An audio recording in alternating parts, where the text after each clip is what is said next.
This is Audible. This is Shattered Dreams, written by Natasha Madison, narrated by Savannah Peachwood and Gregory Salinas. Blurb. Charlie. It was supposed to be a regular day out. 3 couples celebrating the last days of summer. When tragedy struck. I thought I was going to marry her. Instead, I was burying her. I blamed the world for my pain. I buried it all. I became a man I didn't even recognize. Autumn. In a blink of an eye, everything changed. My best friend was gone, and I was responsible for it. I may not have been driving the truck, but I didn't stop it. Escaping the town was the only thing I could do to survive the guilt. I thought I was strong enough to go back. I was wrong. One look from him, and I knew I wasn't welcome. But this is my home, and I wanted to come back. One night turned into more, but at the end of the day, I know he'll never love me.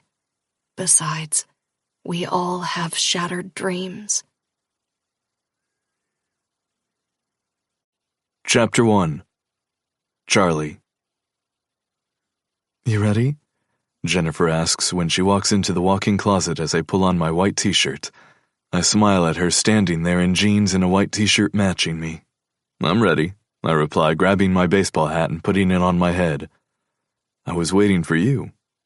The small smile I had on my face widens as she closes the distance to me and puts one hand on my stomach while the other hand grabs the hat off my head. I like it when you don't wear this ratty thing. She waves the hat in her hand, looking up at me, her golden brown eyes warm like whiskey. I like to run my fingers through your hair. She drops the hat from her hand and proceeds to do exactly that through the top of my wettish hair. You win. I lower to kiss her, wrapping an arm around her waist, then bending her back to kiss her lips. You always win.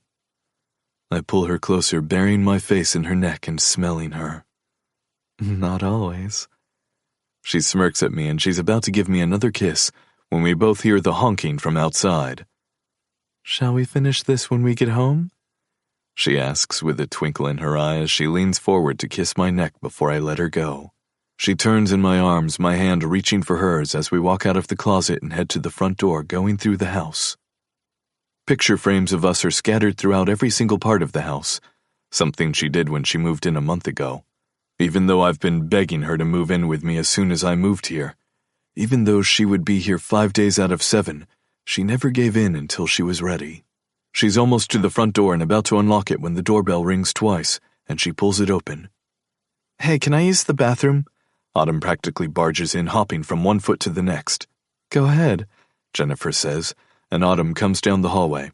When she spots me, her blue eyes light up. Hey, she quickly comes over to kiss me on my cheek. Gotta use the bathroom, she mumbles, then turns and rushes toward the bathroom. I'm going to go wait in the truck, Jennifer yells, grabbing her green jacket and slipping it on. You'll close up? Will do. I nod at her, going to the back door and making sure it's locked before walking over and checking the window above the kitchen sink that she likes to keep open so she can hear the birds. I'm walking to the front door when I hear honking again. He's in a great mood today, Autumn mumbles sarcastically behind me, making me laugh because Waylon is almost always in a great mood. Tonight is going to be fun, she says over her shoulder as she walks out of the house. I follow her, closing the door behind me. Took you long enough, Waylon snaps when Autumn opens the passenger door and then looks over at me. I look around here to see he's got his baseball hat on backward, his blondish hair sticking out from the back of the hat. You sit up front. She tries to hide that she's pissed off at him and his words, but she fails miserably as she walks over to the back door and opens it, sliding in and slamming the door, not giving me an option. Hey, I greet, getting into the truck and looking over to see the 4 of them are squished in the back. How's everyone doing? I ask Brock, who is sitting with his girlfriend Everly's ass practically in his lap, his arms wrapped around her to keep her safe. I barely have my seatbelt on before Waylon drives off, making Brock shake his head. "Good times," I say, looking at Jennifer and winking at her. She scrunches up her nose at me and then smiles before turning to Everly and saying hello, and the two of them start chatting. Autumn is looking out of the window and not talking to them. We head over to Waylon's family hunting cabin, some 15 minutes away on the outskirts of town. The log cabin is painted red with a wraparound porch and 4 rocking chairs on it. Waylon and I became friends 2 years ago when I came into town and went to the town hall to apply for permits to start building my barn here. My family and I bought property with a barn on it, but I wanted to expand it. Waylon's family has been around this town dating back to the 1920s when his great-grandfather started a construction company and went into lumber trading or something like that. Now they just do construction. If a building goes up in town, it's always with the Cartwright family building it. They were the ones who did all the renovations to the barn. We walk to the side of the house where 8 big logs lie in an octagon shape around a fire pit. We are here almost every single weekend just to sit and shoot the shit. Or even during the week, we go out and eat and then just come here and chill. Sometimes we even bring the food with us. The sun is slowly going down when Waylon comes back with some wood and starts the fire while I sit on a log. "Here," Brock offers, handing me a beer he took out from the cooler that he just carried over from the back of Waylon's pickup. "Thanks." Holding my beer, I clink it with his. The heat from the fire comes to me as I look over and see Jennifer, Autumn, and Everly sitting on a log across from me, laughing at something one of them said. The 3 of them have been best friends since kindergarten. I met Jennifer through Waylon, who brought her to the barn one day. The next day I called her up and we'd been together for the past year. I watch Brock walk over to the girls with the cooler in his hand, and the 3 of them open up their own beers as Everly tells them a story. "I'm wiped," Brock states when he comes back and sits next to me, stretching out his legs in front of him. He just graduated with a Bachelor of Architecture and is starting his 3-year internship with the Cartwright Company. Plus, he works on the weekend and sometimes at night at his family mechanic shop. I take a pull of my beer as Waylon comes over to sit next to me, holding a water bottle. "No beer?" Brock asks him, and he shakes his head. "Nah," he says. "I'm driving." He takes a big gulp of his water. "Plus, I have to help my father tomorrow at the house." He shakes his head. Like he couldn't get someone else to help him or my brother. He's been on my ass these past couple of weeks. We both chuckle at him as he goes on to talk about how his father has been on his case. Something that I can understand since he dropped out of college to help work at the construction company, but then bailed the first week of working. He opted to work in the office, except he practically never shows up, and when you talk to him, he's usually on the golf course. He finishes the bottle of water, then crushes it before going to his truck to get another one. The crackling from the fire fills the night air as we all talk about little things here and there, the girls on their side of the fire laughing away and giggling. I catch Jennifer watching me a couple of times and I wink at her each time, giving her a little grin. I want to leave and go back to our place and just be together when Waylon gets up and goes to his truck. I watch him walking there, wondering what he's doing. He opens the driver's side door and turns the pickup on, blasting the radio loudly. The sound of a country song now replaces the sound of the fire branches snapping. He holds one hand up in the air as he sways his hips. "Autumn, get your ass over here and dance with me." He grabs another bottle of water from the truck. I shake my head and laugh as Jennifer gets up and comes over to me, sitting on the ground between my legs. I put my beer bottle down next to the 3 other empty bottles I've drunk since we got here, before wrapping my arms around her chest. "Having fun, baby?" I ask her when she looks up at me, smiling.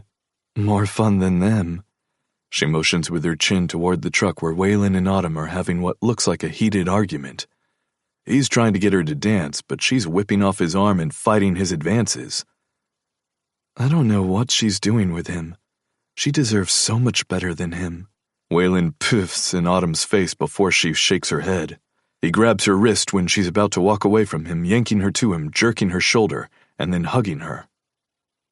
"I mean, it's not a night out unless they are fighting," Jennifer says when she stands up and holds out her hand for me. "Dance with me?" "Anytime." I grab her hand, getting up. "Anywhere." I wrap an arm around her waist as I sway her to the song playing on the radio. I bury my face in her neck, smelling the berry scent from her shampoo. Forever. I rub my nose against hers. Have I told you lately that I love you? I ask her softly as she grips the back of my neck in both hands. You might have mentioned it a time or two, she replies, and she's about to kiss me when Waylon starts. We should get the fuck out of here, he urges, his voice almost in a scream as he tries to be louder than the music. Hit up the bar in town and see what's going on there. We shouldn't do that, Autumn quickly says to him, and he looks at her, and it's a look of a glare and a sneer. No one asked you, Autumn, he retorts, shaking his head, turning toward the four of us. Who is with me? He looks at the four of us. Should we take off or what? I put my arm around Jennifer's shoulders when she wraps her arms loosely around my waist. We can't leave until the fire is out. I motion with my head toward the fire that is still going strong. No problem. Waylon storms to the side of the porch where they keep the hose, bringing it to the fire pit and putting out the fire in no time. There, now let's get the fuck out of here. I think we're going to go home, Everly says. I have an early morning. Fuck that! Waylon spits out, going back over to the pickup. Get your ass in the truck! Watch the tone, man, Brock warns him, and he just laughs it off as he does with everything. It's all good, man, Waylon says. Let's just get out of here and get to the bar. Then if you guys want to leave, I'll drive you home. He looks back at Everly. There, happy? Brock and Everly share a look and then glance over at us, and for the first time I do not have a good feeling about this. Let's go, people! Waylon swings his arm around and around to get us moving toward the truck. The four of us start walking to the pickup. I'll drive, Autumn offers. I can drive. She walks over to Waylon, who just glares at her. She ignores his glare and smiles at him. I can drive you around for once. Her voice goes soft as she holds onto his hips and he shakes off her hands. No way! He shakes his head. My truck, I drive. Waylon, she murmurs his name softly in a plea. Get in the truck!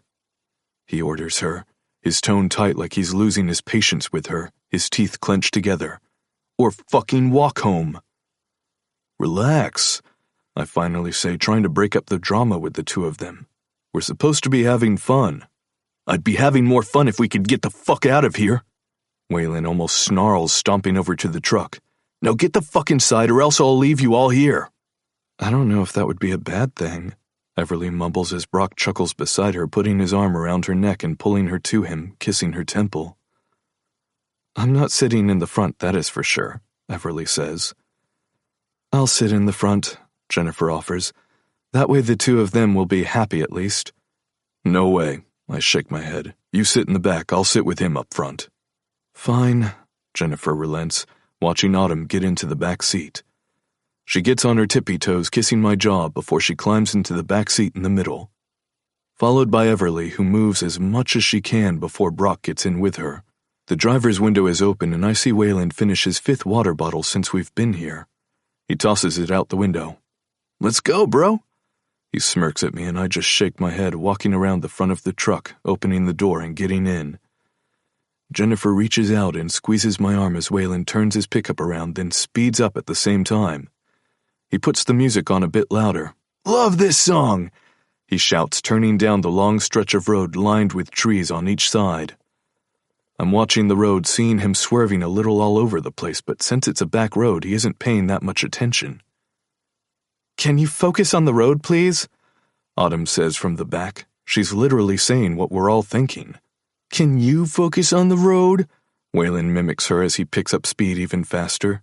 Pain in my ass, he says, and then turns his head around to talk to Autumn. You're a pain in my ass. You focus on the fucking road. He yells at the same time Everly shouts something, but I'm looking at Waylon, who is looking in the back, and by the time I look forward again, the bright headlights are shining straight into the truck. He jerks the vehicle right, going off onto the gravel, and then quickly turns the wheel to the other side. The sound of him hitting something fills the truck, along with the screams from the back. I hold on to the dashboard, looking out the windshield as he's swerving back onto the road, hitting something else. All of a sudden, it feels like someone hit the back of the pickup because we are spinning. The next thing I know, I hear the sound of metal crunching and scraping as I close my eyes, and the blackness hits me. I taste metal in my mouth as I try to open my eyes. I hear people talking all around me, and I have the biggest headache of my life. I open my eyes, looking around at the pitch-black darkness. My arm is stuck and I can't move it as I look around and see I'm upside down in the cab. The seat has me pushed against the dashboard. The white airbag popped under me. "Jennifer!" I call for her and hear moaning coming from the back seat, but with me pushed against the dash, I can't see behind me. "Jennifer!" I try pushing the seat back, but my arm feels like it's out of place. "Jennifer!" I call her name more frantically now. I hear sirens approaching. "Help!" I shout. "Somebody!" I try again, but the darkness takes me again right after I whisper her name. "Jennifer!" I hear the sound of rustling coming from the side of the truck. "We have help coming," a woman says. "What about the other car?" a man asks, the voice foreign to me. The sound of people bustles around beside us, but no one is doing anything to help us. "It's in the ditch, and we just pulled the driver out," a man answers as I try to pry open my eyes. "The ambulance just got here." I fight the darkness, but it's too strong. "Holy fuck," a man says right before I'm sucked back in. "We're going to need the jaws of life." Chapter 2. Autumn. I hear the sounds of crunching metal as I try to pry open my eyes. "How the fuck did this end up upside down?" someone asks once the crunching metal stops, and then I hear a buzzing sound coming from my ears. My left side feels like it is being crushed as I try to take a deep breath, but the pain rips through me. I groan softly, trying to push away the pain and open my eyes, though they feel like they're sealed shut.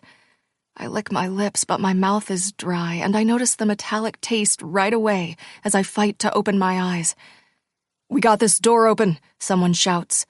I'm not sure if it's right beside me or far away.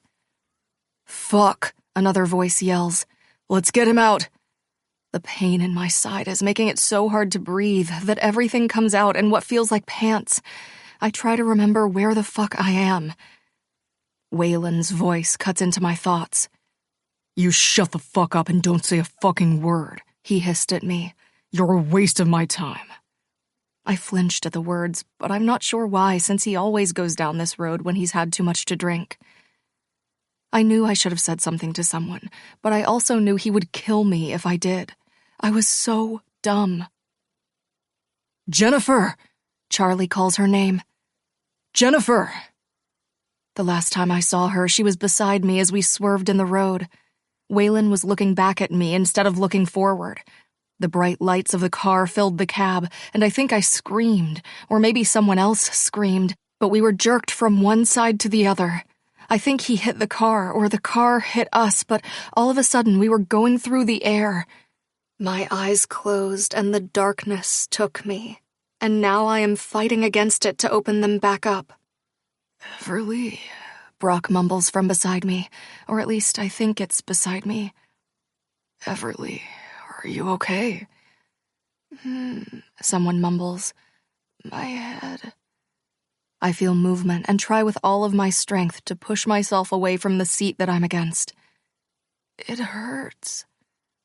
"Guys, how is Jennifer?" Charlie asks from the front seat. "I think she's on top of me. I can barely get out. I can't move." I lick my lips again. "Brock, are you okay?" Charlie asks. "Foot is stuck. Feels like something is in my leg." His voice is pained. "Help!" Charlie screams from the front seat as we hear sirens and then people rushing all around the truck. "Do we know how many people are inside?" The question is asked, and I want to answer it, but I'm so tired. I just want to close my eyes, if only for a minute. It sounds like a saw is working near us, and then the sounds of crunching metal. "We got a door off," someone shouts. "Fuck, I think he's DOA." What the hell does that mean? DOA? My mind spins as to what they're saying. "We need more hands." "We got the second door opened," another man shouts. "We're going to get you out." "Everly," Brock says to the man. "We have to get you out first and then get her," the man states, and then I hear the sound of roaring in pain from Brock, and I flinch at the sound of it. I want to move my hand, but I can't move it. Everything feels like it's 1,000 pounds. "Fuck," someone else says. "We need a paramedic here." "His foot is jammed," someone announces. "If we pull him out, it'll rip through his whole thigh." "We need to get the driver out." I hear more footsteps from the other side of the car. "What a fucking mess," another voice adds. 3-car accident. One man struck on the side of the road. "How many are in this car?" a woman asks as I hear shouting from far away, and then more sirens fill the night. Red lights flash into the truck's darkness for a couple of seconds, but I don't have time to look around before it's dark again. "We have 3 in the back and 2 in the front." I want to tell him we have 4 in the back, but my mouth is dry and I suddenly taste metal. The sound of metal clunking fills right outside my door, and I wince as my head throbs. "We got you," someone says right after the clunking sound stops. "We got him out." "Jennifer," Charlie says. "My girlfriend," he says frantically. "She's in the back. We're trying to get them out," the man assures him, and I finally am able to open my eyes and look around. We are upside down, my head tilted to the side. My hair is in front of my face as I try to lift my hand to push it away, but it's being crushed by a body. "Jennifer," I call her name since she was the one sitting next to me. "Jennifer is here," I try to say. "She's here." "We're coming to get you out." The voice sounds like it's right next to me. "We'll get you out." It sounds like 100 people are working around me. "Jennifer," Charlie screams. "She was in the back." "How many people were in the back?" a man calmly asks him. "We were 6 people," Charlie snaps. 4 in the back.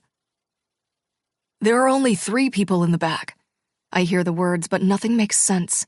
"There are 4 people in the back," Charlie tells him, frustration in his voice. 3 girls and 1 guy. "Okay," the man again says calmly. "We'll go check again." "She's in there," Charlie declares, and then I hear him roar out in pain. "Sir, you need to sit down and let us work on your leg," a woman urges. "Your leg is broken. You won't be able to stand." "I need to go to her," Charlie screams. "Why aren't you guys trying to get her out?" I blink as a white light fills the back seat, so I close my eyes. "There are only 3 people back here," a man says softly. "Unless she's under. Fucking front of the cab is on the floor. We can't even see." I try to make sense of the bits and pieces of the conversation going on around us. I want to keep my eyes open, but they are so heavy. I just need to close them for a minute, I think to myself, and then I feel like I'm being moved. "Had to pry her out," someone relays, and I try to open my eyes, but not before I hear Charlie shrieking. The agony in his voice runs through my bones. "Where is she?" he yells. "I'm not leaving without her." I feel like I'm floating. "Her arm seems to be broken, I think. Her blood pressure is high." "She has to be fucking here somewhere," Charlie screams. "Get me a phone.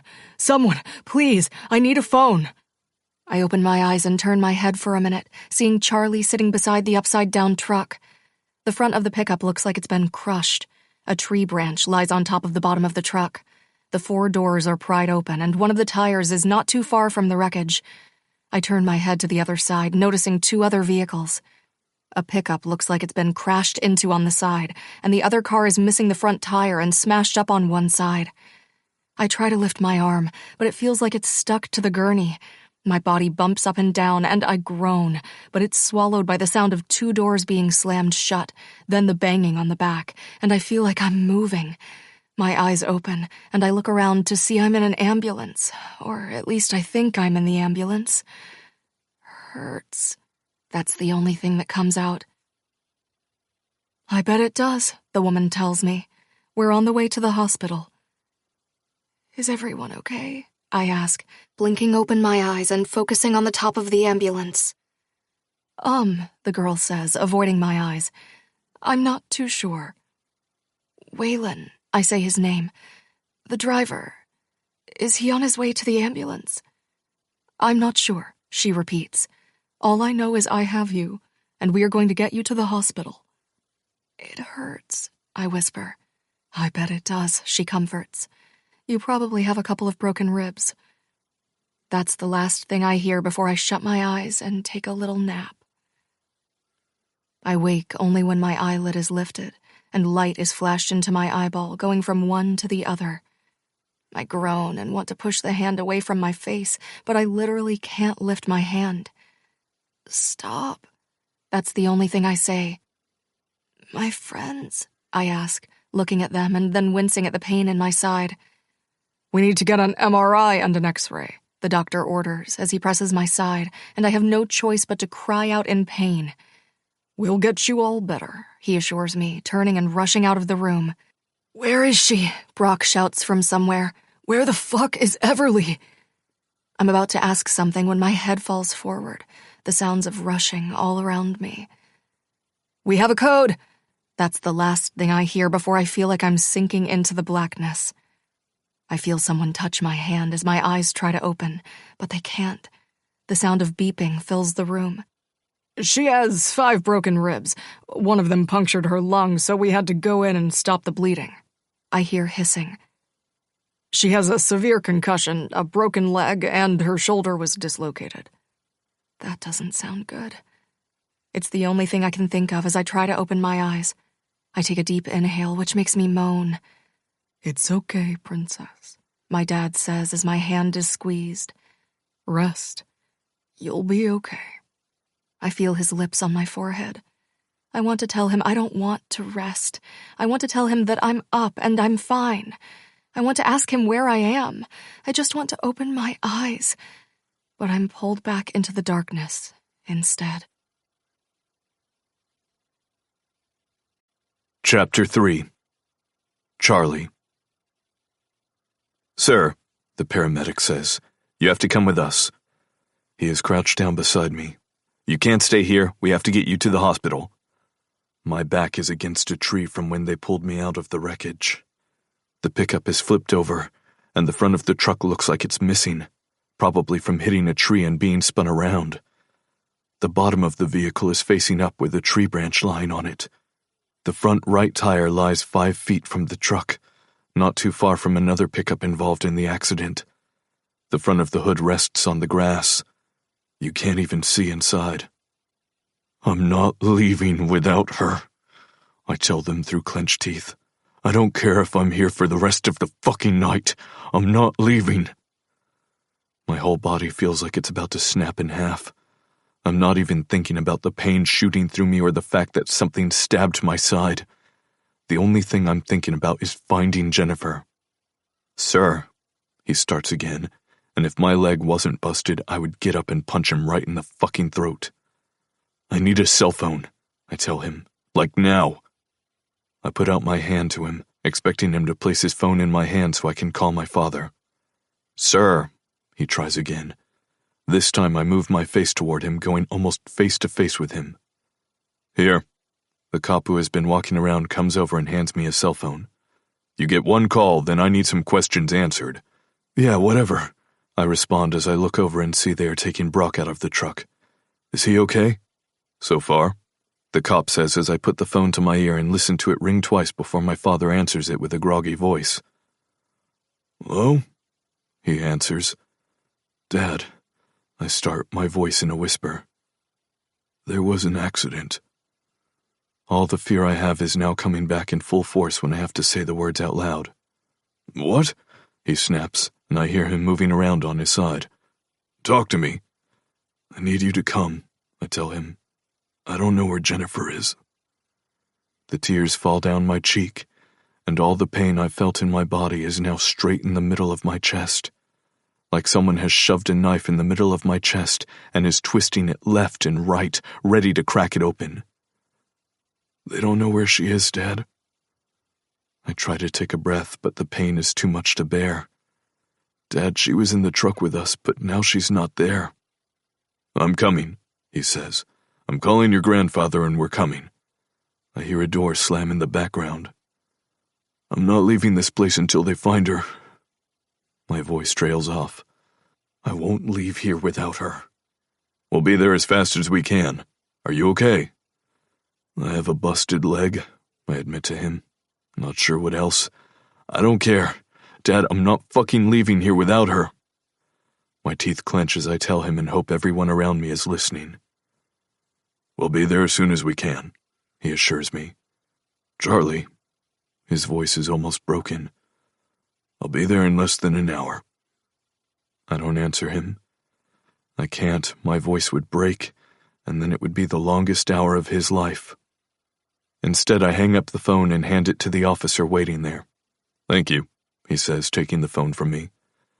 We have a couple of questions, and you are the only one who seems to be awake. I look up at him. How many people were in the vehicle? 6, I reply. I was in the front with Waylon, I say, my voice trailing off. 4 of them in the back, Brock, Everly, Jennifer, and Autumn. Waylon, he repeats as if he didn't hear properly. Cartwright? He says his name right away and then hisses when I nod. Fuck, he swears, shaking his head. That's his truck. I point at his pickup. He takes his radio out and says something, but my eyes are watching the firefighters use the jaws of life to cut off the back door. They remove the door, and I don't know why I hold my breath. It all feels like it's happening in slow motion. Blonde hair is revealed instead of Jennifer's brown hair. Autumn falls to the ground, and I see she has blood in her hair. She groans as the firefighters get out of the way so the paramedics can take over.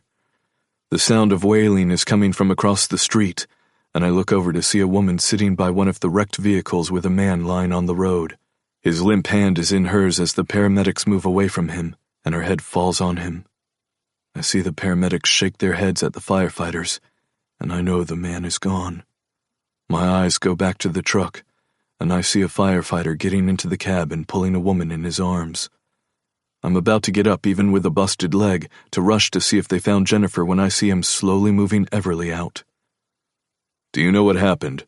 He asks me, and I look over at the wreckage of the other 2 vehicles. It happened so fast, I admit. I looked forward and Waylon, I think, lost control. He swerved and then I felt like we were going in the air. Do you know how fast he was going?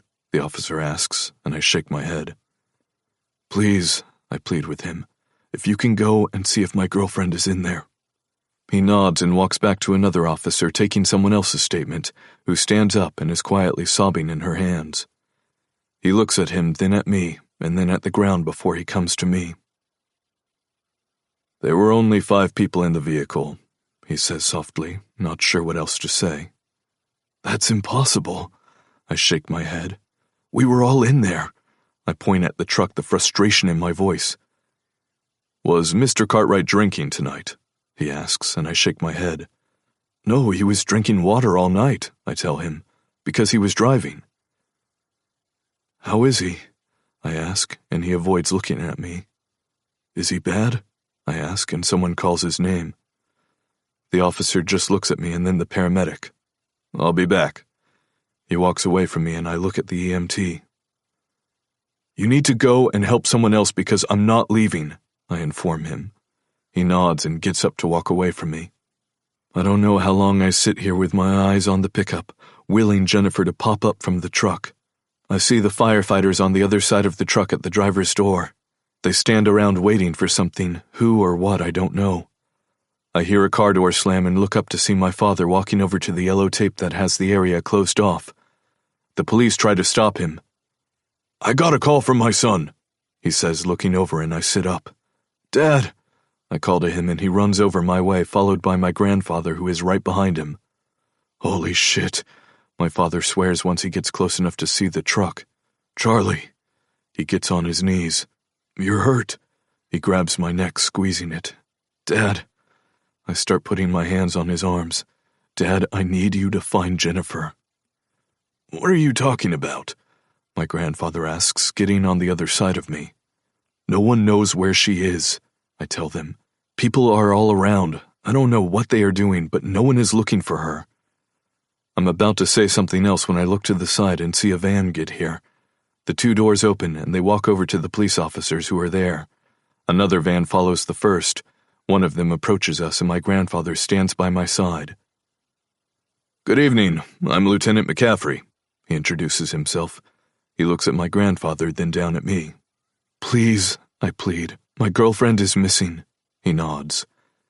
We have the K-9 unit coming in, and we're also assembling a search party, he informs us, looking at my father next. It's just we'll see more when daylight hits. Fuck that, I say, trying to get up but wincing. She could be hurt and need help. Charlie, my father assures me softly, we'll find her.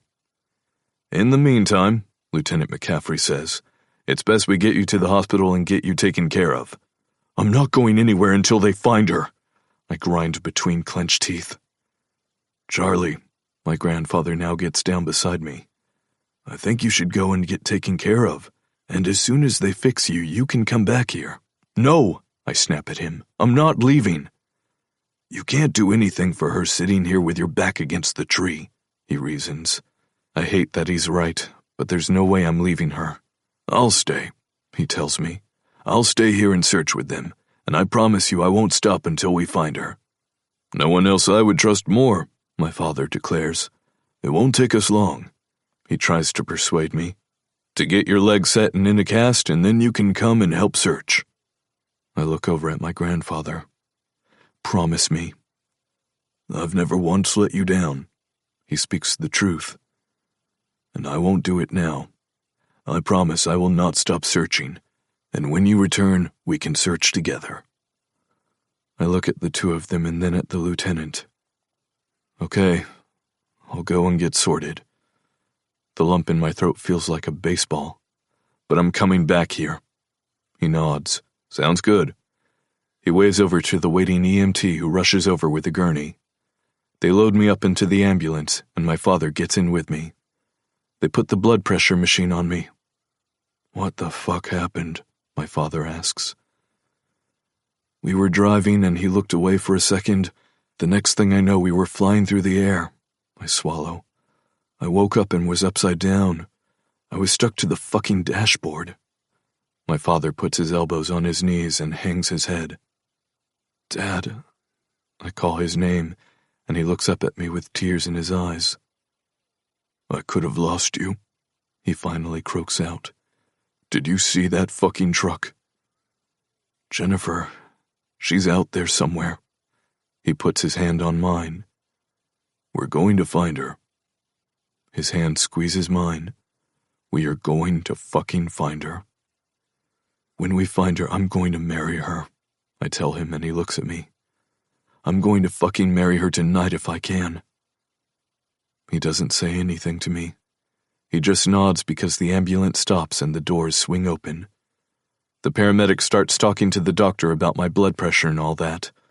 I just need my leg checked, I tell him, and then I'm leaving. Let's get you checked out, he looks at my father. We need an x-ray. They are wheeling me down the hallway and I spot Waylon's father going in and out of the rooms looking for his son, I'm assuming. They take me down to x-ray and it's no surprise my leg is broken in 2 places. The doctor says something about surgery. I look up and see that over an hour has passed, and by the time they get someone in to stitch up the cut on my side and put the cast on, it feels like it's been 5 days. I'm sitting on the side of the bed waiting for the nurse to cover the wound when I look up and see my grandfather standing in the doorway. I sit up and my father stands coming over to my side of the bed. What are you doing here? I ask, but the look on his face should have been my first clue. Charlie, he says my name, and his voice is hoarse. Did you find her? I'm ready to jump off the bed. I grab my father and stand, ignoring the shooting pain from my foot. Where is she? I look over his shoulder to see if maybe they're wheeling her in. We found her. He comes in and stands in front of me. The relief that they found her is so overwhelming I feel like my chest is going to explode. Oh my God, I say, smiling. Where is she? I'm ready to go to her. Charlie, he says again, and his tone is flat. I'm so sorry. It's then I know my life will never be the same. It's then I know the pain I feel will stay with me forever. It's then I know all of my dreams are being shattered. He says 2 words, and then the blackness gets me. She's gone. Chapter 4. Autumn. 8 years later. I look at the computer screen in front of me, adding the numbers on the paper while grabbing my cup of steaming hot coffee beside the computer.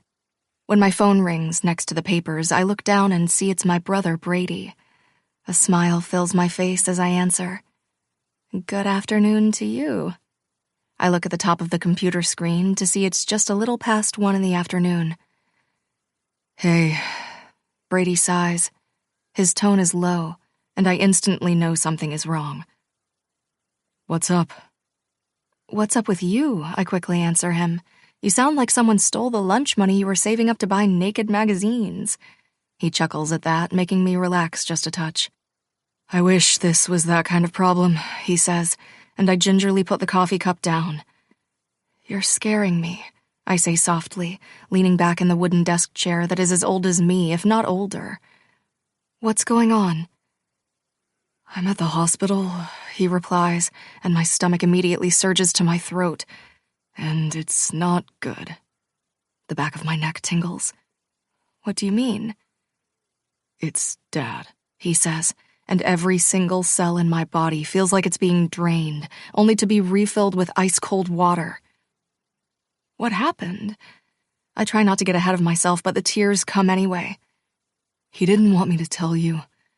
Just that sentence alone should make me stop in my tracks. My father has been my rock for my whole life, or at least for as long as I could form memories. My mother passed away when I was a baby.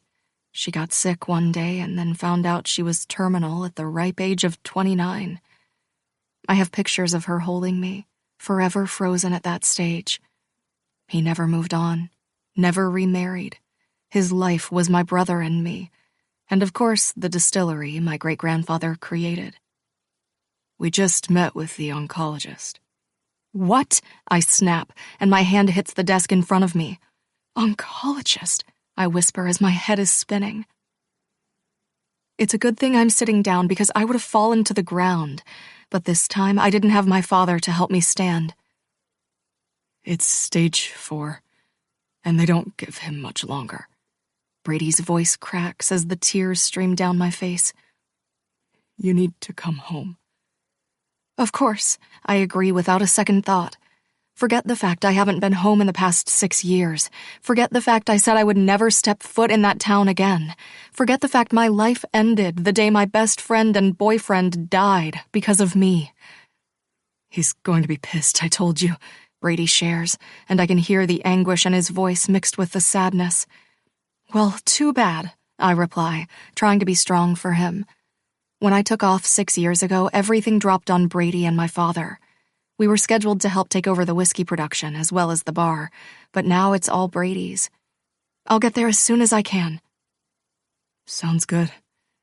I can hear the tiredness in his voice, and the guilt of not helping him just adds to the guilt that lingers in my soul. Call me with the details. Will do. I look up when I see Mildred walking into the room with a smile on her face that fades as soon as she takes one look at me. I love you. It's something I've done in the last 8 years after that fateful night. I never, ever get off the phone without telling him I love him. Love you too, he replies, and disconnects as my hand slowly lowers from my ear to place the phone on the desk. My eyes are on the phone in a trance. Hey. Mildred comes to the side of my chair and squats down beside it. Her white hair is perfectly styled and pulled back at the nape of her neck in a ponytail, which is probably tied with a ribbon. It's the same style she's had for the past 40 years. Her warm hazel eyes watch me. What happened? It's my dad. The words come out of my mouth in a low tone. She puts her hand on top of mine. He's not doing good. Oh, sweetheart. Her voice is filled with kindness. She was the first friend I made when I moved here 6 years ago. I drove through the town and stayed a couple of nights at the local motel, which had the sweetest man running it. I didn't know where I fit in, but I knew here in the middle of nowhere no one knew me. No one knew my story. No one looked at me with hatred or anger or pity. I was just Autumn, the new girl in town. One day turned into 3, and on the 4th day, while having a piece of pie at the local diner, Mildred walked in. She oozed confidence in skin-tight jeans and a tight top, and her silver hair made me do a double take. Truth be told, if I had her body at her age, I would probably have been dressed the same. She got on the stool next to me and we started talking. She ran the local bar in town and was down a server, so I figured, why not? Now, 6 years later, I help her run it by doing her books and working side by side here on the busy days. She's the closest thing I've ever had to a mother figure. I have to go home. The thought alone makes me want to throw up. In the past 6 years, I have never had the pull to go home. Do I think of home every single night right before I go to bed? Yes. Is it a good memory? No. It's what nightmares are made of. It's the reason I'm breathing through life and not actually living. In reality, I died 8 years ago. My heart is the only thing that didn't stop that night. Everything else did. Time to face those demons. My eyes fly back to hers. Even though we are close, she has no idea about the accident, and I wasn't going to tell her. To her, I was just Autumn, the lost girl who wandered into this small town and stayed.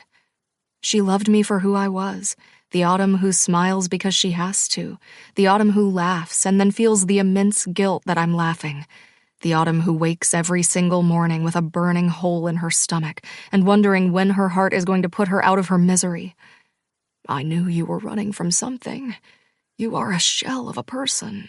She squeezes my hand. Stop running. She gives me a sad smile. Trust me, I ran and wish I hadn't. I knew she held secrets. She knew I held secrets. I think that's why we bonded. We both hold those secrets so close to our hearts that no one is ever going to be let in. I'm coming back, I tell her, so don't think you're replacing me. This is my home now, the only home I want. I could never replace you. She gets up and kisses the side of my head that 8 years ago was laced with 27 stitches. It was the least of my injuries. I inhale deeply, looking down at the papers in front of me. I'll finish this and then make my arrangements, I inform her, and she shakes her head. No, you won't. She grabs the papers from the desk. You will go upstairs, pack your shit, and go to your father. I tilt my head to the side. Being mean isn't you. I try not to laugh at her, but I can't help it as she glares. Do you want me to get the bat? She mentions the baseball bat she keeps behind the bar in case someone acts up, and she has to stand up for herself. It's hard being a bar owner who is also a woman. She makes sure that everyone knows not to fuck with her. Fine, I'm going. I get up out of the chair. When I come back, I'm bringing a cushion for that chair. She shakes her head. If I take you back? I can't help but throw my head back and laugh, clapping my hands. You love me. Love is a strong word, my girl. She softens when she says my girl. Now get out of here and go to your father. Her eyes fill with tears. You call me if you need me, and I'll come. He'll be pissed as hell if you show up, I tell her. He wants you to think he's macho. Now it's Mildred's turn to laugh. He's about as macho as it comes. She shakes her head. Over the years, he's come to visit me, and he and Mildred would always be trying to best each other. Even down to drinking, which he would win because he had 100 pounds on her. I walk out of the office, opening the side door to head to the wooden staircase that leads to my studio apartment above the bar. I let myself in, going to the bed and sitting on it. You can do this, I tell myself. You have no choice. My legs move up and down as I have a one-sided conversation. Get up and go. I put my hands on the side of the bed and stand. I have to do this. 12 hours later, I'm driving past the town sign, the dread rearing up so hard and fast my hands grip the steering wheel. My heart speeds up to an abnormal pace, and I feel like I've just completed a marathon. My chest rises and falls as I try to swallow down the bile that is rising.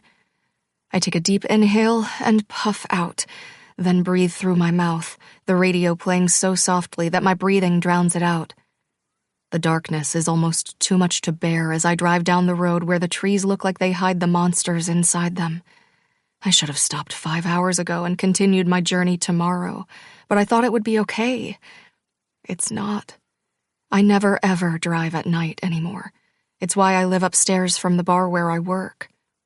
The memories are just too vivid, the panic attack that rails from it too strong to take. The last time this happened, I pulled over and slept on the side of the road. From that day on, I drove when it was daylight and only daylight.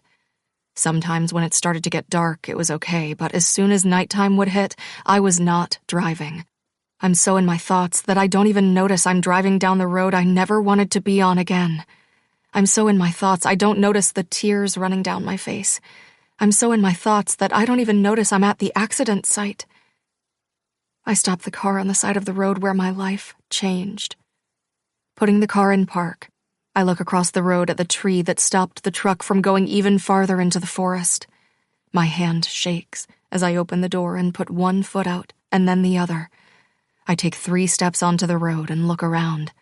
The memories of that night come rushing back, and I see where the other vehicles were. I feel like the road is spinning under my feet, or maybe I'm moving my feet in a circle, as if I'm watching it replay again in my head.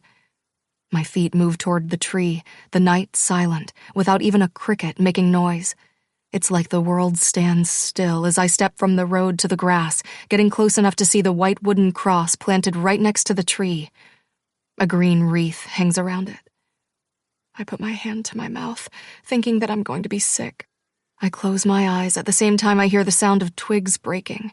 My head flies to the side, and I see him come out of the darkness. "What the fuck are you doing here?" The venom in his voice cuts my breath off again. I take a second to look at him. 8 years changed us all, but Charlie looks almost the same, except for his haunted eyes. His frame is bigger, as if he's been working out, and the scruff on his face makes him look more rugged. There is no mistake. Charlie Barnes holds me accountable for what happened that night. Little does he know he's not the only one. Hello, Charlie. Chapter 5.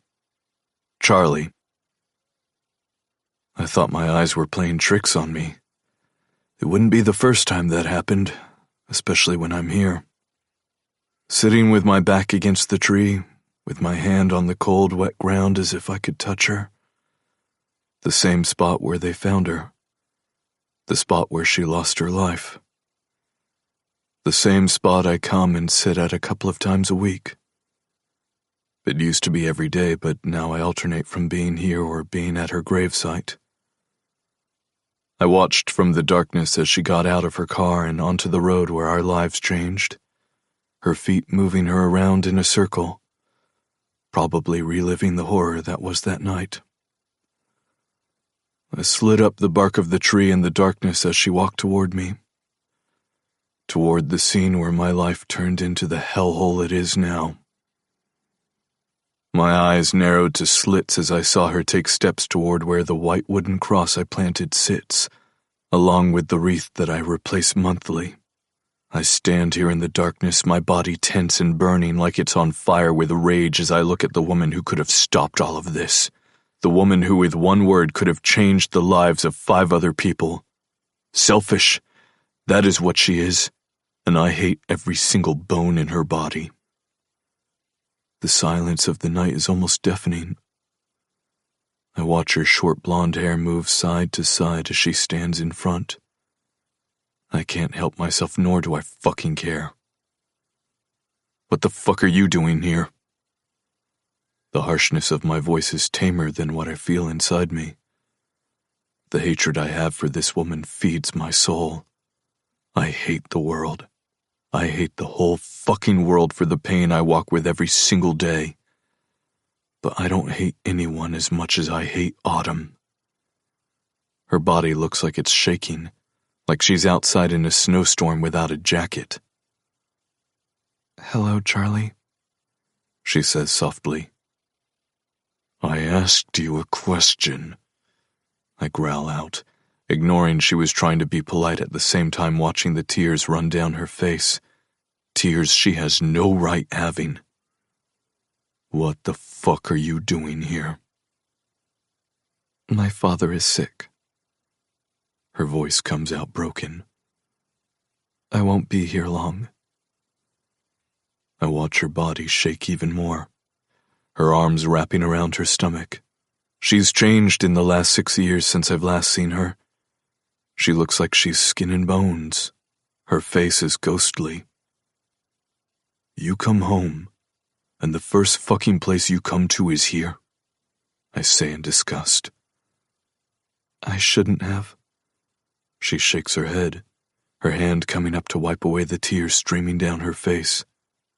Yeah, you're right, you shouldn't have, I snap at her. Let's hope this is the last fucking time I see you. I don't stand here long enough to see her reaction. Instead, I turn and walk back into the darkness, past the tree where she died, and toward the path that after 8 years I could find with my eyes closed. I hear a car door close in the distance and know it's her. It has to be since it's the middle of the night.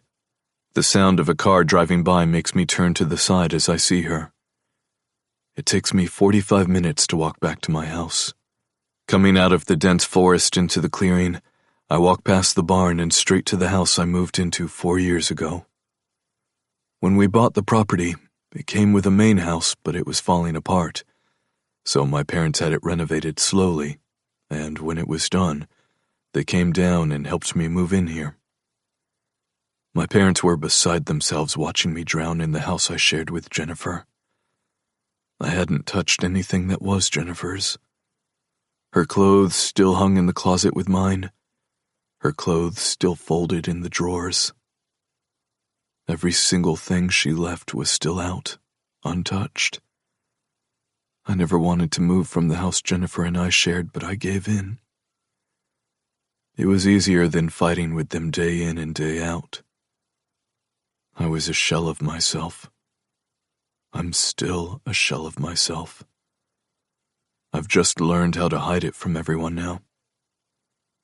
I walk up the back steps going to the sliding door. Grabbing the handle and pulling it open, I feel the cold air from the air conditioner hit me right away. I kick off my boots on the little mat before I make my way to the kitchen. Going straight to the cabinet over the fridge, I grab the half-full bottle of whiskey before going to the couch. I sit down and place the bottle on the coffee table. Twisting the cap off, I toss it across the room and watch it land somewhere in the corner before I bring the bottle to my mouth and take a big pull of the amber liquid. The burning is almost non-existent anymore since I drank some before I took my walk after dinner. Fucking hell. I shake my head, seeing autumn in my mind before I take another pull and sit back into the cushions of the couch. She was standing there alive, breathing, while Jennifer rots under 6 feet of dirt. I ignore the way her eyes looked, just as haunted as mine, if not more. I ignore that Jennifer would not want me to blame her. I ignore it all while I take another pull of the amber liquid. My eyes go to the frame sitting in the middle of the coffee table of Jennifer and me from the first night we met, standing beside her with my arm around her shoulder. The regret of not marrying her is something I carry with me daily. Not making her mine forever will always be my biggest mistake. My heart feels the usual pressure when I look at the picture, as the sorrow comes slowly after.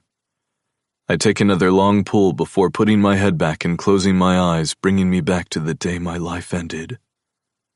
In that hospital room, staring at my grandfather, his stoic expression, his face saying what I think I already knew in my heart, but not in my head yet. She's gone. The words cut me off at the knees, and I swear I blacked out for a minute. All I saw was darkness until I felt 2 strong arms lift me and place me on the bed. I snapped out of the darkness. No! I shook my head in disbelief. No, no, no, no! I chanted over and over again. You're lying! I hissed at him. You're lying! She's not gone! I looked at my father, wanting him to tell me it wasn't true, but I could tell from his eyes, from the way he was looking at me, he wasn't lying to me. I'm so sorry. His voice sounded as broken as my soul was at the moment. It felt like half of me, the whole of me was gone with her, like a piece of me was going to be forever lost.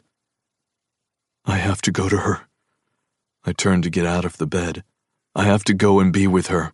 You can't. My grandfather came to stand beside the bed next to my father. It's cordoned off. No one can go in. He said the words, and I thought at that moment I hated him. I hated him for telling me this. Where was she? I asked, my voice as dead as my heart. My grandfather looked at my father, not sure if he should tell me. He's not going to stop until you tell him. My father communicated to my grandfather. She flew out of the window. She died on impact. He said the words, and all I knew was I had to turn to the side, and I threw up everywhere. Fuck, my grandfather said as he rushed out of the room to get someone. The nurse came back in and called someone to come and clean it up. My father went to get me something to drink, and all I could do was stare at the cream-colored wall. Where is she? She's going to be sent to the coroner, he murmured softly. There is going to be an autopsy performed. What about everyone else? I asked, even though, to be honest, I didn't care. At that moment, I wished everyone had died, including me.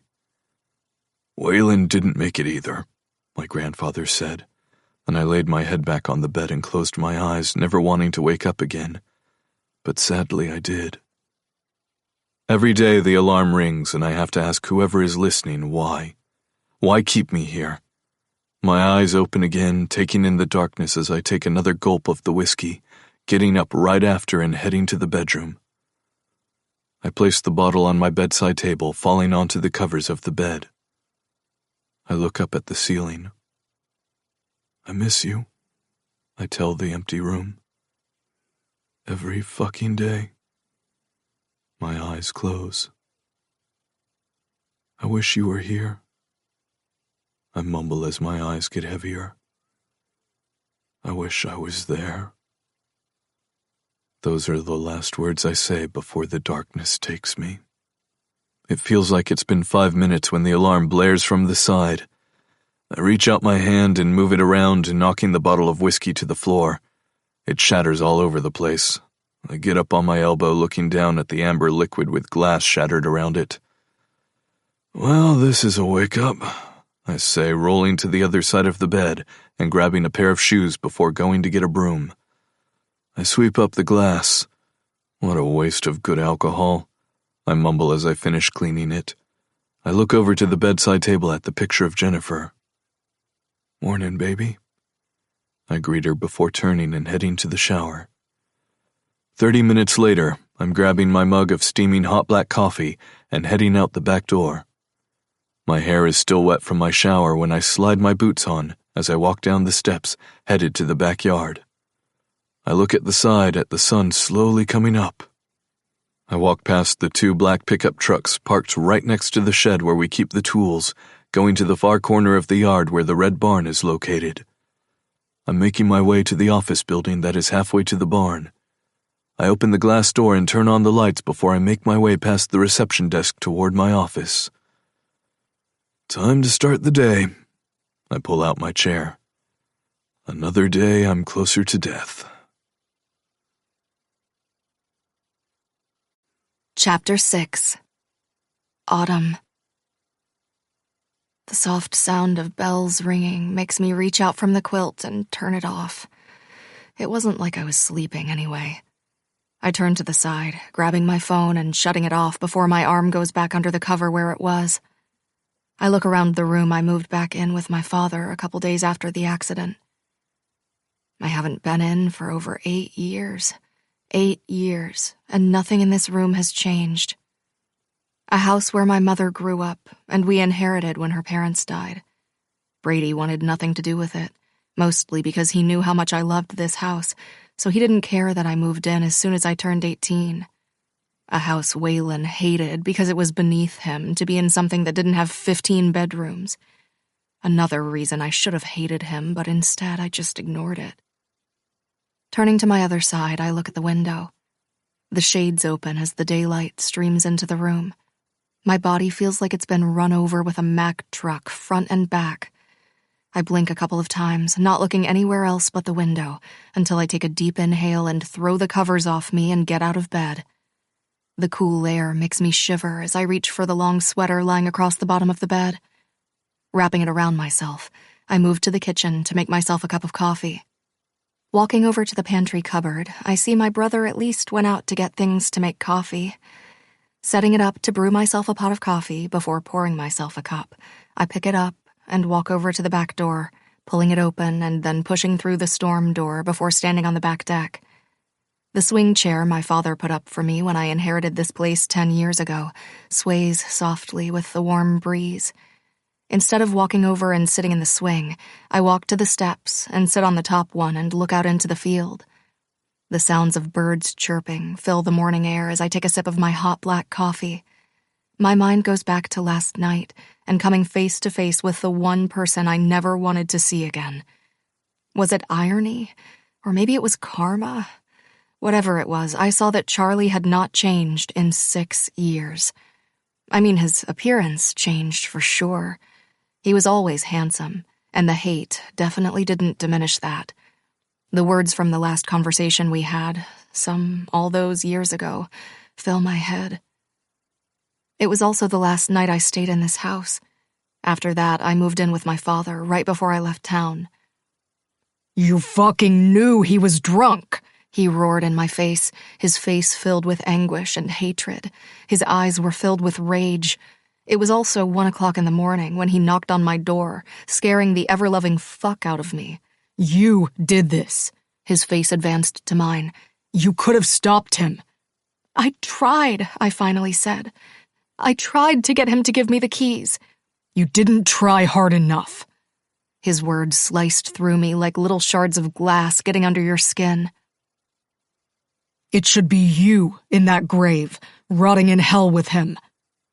That was the last thing he said to me before he turned and stumbled into the forest like a thief in the night. My legs gave out from under me, and I sat there rocking side to side until daylight. I take a sip of the coffee, closing my eyes and blinking the last tear away. I knew coming back home would bring back all of this. I was just hoping I would be strong enough for it. I finish the cup of coffee before getting up and moving back inside where my phone is ringing. I place the cup in the sink, not rushing to the phone. The phone stops ringing as I walk back to the bedroom. Picking it up, I see it's my brother. I'm about to call him back when he sends me a text. "Brady, just checking in. Call me when you're up." I put the phone on speaker, calling him back. "Hey," he says when he answers the phone. "Did I wake you?" "Nope," I reply, picking up the pillows and tossing them to the foot of the bed as I make it. "I was up and at 'em." "You got in so late last night," he reminds me. "You should have slept in." "I'm fine," I assure him, avoiding telling him I ran into Charlie. He has enough on his mind with Dad. He doesn't need to worry about me and how I'm doing. I was planning on getting in the shower and picking up some donuts and surprising Dad. "What time do you think that is going to happen?" he asks me. "Because he's going to want to kick my ass, and I'd rather be far away from him when you do this." I laugh at him. "In about an hour. Is he still at the hospital?" It's Brady's turn to laugh. "You think that stubborn man would stay in the hospital if he didn't need to be there?" His words to the nurse were, "I can do all this lying around in my own damn house." I grab the pillows, putting them back up to the headboard. "Sounds about right," I say. "He'll probably kick my ass for being here." "Well, there's more stuff we need to talk about," he says, and I sit down. "How about you swing by the bar when you're done?" "Sounds good." I close my eyes. I will also note I don't like your tone. "Duly noted, little sister," he responds softly. "See you later." "Love you," I say before pressing the end button, then getting up and going into the shower. I comb out my shoulder-length hair before fluffing it with my hands. I've always had long hair, but now I don't let it get longer than my shoulders. The dread that fills me is something I can't explain or put into words.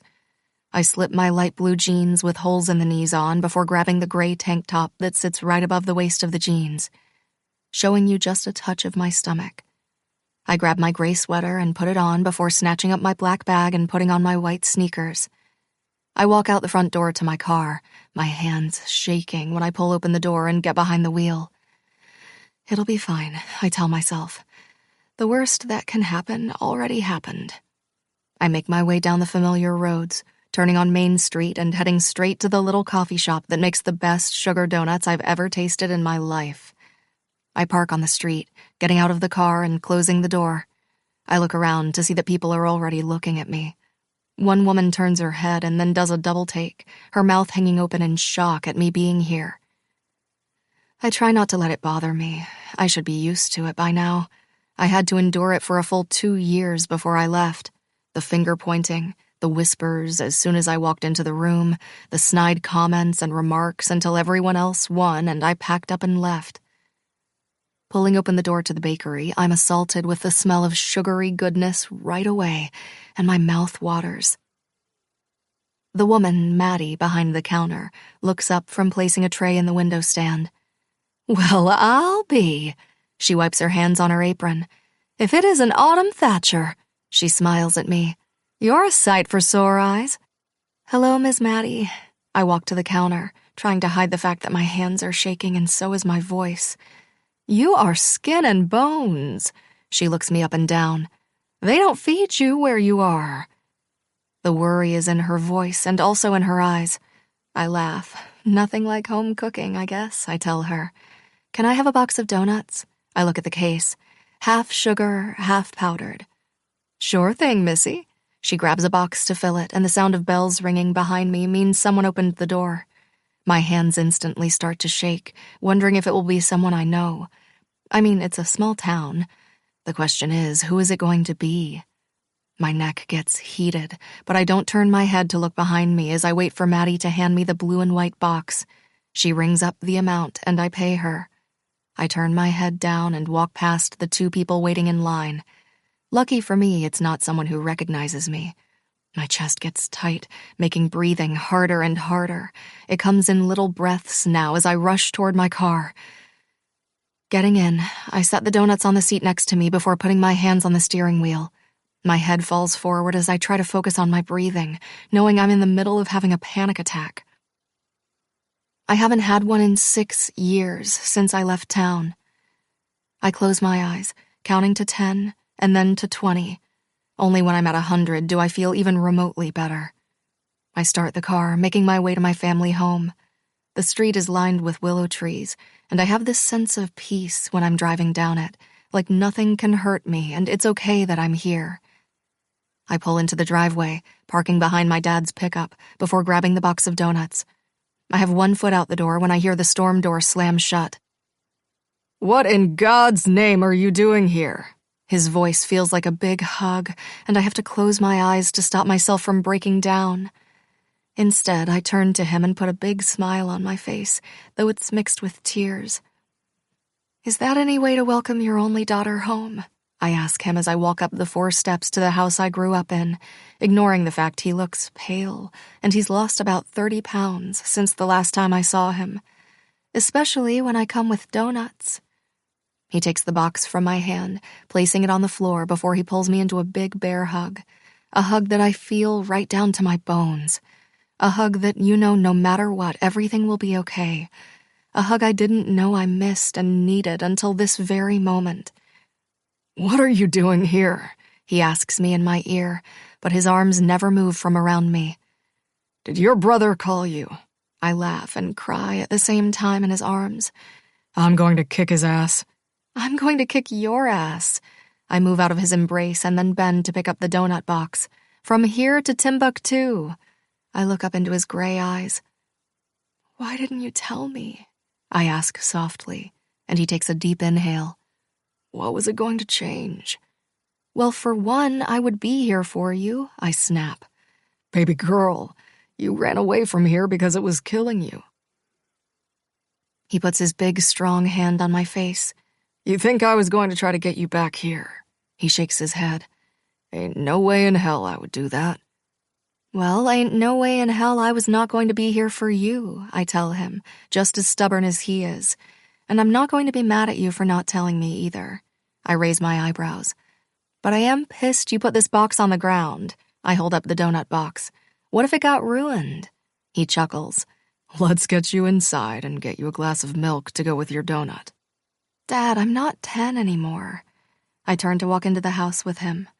The smell is like home, and I admit I buried the fact I missed it. I buried the fact I wanted to be here, but I didn't deserve it.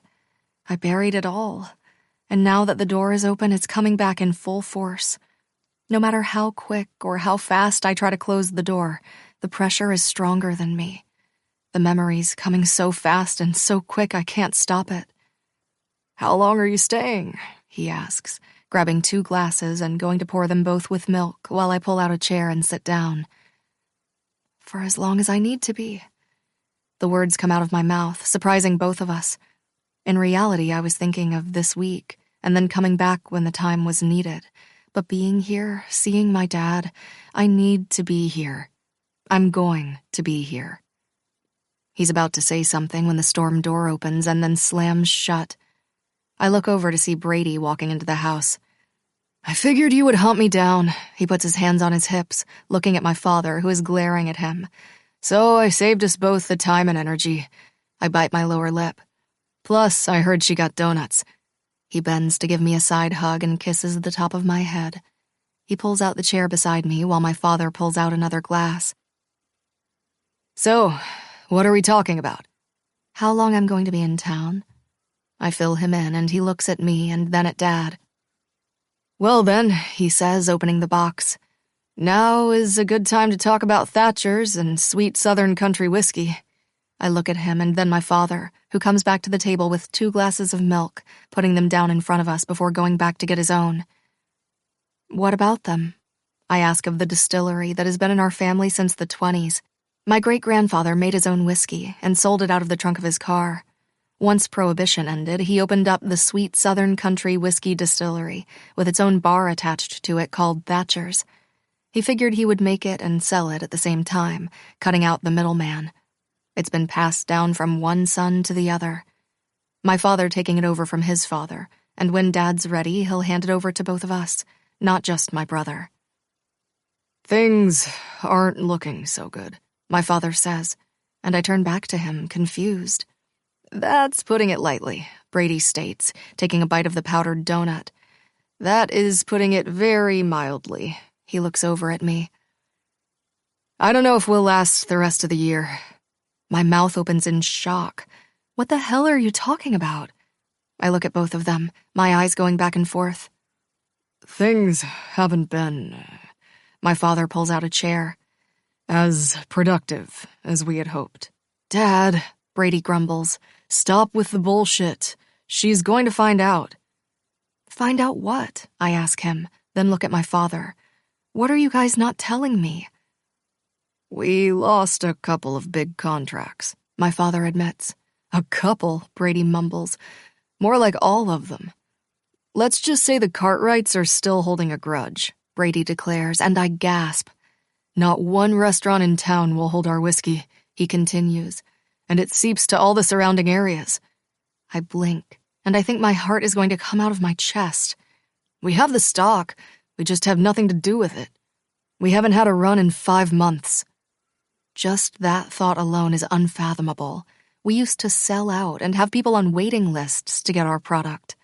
I look at them. What about shooting it out globally, I ask them. Selling it from a website. There's only so much we can do, my brother says.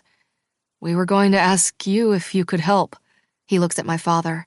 But Dad said no. Did he? I glare at my father. You don't think I should have known that my inheritance is being flushed down the tubes? He shakes his head. You had enough on your plate, my father says calmly. We could have handled it. Really? I ask. How is that going for you two? I don't wait for him to answer before I get up and push away from the table. Let's go. I look at my brother. His mouth is full of donut. Go where? I want to look at the books, I tell him. See what we have to work with. I'm not even finished with my donut, he groans out but gets out of his chair. I forgot how bossy you are. I grab my own donut. I guess I did too. I take a bite of the donut. Now let's get to work. Chapter 7.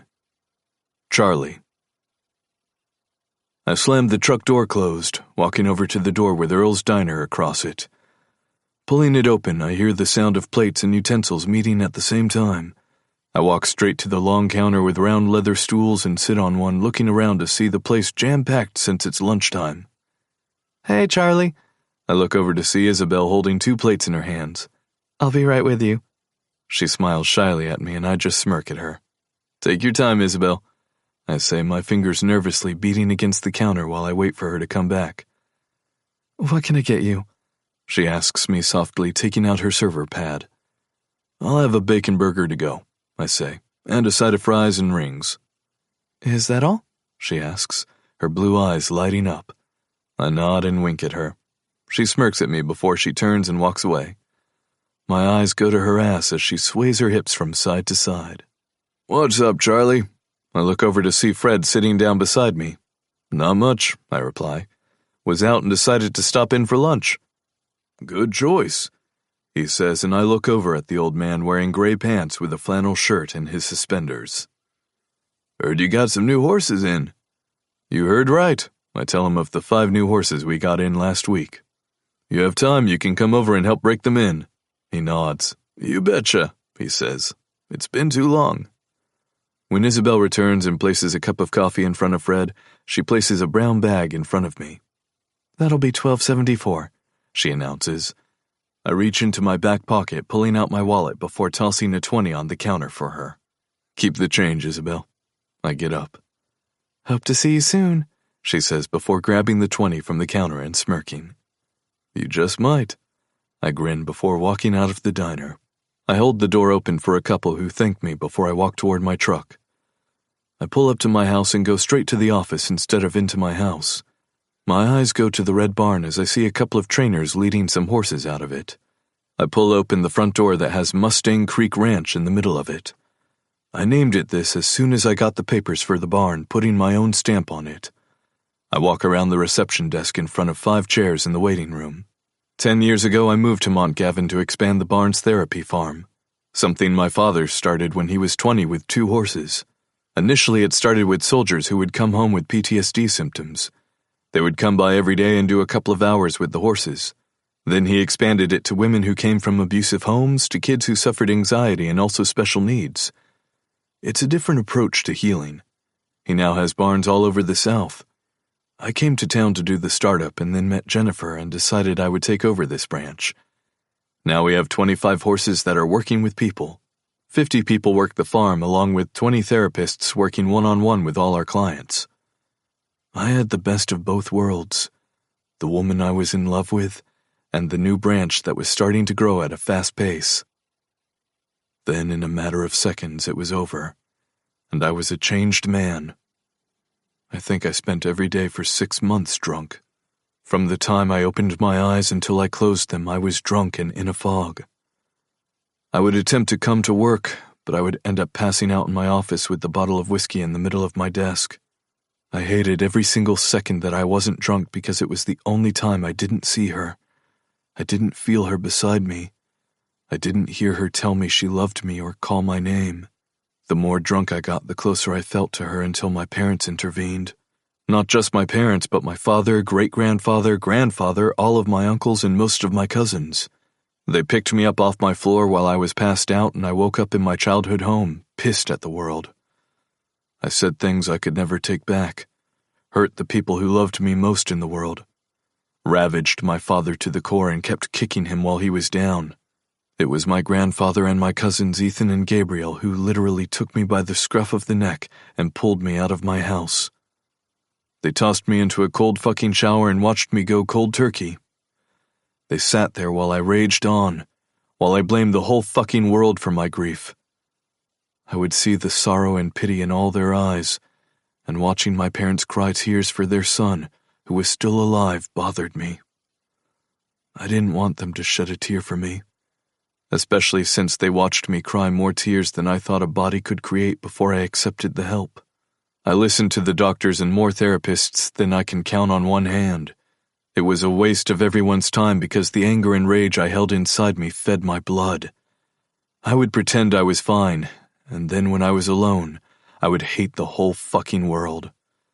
I would drink after hours when no one would see.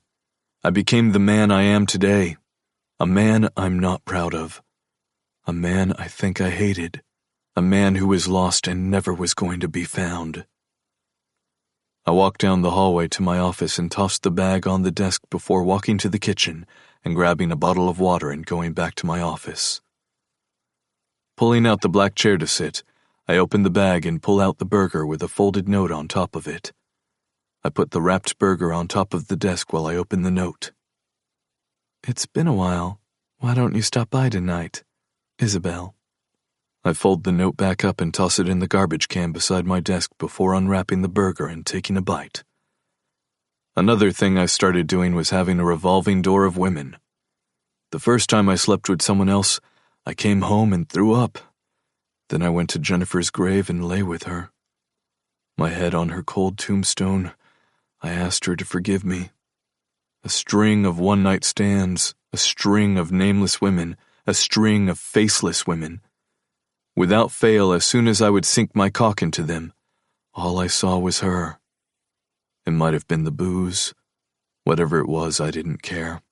Thursday, Friday, Saturday, and Sunday, I would go and sit with her and then go out, get drunk, and fuck some random. Over the years, there were a couple who I would go back to, but other than fucking them, I wanted not one thing from them. And it wasn't a surprise to anyone. Everyone who knew me knew my story, knew my heart belonged to one woman and one woman only. I would never give my heart away to someone else. It wasn't even mine to give anymore.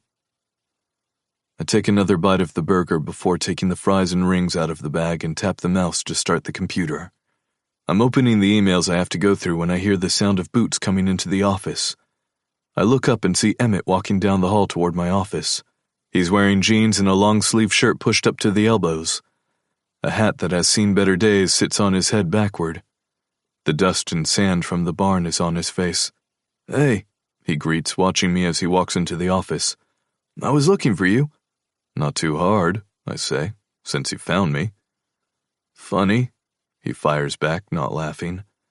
Emmett started with me at the beginning of this. I hired him to be in charge of everything, not thinking that I would make this place my home. But then I ended up staying so the two of us could work side by side.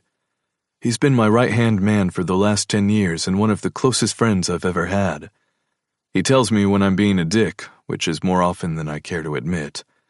He's seen me at my best, and he's definitely seen me at my worst. "What's up?" I ask, taking a bite of my burger. "I heard." He just looks at me and my eyebrows pinch together. "I'm sorry, you are going to have to give me a bit more than that," I laugh. "Is this like a code word or something?" "I was in town this morning," he states, and again I just stare at him. "Jesus, you're going to make me say it, aren't you?" "I'm going to have no choice but to have you say it, since for the life of me I have no idea what the fuck you were trying to say." I pick the burger back up. "Autumn." He says her name, and I drop the burger onto the wrapper. My blood goes ice cold. "Someone saw her in town this morning grabbing donuts." I chew the food in my mouth. The taste is suddenly sour as I grab the bottle of water to wash it down before I throw it up. "I see you haven't heard." "Didn't need to hear," I finally say, leaning back in my chair. "Saw her last night." His eyes about come out of his sockets. "Excuse me?" "Ran into her last night at the crash site," I explain, and he hisses. "Welcomed her back with open arms." "I bet you did," he sneers. "I heard about the last time you met, so I could just imagine." I shrug, and all he does is shake his head. I watch him walk out of the room, and I think about the last time we met. I was walking through the forest, stumbling mostly. My goal was to go to the crash site, but instead I ended up at her house. The darkness of the house loomed as I walked up the steps and pounded on her door. The minute she opened her door and stepped outside, I roared in her face. "You fucking knew he was drunk!" The shock and horror on her face should have stopped me, but nothing could stop me. I saw red. "You did this!" My face went into hers so she could see the damage she caused. "You could have stopped him!" "I tried," she finally said, her voice cracking. "I tried to get him to give me the keys." "You didn't try hard enough." She winced when I said that as if I hit her. "It should be you in that grave rotting in hell with him." I turned and stumbled back into the forest, looking over my shoulder for a second. I watched her fall to her knees. She left town after that, and now she was back. For what, I have no idea, but I know one thing. I never want to fucking see her face again. Walking out of the house after dinner, just as the sun is going down, I look around, seeing that no one is left working in the barn. My horse is outside waiting for me as I get on him for my after-dinner ride. Pushing him to go faster and faster as we go down the trail, which I can probably do with my eyes closed. I'm a sweaty mess when I finally get him back into the barn and get him water before walking out into the black night. I debate whether to shower before I make my way over to Jennifer. Instead, I head towards the forest, deciding that I would shower when I got back. My feet make their way down the beaten path as I think about where I will go today. It's one of two places, the crash site or the cemetery. My thoughts going back to last night and the confrontation with Autumn, I opt for the cemetery. Walking through the forest, listening to the sounds of birds chirping and twigs snapping as I mindlessly make my way over. Pulling open the black cast-iron gate, I hear the squeaking as I step up the 2 steps and follow the pebbled path. My head down as I walk towards her, and when I look up, I see a figure on their knees in front of the tombstone, my body going tight, my blood turning to ice. "You've got some fucking nerve." The words are out of my mouth, echoing in the night. Autumn looks up and over at me, and I can see the tears in her eyes making me even angrier. "What the fuck are you doing here?" "Charlie," she says my name in a whisper as she gets to her feet. "I didn't know." "I don't want to fucking hear it," I hiss at her. This woman who I hate more than anything in the world, more than myself, more than Waylon, more than the one who decided to take Jennifer from me instead of taking me with her. "I don't want to see you, not here, not at the crash site, not fucking anywhere." "I'm sorry." The words barely a whisper before she turns her head to the side and starts to walk away from me. "I need to know that you understand what I'm saying." She stops at my words. "I don't even want to fucking breathe the same air you breathe." I see her chest inhale as she turns her head to the side, her eyes looking past me towards the tombstone. "You aren't the only one who loves her," she says before she runs off and away from me, leaving me to watch her as she runs through the trees and disappears into the night. Chapter 8. Autumn. I shut the car door and make the stupid mistake of turning and looking around. It's been a week since I've been in town, and it's been a week since I've been seen, which means the whispers are back, the finger-pointing, the leers from some of the old people who have been around for a long time, also who have an allegiance to the Cartwright family. A week of feeling like I'm about to crawl out of my skin. Also, a week since I've come to realize how much I missed having my brother and father around me daily. Even though we used to FaceTime each other often enough, it's never the same thing as seeing the person in real life. Being able to hug them or glare at them is so much better face-to-face. I try to pretend that it doesn't bother me, but every single time it eats at me. If it wasn't for my father being sick and them needing help at the distillery and the bar, I would be gone so fast. Fuck, I wouldn't even be here. I pull open the back door to the office. My flannel shirt I tied around my waist flows side to side. I have on a pair of black jeans, which have been in my closet here for the last 8 years, with a white sleeveless bodysuit. The sound of the heels of my boots echoes in the big room. I stop in my tracks and listen to hear if someone else is in, but the sound of emptiness greets me. Looking at my watch, I see it's a little past 9 in the morning. I walk past the column stills to the office, dumping my bag on the chair in front of the desk. The office is enclosed, but it has windows all around showing you the distillery room. I pick up my phone and text my brother. Me. Early bird catches the worm. I put my phone on the desk before I walk out and make my way to the front of the building where the bar area is. Down the long wooden hallway, the walls are stacked with pictures of when the company started. A picture of my great-grandfather standing with 2 of his friends is fading as the years go by. I always laugh when I see the picture because they look like 3 mob bosses. Then the pictures go from black and white to color. One picture is one that we all have displayed in our homes. The picture of Mom and Dad when I was born. She had just left the hospital, and my father had to quickly come here. They took the picture as soon as they walked into the distillery. My mother smiles with me in her arms while Dad held Brady. I smile at the picture as I walk through the swinging door that leads to the bar area. The wood floor has been worn over the years, but is still shiny. I walk past the area in the back where I thought it would be great to host private parties and maybe even tasting events. Something I was going to work on before everything happened. Walking into the bar area, the ceiling opens up, and I take a look around at how pretty this bar is. The exposed red brick around the bar pops out against the dark metal cladding surrounding it. It's a rustic feel, but almost modern at the same time. The big brown square bar area is in the middle of the space, with the square metal piece suspended over it with different glasses all hanging in their place ready to be used. Old wooden barrels that have been used over time also help with the decor. Dark brown leather stools are all around the bar area, while little round tables scatter against the outer wall area.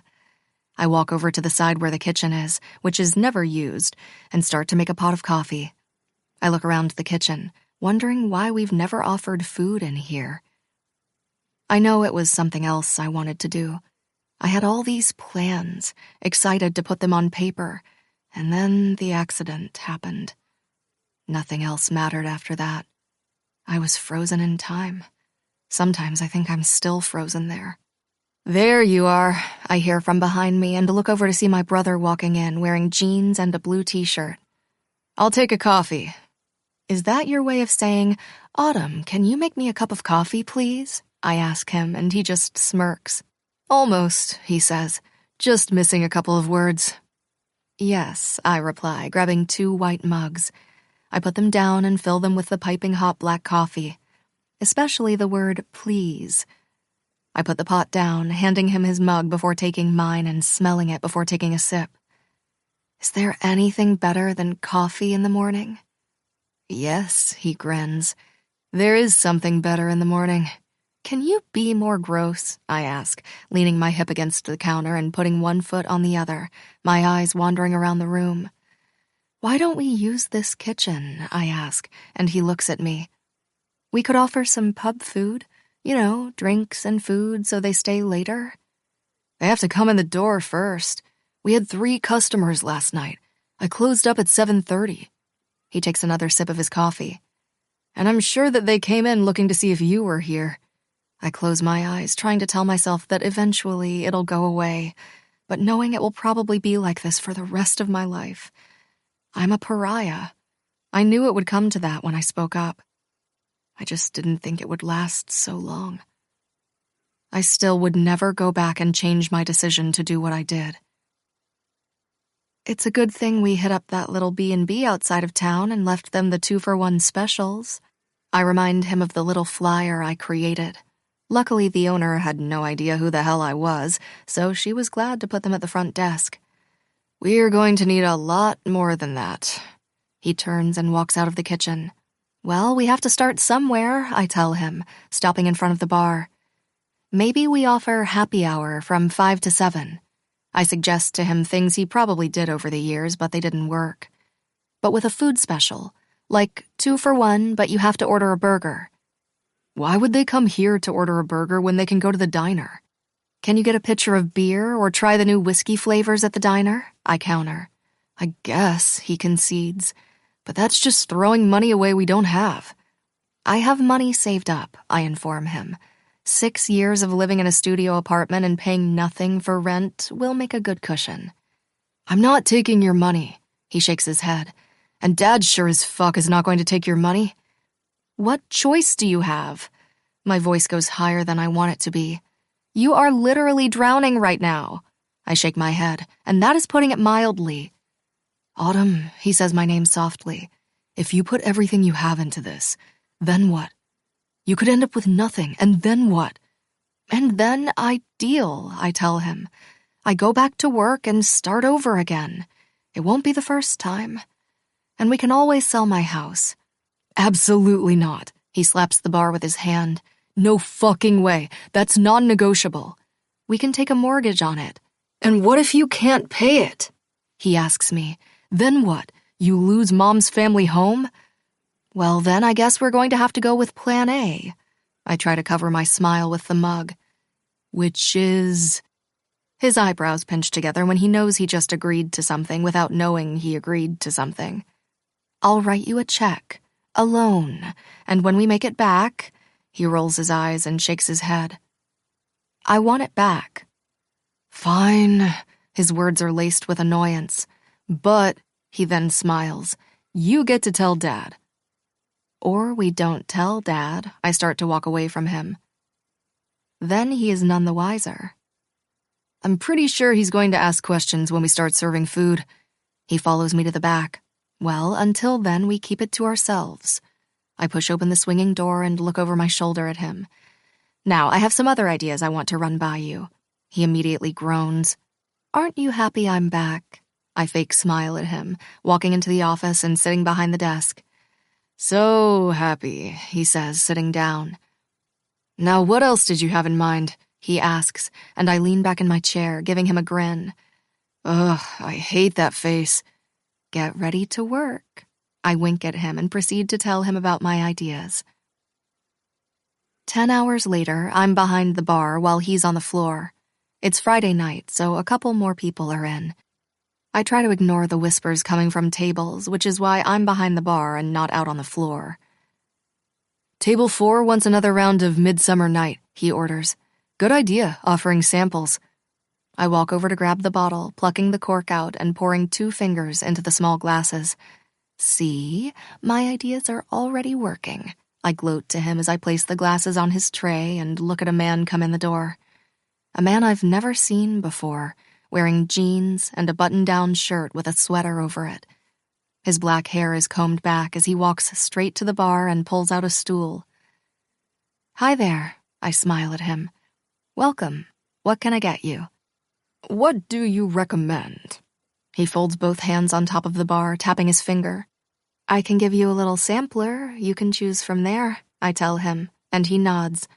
Sounds good, he says with a smile. I turn away, walking to the side, taking 5 little shot glasses out and filling each with a little bit of whiskey before going over and placing them in front of him. Let me know which one you would like. I walk back over to grab a rag and wipe down the bar for the millionth time. I'll take the second one. He holds up the glass and finishes it. Neat or on the rocks? I grab the glass in my hand. Neat, he replies, so I pour 2 fingers into the glass before walking over to him and placing a square white napkin down, then putting the glass on top of it. Let me know if you need anything else, I tell him, and I'm about to walk away. There is something you could help me with, actually. He picks up the glass, brings it to his mouth, and sips. My back goes up, and my neck tingles at his voice, and I feel Brady at my back.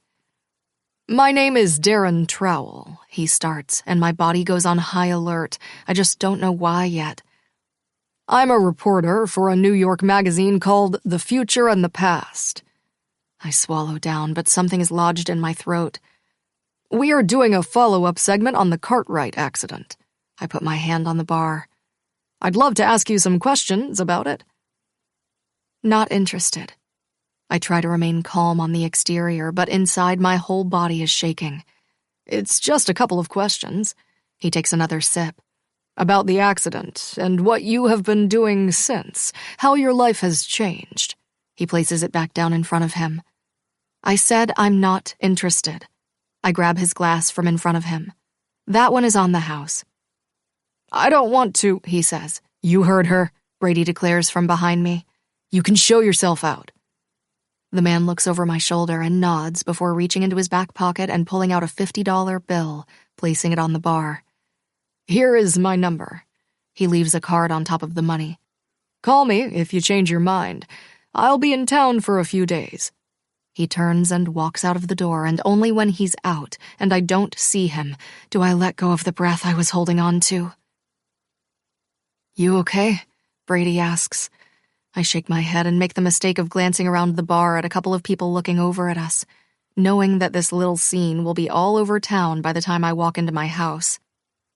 I just need a minute, I tell him, turning and walking away from the bar and toward the back. My knees shake as I walk through the swinging door. Taking a couple of steps into the room and leaning against the wall, I let it take my weight. I let my eyes close and tip my head back, and I take a deep breath through my nose and out through my mouth. Putting my hands on my knees, I try to steady my breathing. The door swings open and then closed, and I know Brady has followed me in. "Why don't you go?" he suggests, coming to squat in front of me. "It's not like it's crazy busy." "I'll be okay in a minute," I tell him, and he gets up and rubs my back. "It's been a long day. Go home." His voice is soft. "You're doing too much too soon. You literally came back and didn't even test the waters. You just jumped in with both feet." So dramatic and bossy. I try to make light of the situation, but the last thing I want is to go back out there. "I'll close up tomorrow," I tell him, and he just laughs. "You're on." He shakes his head, about to turn around. "I know this week has been rough, but..." He runs his hand through his dark hair. "It's good to have you back." I listen to the settling of my heart as the thumping in my ears eases. I can't believe I'm going to say this. I laugh nervously. It's good to be home. The tears well up in my eyes as I lift my hand and pinch my fingers together. But only this much. We both have our laugh before I turn and walk to the office to grab my stuff, picking up a bottle of whiskey and tossing it in my black bag before walking out the back door. I drive home with the windows down, the hot night feeling like the world is on hold. I don't bother with the lights when I get home. I kick off my shoes before placing my bag on the floor next to them and grabbing the bottle of whiskey. Going straight to the counter, I put the whiskey on it before walking over to the cabinet on the side and grabbing a shot glass. I pour the whiskey to the rim before taking a shot, which leads to 2, then slowly leads into 3 before I open my eyes. My breathing becomes easier, and the burning down my throat goes numb. My head hangs forward, and I hear the voice of the reporter fill my head. Follow-up segment. I shake my head, grab the bottle as my hand shakes, and take another shot. I untie the shirt from around my waist and toss it on the table before walking to my bedroom and grabbing a pair of shorts and a tank top. The moonlight comes in from all the open shades as I grab the bottle and head out to the back to sit in the swing. Sitting in it, I listen to the deadness of the night. Some chirps are going on here and there as I stretch my feet on the bench and put my arm on the back of it, laying my head down on it. Taking a pull of the whiskey, I try to forget the day. My eyes watch the fireflies in the distance as I put one foot on the wooden deck to push myself back and forth gently. Minutes turn into hours, and I take a pull from time to time. I look at the clearing as I see a figure there, but I'm not sure if my eyes are playing tricks on me. I watch him move closer and closer to me, his white t-shirt sort of shining in the darkness, his jeans dark as the night. He looks down as he makes his way to me, and I take another shot of the whiskey to brace for whatever it is Charlie wants to throw my way. The last time I saw him at the cemetery, I made sure that I avoided him like the plague. It wasn't hard, since I went to work and then home. I never ventured out anywhere. especially the 2 places he told me never to go. He must feel me looking at him because he glances up, and his eyes see me, and I know because his body goes tight. I take a deep inhale as I turn on the swing and put the bottle of whiskey on the floor before getting up on my feet and walking over to where the 3 stairs are. My head spins just a bit. Seriously? My mouth is talking before my brain can even realize it is. You have got to be kidding me. Seriously, he replies when he's standing at the bottom step, looking up at me. His hair is longer than I remember it ever being. What the fuck are you still doing here? I swallow down the lump in my throat. Fuck you, Charlie. Everything is building up inside me. No, fuck you, he roars, and I can smell the alcohol rolling off him. You ruined my life. I shake my head. Your life is ruined? I ask him and laugh bitterly. Your life is fucking ruined? I lost everything that night. Everything. I hiss at him. He takes a step up. I lost my whole life that night. Really? I ask, baiting him. In the past 8 years, I've never, ever challenged Charlie. But tonight, after a whole fucking week of feeling like a pariah, I'm done with it. You look to be doing just fine. I raise my eyebrows. You have a thriving business. You have no one trying to run you out of town. And if talk is still right, you have your choice of girls lining up to pick up those pieces. I shake my head, knowing I'm probably hitting him below the belt. You lost Jennifer that night. You weren't the only one who lost her. But I lost more than just my best friend. I'm the one who lost it all. I point at my chest. Me, not you. I exhale. And trust me, every single time I turn a corner, someone is always there to let me know exactly what I did that night. I don't need it coming to my fucking house. I turn on my feet and walk to the door, opening it, but it's being slammed before I can step inside. His hand is over my head, stopping me from opening it. His chest is to my back as I close my eyes, telling myself he's going to go away if I don't move. But the anger in me makes me turn to look at him. Go away. I push at his chest, and he moves back, but he's a lot bigger than me. Why can't you just go away? I shout at him, going to push him again when he grabs both my wrists in his hands, pushing them into the door beside my head. My chest rises and falls as we stare at each other with hatred. I hate you, I whisper. I hate you. His head comes even closer to me. Not as much as I hate you, he retorts. The both of us pant, and I don't know who does it first. I don't think either of us is ready for what is to come. I know I'm not. Chapter 9. Charlie. I hold her wrists in my hands by her head.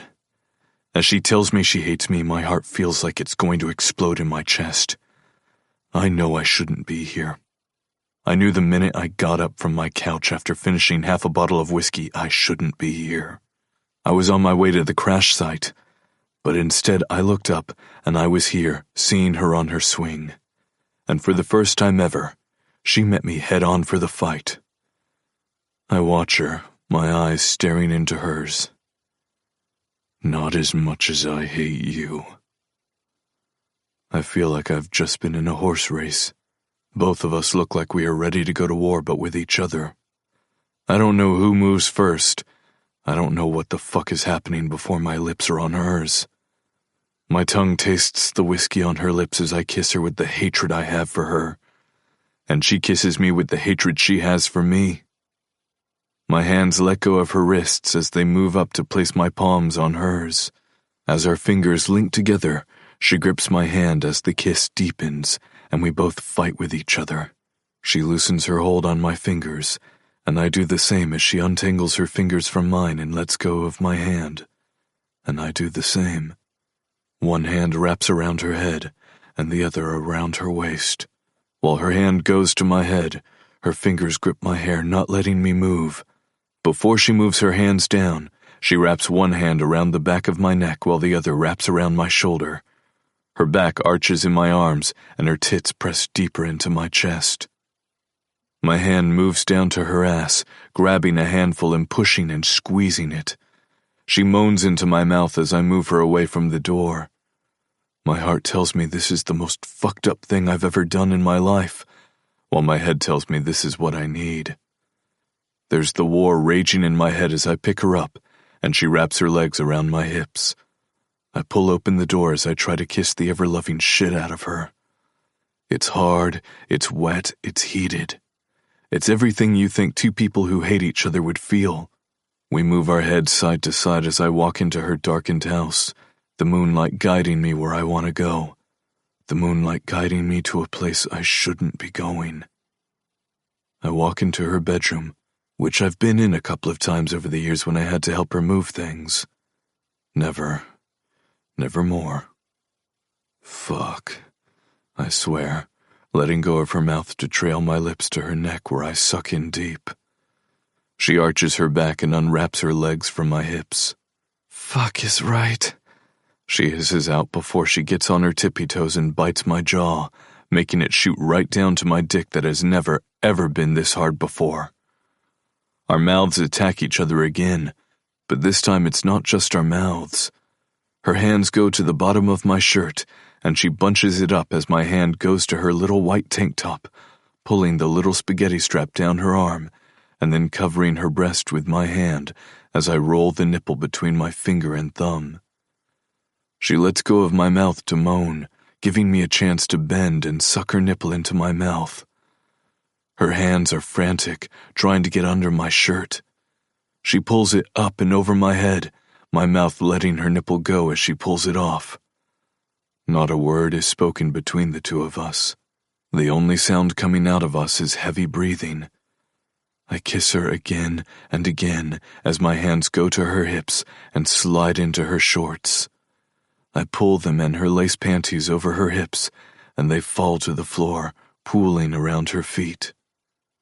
She's standing in front of me naked as her hands go to the button of my pants. My eyes watch every single move as the sound of the zipper being pulled down echoes in the room. I don't think I take a breath as she moves the flaps of my jeans, and her hand slides into my boxers as she grips my cock in her hand. My mouth hovers over her as she moves her hand up and down. My hand slides down her stomach, touching her neatly trimmed triangle as my hand slips through her slit, and I slide a finger into her. She sighs out a deep breath as I slip another finger into her. She bites my lower lip before she moves to my neck, sucking in deep. My eyes close as she moves her mouth to my nipple, sucking it into her mouth before biting right next to it. I hiss out as she moves away from me and drops to her knees. I should stop this. I should move out of her touch. I should do a whole bunch of things. But I don't do any of them. I'm stuck. My feet stuck to the floor as if it is quicksand. I feel her hands moving to my waist as she pushes my jeans over my hips, freeing my cock, and then sinking her mouth onto it. I open my eyes, watching her try to take me all in her mouth. My eyes lose focus on her as she bobs her head away from me before taking me to the back of her throat. I have to close my eyes or I'll come. My hand comes up to her head, gripping her hair in it and pulling her away from my dick before I bend and kiss her. I pull her up to stand before moving her backward to the bed. The back of her knees hit the bed, and she falls back. I kick off my boots before getting rid of my jeans as she moves back on the bed. Our eyes watch each other as I put one knee on the bed and then the other. Her legs open for me as I crawl between them. Charlie, she says my name. Shut up, I order her, and she tilts her head back.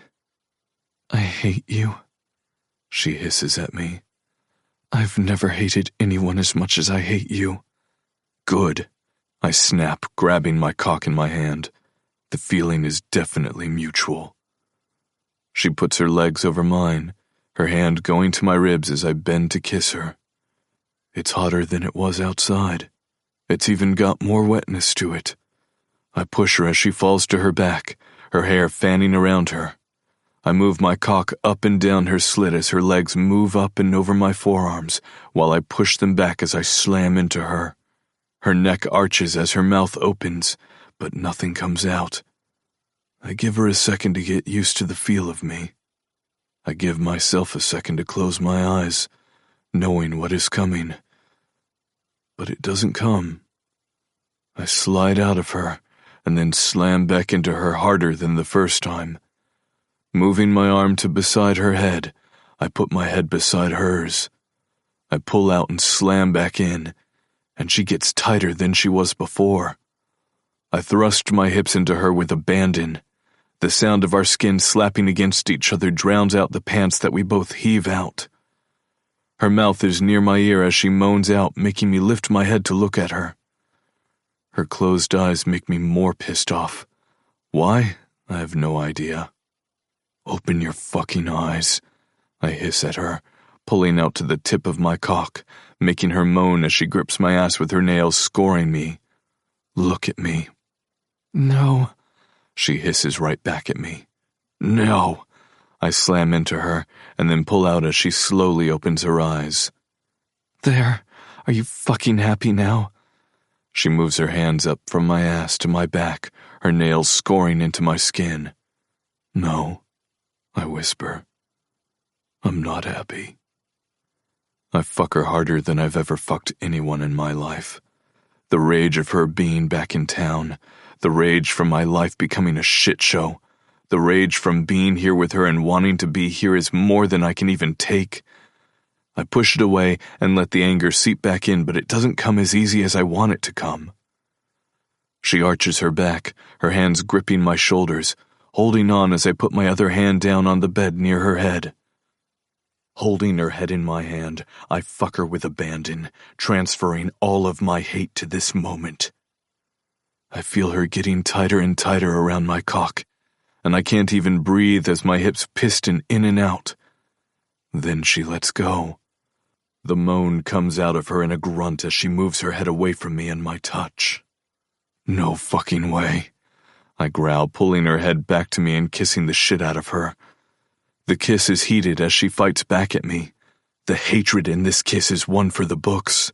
It's when I feel my balls getting tighter that I let her mouth go, the sound of my heavy breathing louder than her moan as I bury my face in her neck at the same time as I bury my cock inside her and let go. My eyes close, and all I can see is autumn. All I can see is her staring at me. I tighten my eyes even more, and still, all I can see is her. I wait to see if it changes, if Autumn is the only one I see, or if it'll be Jennifer. I collapse on top of her as her legs fall to the bed. The hands at my shoulders fall to the side and away from me.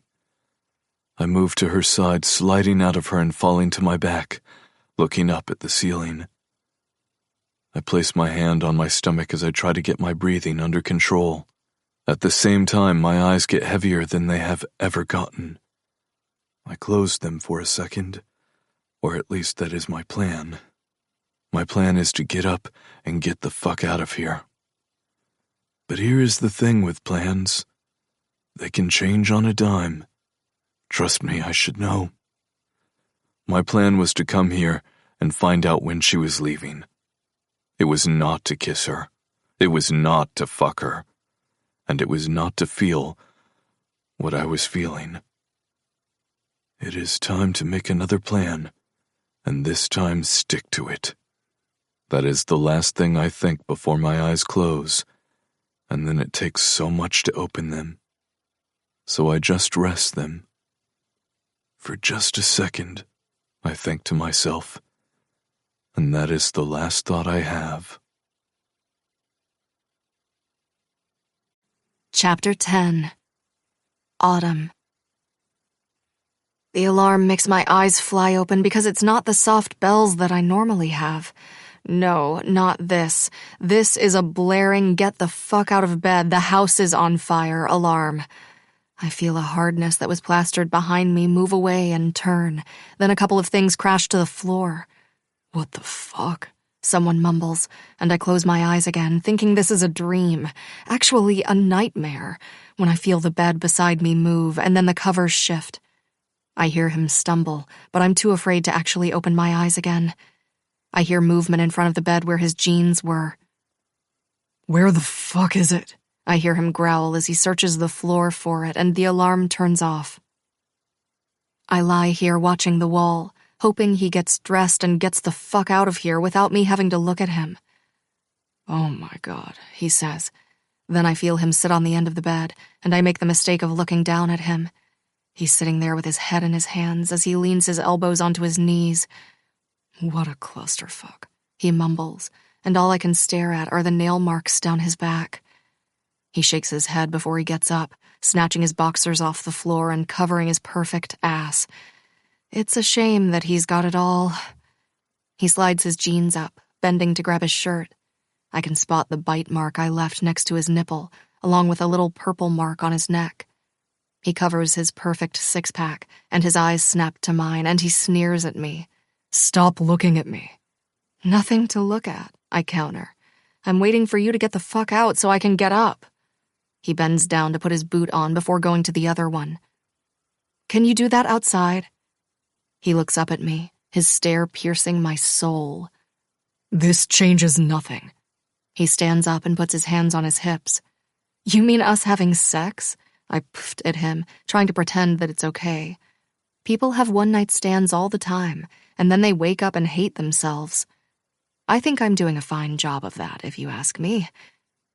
"Whatever it was," his teeth are clenched as he talks to me. "It was."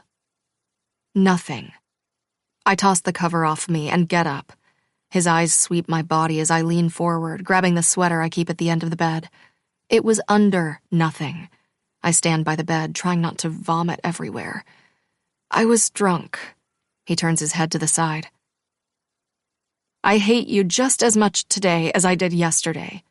I can see him bite down, his jaw getting tight. "Actually, a little more." "Good," he snaps. "We're on the same page." He turns to walk out of the room, or maybe he's about to storm out. I don't fucking care at this point. He came here, and now we both have to deal with what we did. "Just so we are on the same page," I say, and he stops but doesn't turn around. I look at his back as I say the words. "We had unprotected sex last night." I can see his hands ball up beside him, his shoulders getting tight. "I better not catch anything from you." He whips around to look at me, anger all over his face. "And I'm supposed to believe that you're clean?" He rolls his eyes. "Fucking please."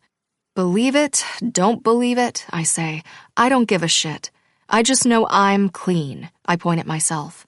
"You, on the other hand," I make sure I look him up and down. "Who the fuck knows?" "Yeah, and how do you know that?" He folds his arms across his chest. I point at him. "Because, unlike you, this was the first time I've had sex in 8 years. I ignore the look of shock on his face as I turn to walk to the bathroom. I don't want to hear whatever shit he's going to say, so I slam the door behind me. Leaning my back against it, I look down at my hands shaking as I slide to the floor. At the same time, I hear the front door open and then slam. I close my eyes and try to make the nausea pass by breathing in and out slowly. Closing my eyes, I hope it makes the nausea go away, but instead all I can see is Charlie over me, yelling at me to open my eyes, his eyes looking into mine as he fucked me. I shake my head to stop the images as I get up and walk over to the shower, turning it on before taking the sweater off and seeing a reflection of myself in the mirror. I avoid even looking at myself before stepping in and washing away the smell of sex and Charlie. 2 things I never thought I would say in the same sentence. I even wash my hair since he touched it. Every single inch of me washed twice for good measure. I wrap one of the towels around myself before stepping out and wrapping my hair. I walk out of the bedroom, taking one look at the bed and ripping the cover off to the floor before the sheets follow it. Gathering them in my arms, I move over to the washing machine and stuff the sheets in and then the cover. I set it on heavy-duty wash before going to the kitchen and starting my coffee. Grabbing the mug, I walk back into the bathroom to start blow-drying my hair. I ignore even looking at the bed, just like I avoid looking into my eyes in the mirror. But now I'm standing in front of it as I take the towel off my head, combing my hair, moving to the side and seeing the reddish-purple mark. My hand drops the comb as my fingers come up to touch it, and I immediately get sick to my stomach. I lean over and vomit out the coffee I was drinking. I dry heave for a few minutes before I stand back up, trying not to think about the fact I just fucked my best friend's boyfriend. Sorry, scratch that. My dead best friend's boyfriend. The whole time I'm getting ready, I think about how stupid I was last night. How it took one touch from him to light my body on fire. How it took a kiss, and for that one kiss I forgot I hated him. But how it took 1 minute to make me hate him even more. I put some concealer on the mark on my neck before getting dressed in white jeans, grabbing a light denim blue button-up shirt, pulling up the sleeves, and tying the front in a knot before grabbing my white sneakers. I make my way to the dryer and put the sheets in there and hang the quilt up. I get into the office later than I have in the last week. I pull open the door and step in to see my father behind the desk. "Hey there, sweetheart," he greets me, and I smile at him. He looks a little tired today, more so than yesterday. "Hey yourself," I reply, walking over and bending to kiss his cheek. "What are you doing here?" "I work here," he laughs. "I would ask you the same thing." I sit in the chair in front of the desk. "Same," I tell him as he looks over the invoices in front of him, closing the book so he thinks I won't see them. "Did you eat?" I ask, and he leans back in his chair. "You know I'm the parent in this relationship." He chuckles, folding his arms over the book in front of him. Is that a yes or a no? I raise my eyebrows, waiting for him to answer me. "I was going to grab something when I came in," he admits. "I wasn't feeling so hot this morning." I get up right away. "I'll go get you something from the bakery," I tell him. "What do you want to eat?" "Something light," he says, leaning back and taking money out of his pocket. "Here." "It's on me. It's not every day that you can buy your father breakfast." I make a joke out of it. "I'll be back." I'm about to walk out of the room when he calls my name. "Autumn, this was outside for you." He picks up the white envelope, and I grab it, seeing my name written in the middle in black writing and underlined twice. "Thanks, Dad," I say, holding it in my hand. "I'll be back." I turn and walk toward the front of the bar and head to the bakery. Walking in, I'm greeted the same way I was when I got here. "Morning, Miss Maddie." I smile at her as she walks out of the back with a tray of donuts on it to refill the front display case. "Morning, Autumn," she returns. "What can I get you?" "I'll have 2 yogurts with granola and fruit," I say, and she nods, going to the back to get my order. I open the white envelope in my hand, finding the folded white piece of paper, pulling it out, and the card dropping to my feet. My heart speeds up when I see it's the same card I got yesterday at the bar. The back of my neck tingles when I pick it up and then unfold the paper. "Autumn, I would love to talk to you and get your side of the story, clear up some facts. Call me at your earliest convenience. Darren." I tear up the letter and walk over to the garbage can in the corner, tossing the letter and the card. My hand shakes as I move my fingers, watching the papers fall into the can, the pieces falling away. I turn in time for Maddie to be there with my white bag. "Here you go," she says. I walk over, pretending everything is okay as I open my wallet and take out my cash to pay her. "I threw you in a donut on the house." I smile at her. "You need to fill out a bit." I laugh at her remark. She was always saying I was sticks and bones anyway, so I'm not sure why she noticed it more now. "Thank you." Grabbing the bag, I leave her the rest of the change for a tip. I'm walking out of the door with my head almost down when I bump into a hard shoulder. "Oh, my goodness," I say, looking up. "I'm so—" The words are stuck in my throat when I see the woman in front of me. Waylon's mother. Her bleached blonde hair styled perfectly. Her makeup just right, the string of pearls around her neck and more at her ears. Her outfit is slacks and a knitted sleeveless shirt with the matching sweater tied around her neck. "I don't believe it." The snarl is more than I remember it to be. "What the hell are you doing here?" I'm sure there are people all around waiting for this showdown. I live here, I reply, putting my shoulders back, trying to show her I don't care what she thinks of me. I heard you were in town, but I was hoping you would crawl back to that rock you've been living under for the past 8 years. Her voice is venomous. Got tired of that. I try to garner all the strength I can. Decided I shouldn't be the one hiding my face anymore. I did nothing wrong. The minute my son started dating you, I knew you would be trouble, she hisses, and it takes everything in me not to roll my eyes. If anything, I made her son a better person. I mean, he was downright horrible at the end, but I want to believe that at the beginning, he was better, and it was because of me. He could have had anyone he wanted, yet he picked you. She looks me up and down. He probably felt sorry for you. Not as sorry as I feel for myself, I tell her, having to endure the memories that I loved a man who was... I don't get a chance to finish the sentence. Her hand flies up so fast she snatches my wrist in her hand, jerking me forward. Don't you dare say another word about my son. You best take your hands off me, Mrs. Cartwright. I pull my hand free, making her move forward a foot. People are already watching. Wouldn't want the Cartwrights to have to bury another story.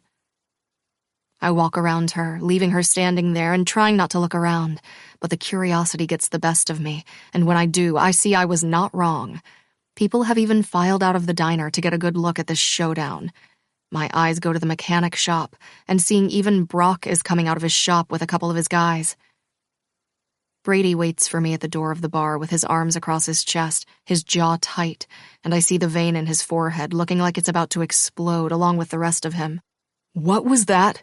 He asks, his eyes then going back to Mrs. Cartwright, who is acting as if we didn't just almost get into a fist fight in the middle of Main Street. She turns to smile at a couple of people, waving her fingers at them. There's a smile on her face, and all I can think is she's just like a wolf in sheep's clothing. I try to get my body under control before I talk. She was just welcoming me back to town, I joke with him. Said if I ever needed to borrow a cup of sugar to come on down. I walk into the bar with him right on my heels. You shouldn't have to do this every single fucking day. Sooner or later, people will get tired of it and move on. I look over my shoulder. Hopefully sooner rather than later. I try to steady my heartbeat as we walk. We would understand, he says, and I stop walking, turning to look at him, seeing him with his hands on his hips. If you decided that you wanted to leave, if this is too much for you, my eyebrows go up. I don't know how else to say this. I stand tall. But this is my home, and I'm not fucking leaving. Chapter 11. Charlie. I walk out of my house, coffee mug in my hand, as I make my way across my backyard to the office. My eyes go to the red barn as I see some of the horses being brought out to start the day. Pulling open the glass door and stepping into the office, I see Lila sitting behind the desk. Good morning, Charlie. She smiles at me. She's been working for me for the past 5 years. As soon as she turned 18, I hired her. 6 years ago, she was a client here when the boy she was dating brutally beat the shit out of her and threw her onto the road from his moving truck. A passerby saw her on the side of the road, thought it was a mannequin, and stopped before he ran her over and saved her life. All of that because she beat him at a horse race. She was in a coma for 2 weeks. They didn't think she was going to make it. It was a slow recovery, but she eventually came out of her shell. She needed a job. We needed someone to handle the phones and schedule appointments, so it was perfect.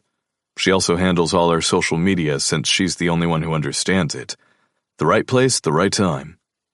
She is still quiet. The only way she lets you see a piece of her is when she's riding her horse. The confidence she has, the ability to ride and keep a handle on her horse.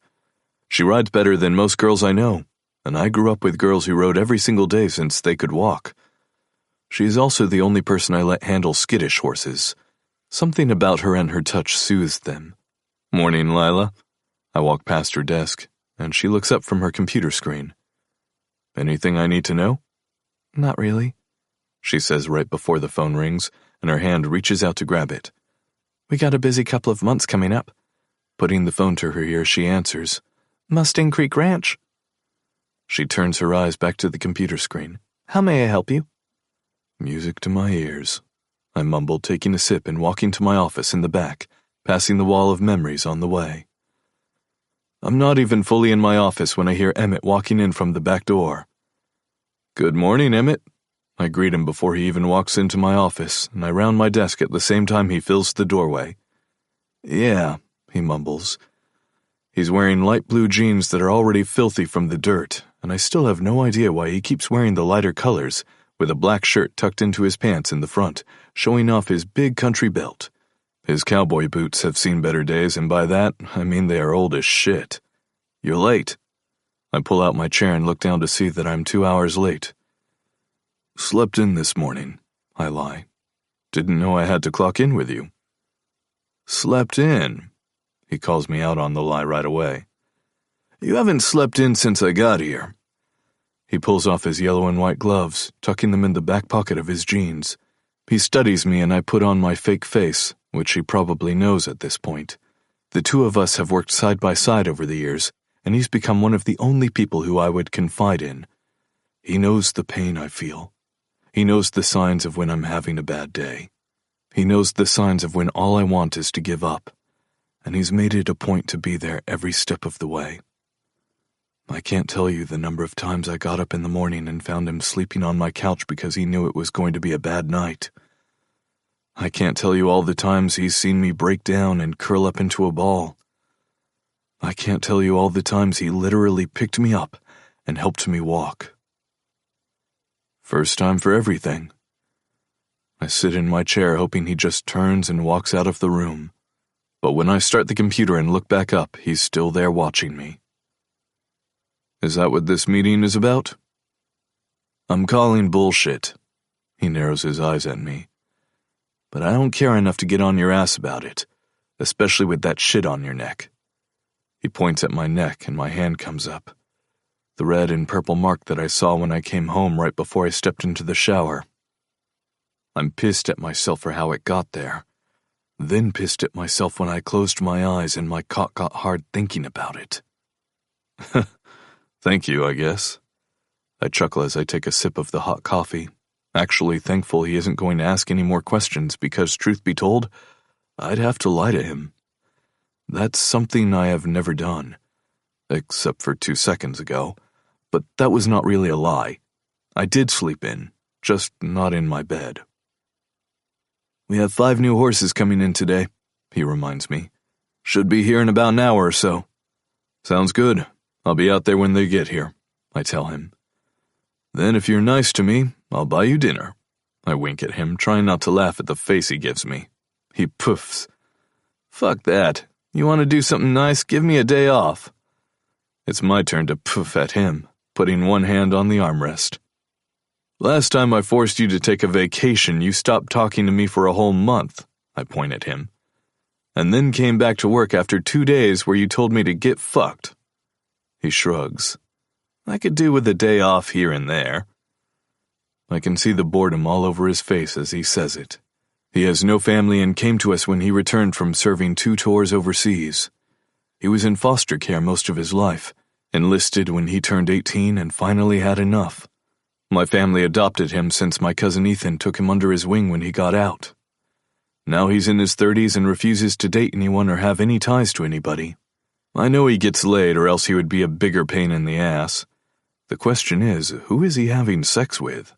I've never seen him with a girl, not once in the past 10 fucking years. Then take a day off. I pick up my cup. Take 2 days off. Now you're just fucking with me. He turns on his boot and storms to the door. Also heard from a couple of people that Autumn just almost got assaulted. The blood drains from my face. By Mrs. Cartwright in the middle of Main Street. My heart beats when he says who it was. I don't know why you would think I care, I say tightly, ignoring the way my heart laughs at me.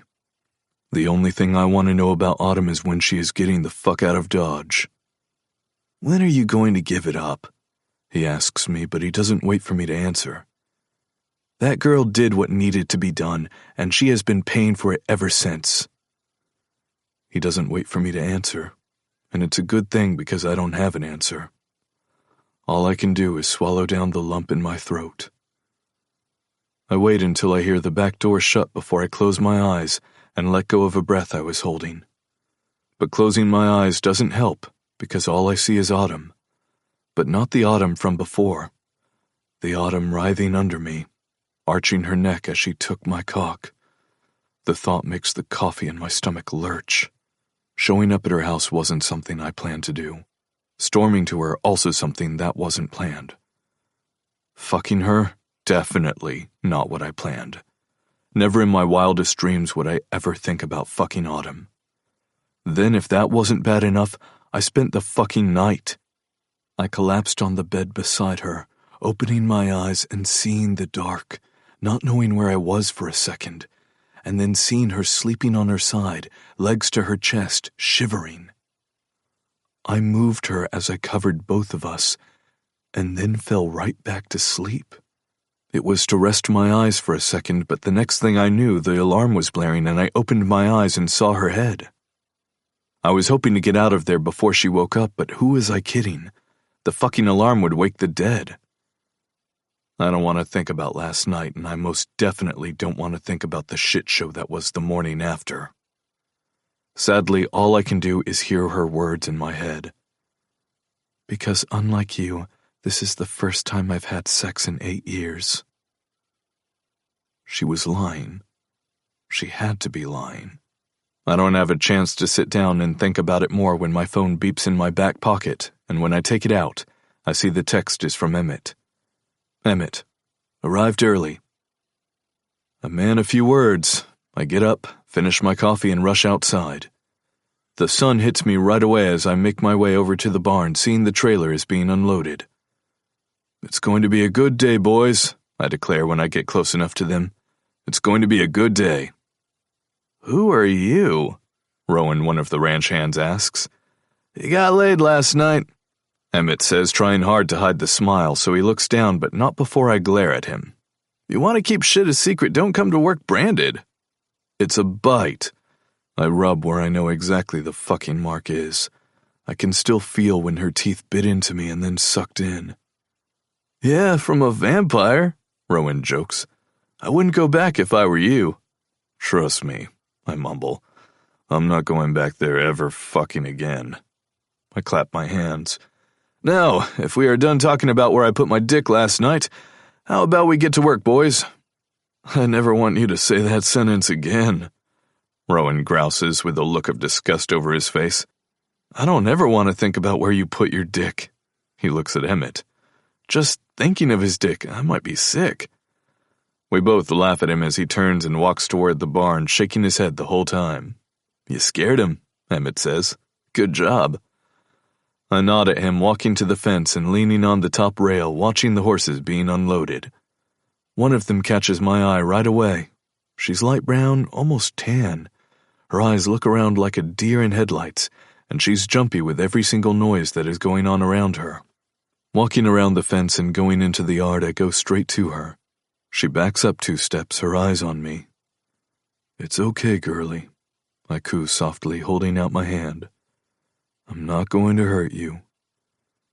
She lets me get close enough to her to pet her muzzle. That's a girlie. I get closer to her. I guess you picked another one, Emmett notes, and I look over to see him on his horse. I was told she was the most skittish of the whole bunch. We might have to get Lila in here for a bit, he says, almost annoyed that she has to come out. He tolerates certain people, but Lila isn't one of them. I don't know what about her gets under his skin. Whenever she's around or we have to bring her in, he's the first one to leave and not be bothered talking to her, yet he's the last one there watching her. You aren't skittish, I whisper to her. Are you, girlie? I look over at Emmett. Goldilocks. We spent the rest of the afternoon unloading the new horses and getting them acclimated in their new stalls. When the sun goes down, I walk out of the shower and head over to the kitchen. Opening the fridge, I look at what to make myself for dinner. I settle on grilling a steak and some veggies. Twisting open a bottle of beer, I stand here and wait for it to be ready, looking over at the barn and wondering what Goldilocks is doing. I sit down at the island to eat my steak, ignoring how quiet the house is and how the silence is now almost deafening, whereas for the last 8 years all I wanted was the quiet. I rinse off my plate and put it in the dishwasher before I walk out of the back door. My routine every single night is going for a walk after dinner. Except this time, I stop by the barn before I head for my walk. The sun has set and the stars twinkle in the sky. The sound of crickets fills the night air as I walk through the grass toward the red barn. Walking in and going straight to her stall, I find her with her ass in the corner of the stall as she faces out looking around. "Hey, Goldie," I say. "You having a good night?" I open the gate and walk in. "Yeah, me neither," I tell her, walking to her side and rubbing her neck. "It's going to be okay. It's going to be okay." I stand in her stall and stay with her for I don't even know how long. Walking out and heading to the woods, I move with my head down as I walk the trail until it goes off the path. I don't even know where I am until I look up and I'm staring at her house. The whole house is dark in the night. Not a light is on, but I see the swing moving. She sits on it, not like she was lying down yesterday. No, today she's sitting, holding her knees to her chest as she lays her head on them. The bottle of whiskey sits beside the swing. It's exactly where it was this morning when I took off. My feet move before I even have a chance to think about why I'm even here. She must hear me walking toward her because her head comes up and I see her glare. "What the fuck are you doing here?" Chapter 12. Autumn. I listen to the sound of crickets chirping nearby, the taste of whiskey on my lips as I lick them. I wonder if I should take another pull of the bottle. It's been a fucking day and a half, to say the very least. I got home and immediately took a hot bath, hoping it would make it somewhat better, but it didn't. Walking outside and seeing the bottle of whiskey beside the swing was a sign I should drink my sorrows away. So I took a couple of pulls, and the tears fell freely. I replay the day, starting with the shit with Charlie to the letter, and then running into Mrs. Cartwright. I was adamant to my brother and my father that I wasn't going anywhere. I was being as brave as I could be in their eyes, but the minute I got home and was able to let it out, I did. This is my home, and where I want to be, but it doesn't mean it is easy for me. It also doesn't mean that I belong here. Maybe I don't, and perhaps I'm just dragging out the inevitable, but I'm not going anywhere for the moment. Doesn't mean I wouldn't like to crawl in a hole and just bury my head. Doesn't mean it isn't killing me a little staying here. Little do they know how I'm breaking inside more and more. I thought there was nothing left to break. I must have been wrong. I hear the rustling of leaves and look up, his eyes on me as he walks toward me. All I can do is glare at him. In another fucking t-shirt that molds to his chest, and now that I know what is under it, my hands itch to touch him. His jeans hang onto his hips as he walks toward me. What the fuck are you doing here? I put my feet down and wipe the tear away, but another one joins it. You have got to be fucking kidding me, I say louder, my voice almost echoing in the quiet night. Can you for fucking once just let me be? He stops in front of the railing, and I walk over to it, putting my hands on it and spreading them on the railing. Like, just let me fucking be. I can't help the tears that come down my face. I get it. You hate me. Trust me, I get it. But can you fucking for once just go away and let me be? I again don't wait for him to say anything. This is the only place I can fucking breathe. I lift my hand to my house. It's my safe space. Leave me to my fucking safe space, Charlie. I take a deep inhale. Please just leave me to my fucking safe space. I start to walk away.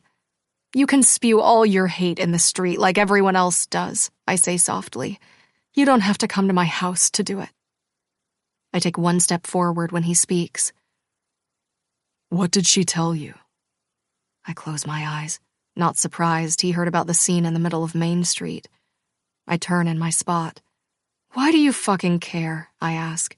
Is it because you weren't there to witness it and add more fuel to the fire? Is that why you care? I asked you a question. He ignores what I just said and focuses on his own question. Is this what you came here for tonight? I ask, to get the lowdown on what went on with Mrs. Cartwright. He just stares at me. It's the same shit it always is. Just like you, she hates me, wants me to crawl back into a hole and die, yada yada yada. What did you expect when you came back here? He folds his arms over his chest, and I can see his arms get bigger. I expected for everyone to have moved on a little. I expected to be stared at and pointed at. Trust me, I wasn't expecting to be anyone's friend. But I wasn't expecting this, I admit. I told the truth.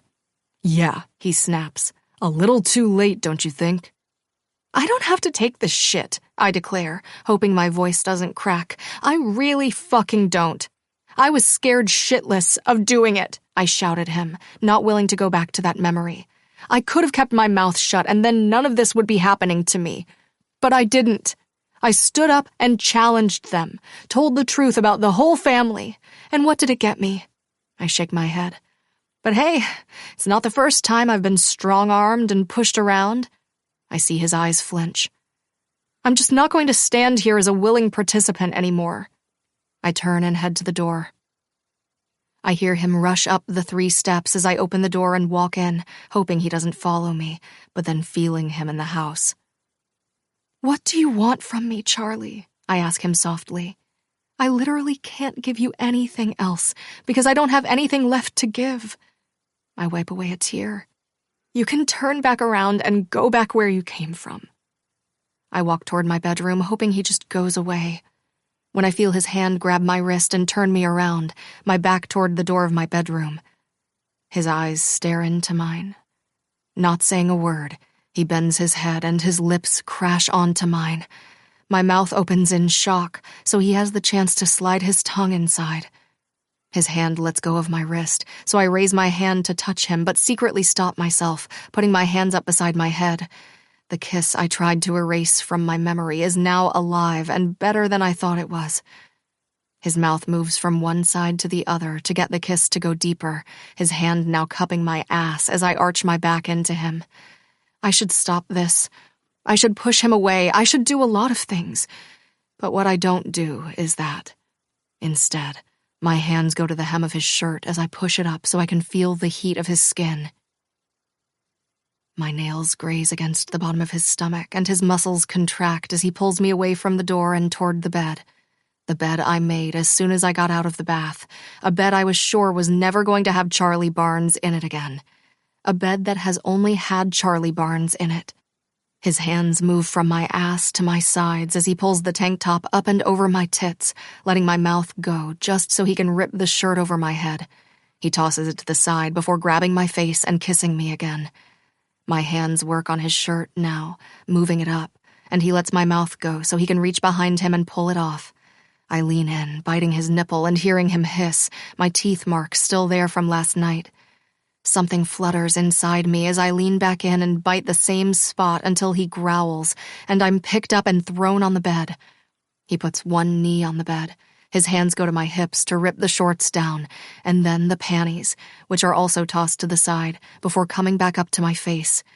I think he's going to kiss me, but he bites my jaw. Got your mouth on me yesterday, he mumbles as he licks down my neck toward my nipple, stopping to suck it into his mouth. Didn't give me a chance to use mine. I watch him open my legs, my knees falling to the sides as his head bends, and he devours me like I'm his last fucking meal. I get up on one elbow, watching him lick up my slit toward my clit, flicking it with his tongue before going back down and sliding it inside me. My eyes close as I take in the feel of him. My hand comes out to run into his hair as his finger slides in with his tongue, hitting my G-spot, before sliding his tongue out of me and moving up to suck my clit between his teeth. It's all I need for me to fall over the edge. Gushing over his finger, I moan out his name. Charlie. But he doesn't let up. Not Charlie. Instead of pulling his finger out, his finger just speeds up. I can't even help the pant coming out of my mouth, moving my hands through his silky hair, gripping it in my hand. I'm going to come again, I admit. His eyes look up at me as his tongue flicks my clit from side to side. His fingers fuck me faster and faster until I let go again, this time bigger than the last time, bigger than when I do it to myself, bigger than it's ever been. I close my eyes, feeling it rushing through me. My hand loosens his hair as I move my elbow and lie down in the bed. He slides his fingers out of me, one hand lying beside me, the other up by my head. My body feeling like it's floating on air. My eyes watch him move off my bed, thinking he will grab his shirt and leave. But instead, with his eyes staring into mine, he kicks off one boot and then the other. His hand moves to the button on his jeans. My eyes watch his hands, seeing him pull the zipper down. My heart beats even faster than it was 2 seconds ago when I had my second orgasm in less than 3 minutes. His hands push the jeans down, and then he stands there in black boxers, the outline of his cock filling out the front of his underwear. He pulls his boxers down, his cock springing free. My eyes watch him move one knee onto the bed and then the other, his cock in his hand. "On your knees," he orders me.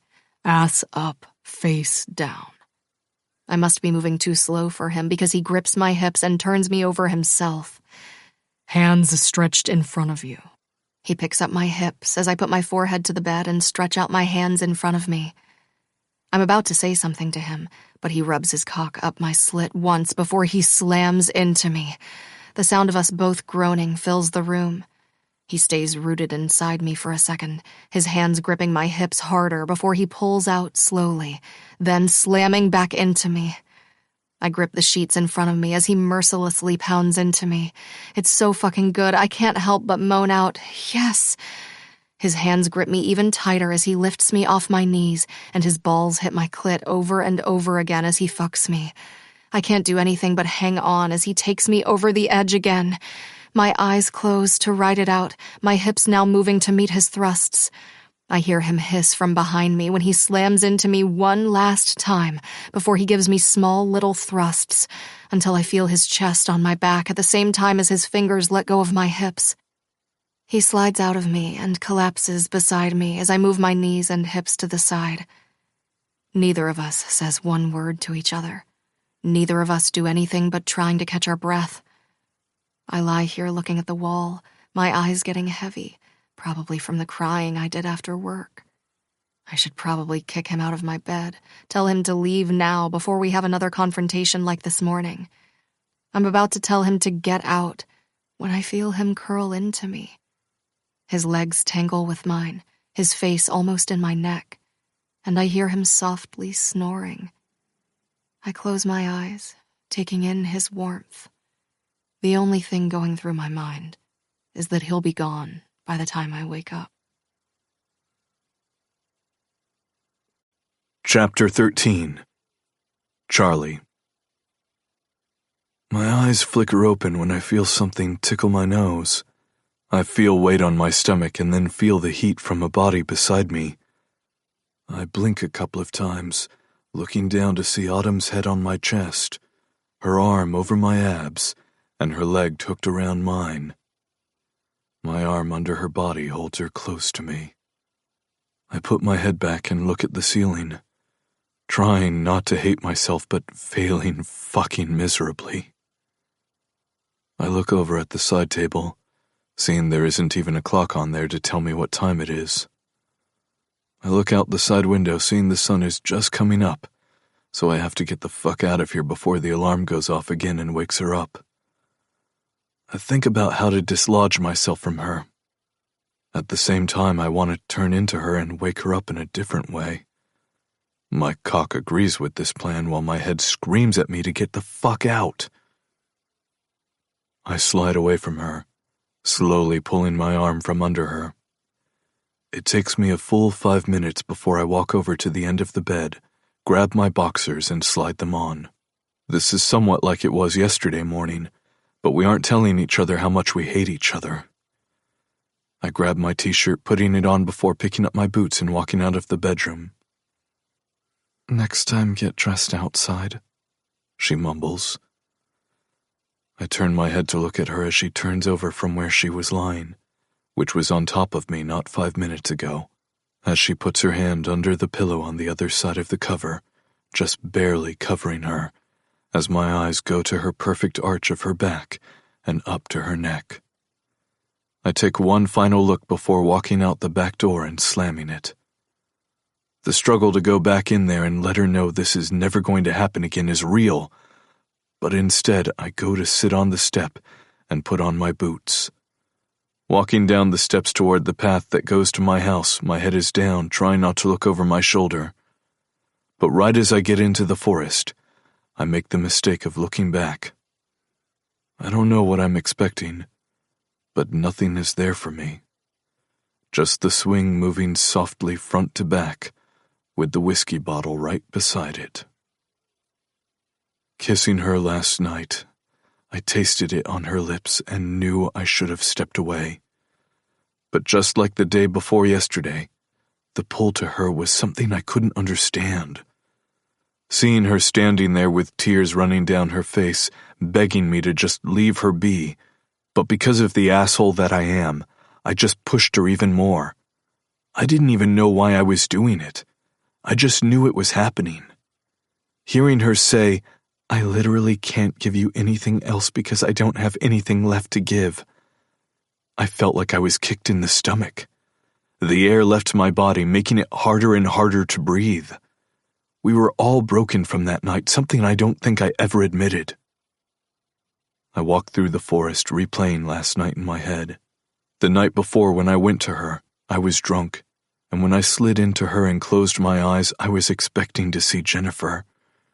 But not with Autumn.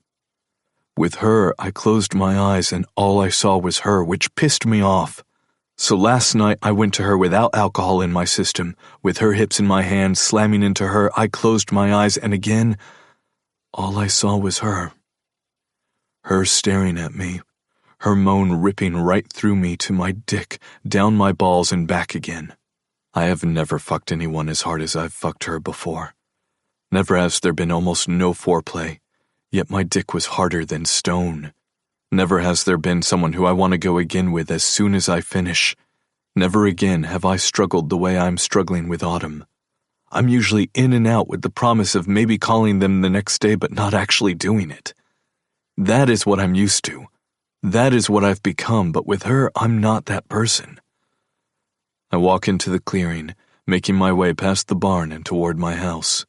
The sound of gravel crunching makes me look over to the side, seeing Emmett arriving while I'm walking up the steps to my house. I turn the handle and at the same time my phone blares from my back pocket. Taking it out, I turn off the alarm as I walk into the kitchen, tossing the phone on the counter before walking to the bedroom. I pull off my shirt, smelling her around me as I toss it into the laundry basket, before I add my jeans and boxers to it as soon as I take off my boots. Stepping into the bathroom, I turn the water on, and the cold immediately hits me as it warms up. I put my head back, letting the water wash over me. I get out, grabbing one of the white plush towels from the side to wrap around my waist. Then I grab another one and open it to dry my hair before tossing it on the hook beside the shower door. Running my hands through my wet hair, I look into the mirror and wonder if I should shave or not when I see the bite mark. My hands come up to touch it as I look at it in the mirror. My cock stirs and I drop my hand. I ignore the way my heart sped up seeing her teeth marks on me. I ignore it all when I turn and walk into the closet, grabbing a pair of boxers followed by a pair of my work jeans and a black t-shirt with the barn name written on the back of it. The socks are next, followed by the boots as I step out of the closet and into the bedroom. The bed hasn't been made in 2 days, but it also hasn't been slept in that amount of time either. My eyes go to the bedside table where the clock tells me it's almost 7, and also where Jennifer's picture is in a frame. She is looking at me, smiling, and I walk over to the frame, picking it up. My finger rubs her cheek through the glass as I think about one of the last moments we were together. "Hey, baby," I said when I walked into the house. The smell of something baking in the oven filled the whole house. "In the kitchen," she called, and I walked down the small hallway to the kitchen, not seeing her there, but then she popped up. Hey. Her whole face lit up when she saw me. Guess what I'm making? Whatever it is, I replied as I walked around the counter to her. My arms circled her waist, bringing her against me. Her arms wrapped around my neck. It smells good. I buried my face in her neck, although not as good as you smell. I nipped her neck and that made her squirm in my arms. Charlie, she said breathlessly, and if I closed my eyes tight enough, I would always remember it. Do you know how happy you make me? Not as happy as you make me, baby.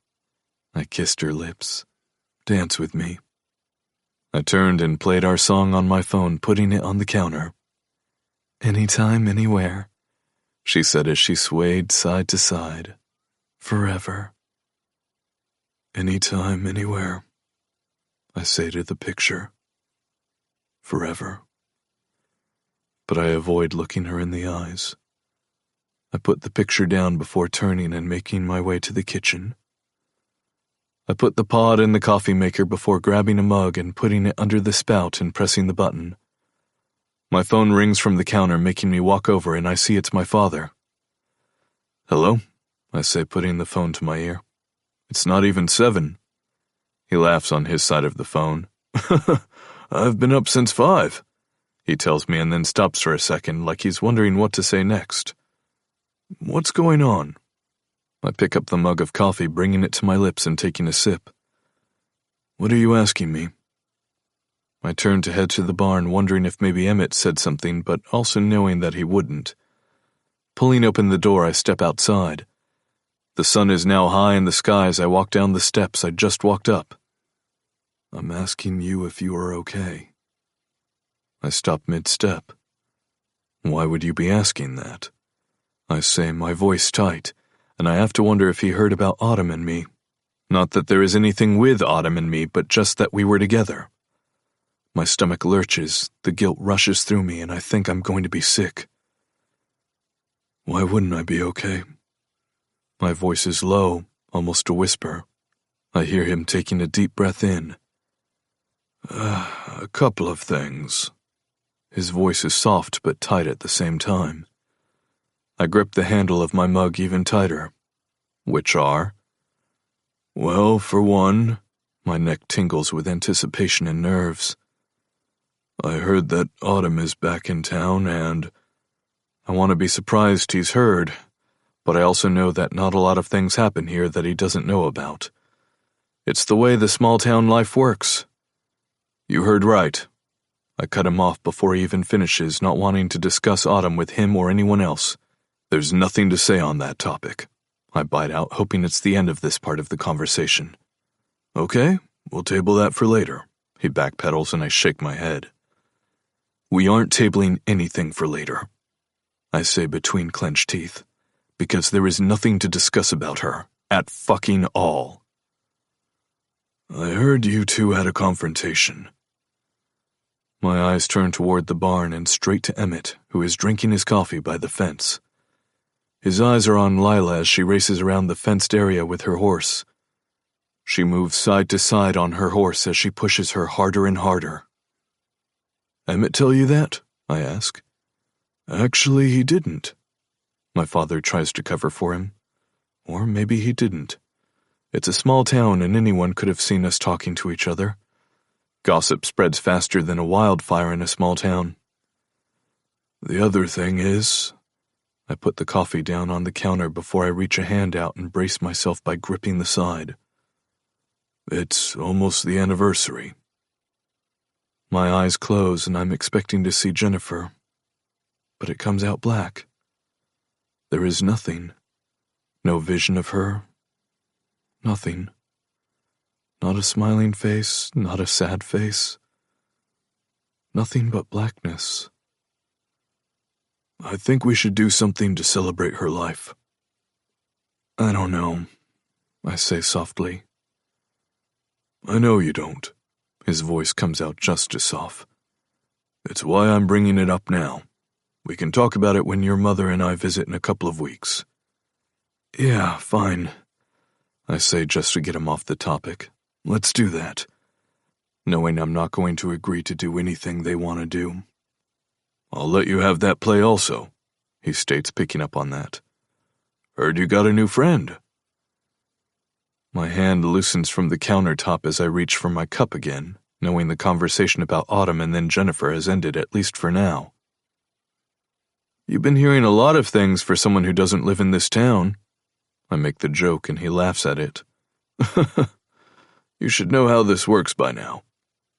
I turn to walk out the door. Eyes are everywhere in a small town. I walk down the steps and wait for him to say the next thing I know he needs to say because he's trailed off, and he always does that when he's thinking of how to break the next piece of news to you. Like you have to brace for something. I want you to be happy, son. His voice is filled with worry. I'm happy. I lie to him. Lie right through my teeth. As a clam. I decide that it's time to end this conversation. Okay, Dad, as much as I love this heart-to-heart, I have to go and check on the new horses. Is that your way of telling me to fuck off? He chuckles. I would never. I smile. Tell Mom I love her. Will do, he agrees. See you soon. Love you. Right back at you, I say, disconnecting the call, putting the phone in my back pocket, and going to the fence where Emmett stands. My eyes are on Lila as she stops racing her horse. She brings her to a trot, leans down, rubs her neck, and whispers something to her. Morning, he greets, looking over at me, the scowl all over his face. Morning, I return to him, raising my cup and watching a couple of the ranch hands bring out the new horses. You need to tell her she's not allowed to be riding her fucking horse alone without anyone here. He motions with his head toward Lila. It's a security hazard. A security hazard. I repeat the words because I don't think I've ever heard that sentence before in my life. Yeah, like if she fucking falls and breaks her neck, she's going to sue your ass and then I'll be out of a job. He tries to play it off, but my eyebrows just pinch together. You mean safety hazard? I tell him, trying to hide the fact I'm joking. Just got off the phone with my father. I look over at him. You been telling tales? His eyebrows pinch together before he glares at me. You think I have time to be sitting around, twirling my hair and talking about you? His voice is low as he shakes his head. You better check your sources. I nod at him, not saying a word. Could be the fact he walked into your house in the morning after spending the night God knows where. I don't turn back to look at him. I see the cat's got your tongue. He turns his head toward the fence. I have things to do. He turns to walk away from me. And it's not sit here and discuss the shit you are up to. I watch him walk away without saying anything, because frankly, there is nothing to be said. The last 2 nights were a mistake I will never repeat again. At least that is what I plan to do. Chapter 14. Autumn. I make the mistake of looking out the window and seeing him walk away. His head is down, probably in shame that he spent another night with me. I close my eyes so I don't have to watch him walk away and make sure when I turn my head on the pillow. Opening my eyes after a second, I see the dent from his head on the pillow beside me. I turn on my side, grabbing the cover and pulling it up to my neck, which is a mistake because I smell him all around me. Tossing the cover off me, I get up and strip the bed again for the second time in 3 days. I toss the bedding inside the washer while I walk to the kitchen, making myself a coffee before heading back to the bathroom and starting the shower. The mark on my neck has faded a bit, but not enough that I don't need to cover it up. I leave my house an hour later when the sheets are back in the dryer. I have another pair of blue jeans on with a baby blue and white striped linen button-down shirt that's rolled up to my elbows. My hair is half dry since my shower, and all I did was run a comb through it. I get to the distillery and see I'm the only one here, so I head up the bakery. Walking in and spotting a couple of people, I avoid eye contact, as usual, focusing on the line in front of me, getting my coffee and getting to my desk to tackle the past due invoices. I hold my hands in front of me, trying not to let everyone see they're shaking with nerves as I step to the counter. Morning, Autumn. Morning, Miss Maddie, I smile. Can I have 1 sugar donut and a cup of coffee, black, please? I reach in my purse to grab my wallet as she rings me up, and I hand her the $5. The rest of the change is put in the glass tip jar by the register. Sure thing. She turns and walks to the paper coffee cups, filling the blue cup and then putting on the white lid, walking to me and setting it down in front of me before she grabs the donut and hands me the blue bag. See you tomorrow. I nod at her, grabbing the bag and the coffee in one hand before walking out. I keep my head forward as I walk, not making the mistake I did yesterday. I take the keys out to the bar and open the door, locking it after me before making my way to the distillery office. Switching on the lights, I see the whole floor light up as I walk to the office. Putting my purse in the chair in front of the desk, I pull out the desk chair and sit down. I flip open the laptop and turn it on as I pull off a piece of donut and pop it in my mouth. The sugar hitting my tongue makes me smile before I flip open the little tab to take a sip of the coffee. Good morning, I tell myself, before turning to the side, taking the ledger book off the cabinet and opening it. The white envelopes are all stacked one on top of each other, all of them stamped with the red past due mark. I close my eyes and take a deep inhale before pulling out the white paper and unfolding it. Seeing the amount past due, I grab a pen and write down the amount. I do the same thing when I go through the whole stack, then look at the total. Fuck. That's the only thing I can say, leaning back in the chair. I pull up my bank balance and see I have just enough to cover it all, but then I won't have anything left to help do all the things I want to do to bring new people in. As I go through the stack of bills again, I hear footsteps coming from the back and look out the window to see Brady coming in. Hey, he says, picking up my purse and putting it on the corner of the desk before sitting down in the chair. What are you up to? I'm up to these. I pick up the stack of white papers. It's a lot worse than I thought it would be. He just nods. I've been thinking. He puts his head back and groans. That is never a good thing. I fold my arms in front of me. Well, you don't even know what I'm thinking. I tap the desk. But here is what we are going to do. I called the Morgans. I mentioned the distribution company we used to use some 10 years ago. They dropped us, he reminds me. Yes, but that was then. This is now. Time has passed, and I found out the old man is retired and his son is in charge. I tilt my head to the side. Then I think we should offer a tasting menu for businesses. His eyebrows pinched together. We have that room off the bar. We can get some tables in there, have companies come in and do their parties here, get bachelor parties and bachelorette parties, couples night with the chef. There are a bunch of things we could do. I never thought about that, he admits. Then there's bringing a cook in from 5 to 10 every night. He shakes his head. Too bad, it's happening, and I have interviews next week. Small menu. I'm thinking burgers, fish and chips, a good cut of steak with a side and a sample of whiskey. We can work on the menu with the cook we hire. He leans forward. We also do a 5 to 7 2-for-1. After work, people drop in before going home. They have to come in, his voice goes high. If you offer them 2-for-1, trust me, people will come in. Maybe not in droves, but as time goes on, word of mouth. He puts his head back, looking up at the ceiling. Listen, we have to try. If we don't try, then they win.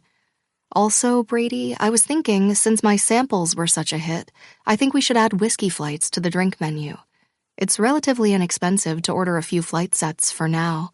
If business picks up, we can invest in more. What are you going to tell Dad? I'm not going to tell Dad anything, I admit. He has other things to worry about than worrying about this. He nods. I also am going to be working nights. You need some time off to sleep. You look like shit. He laughs. Wow. When was the last time you slept 8 hours? I ask him, and he smirks.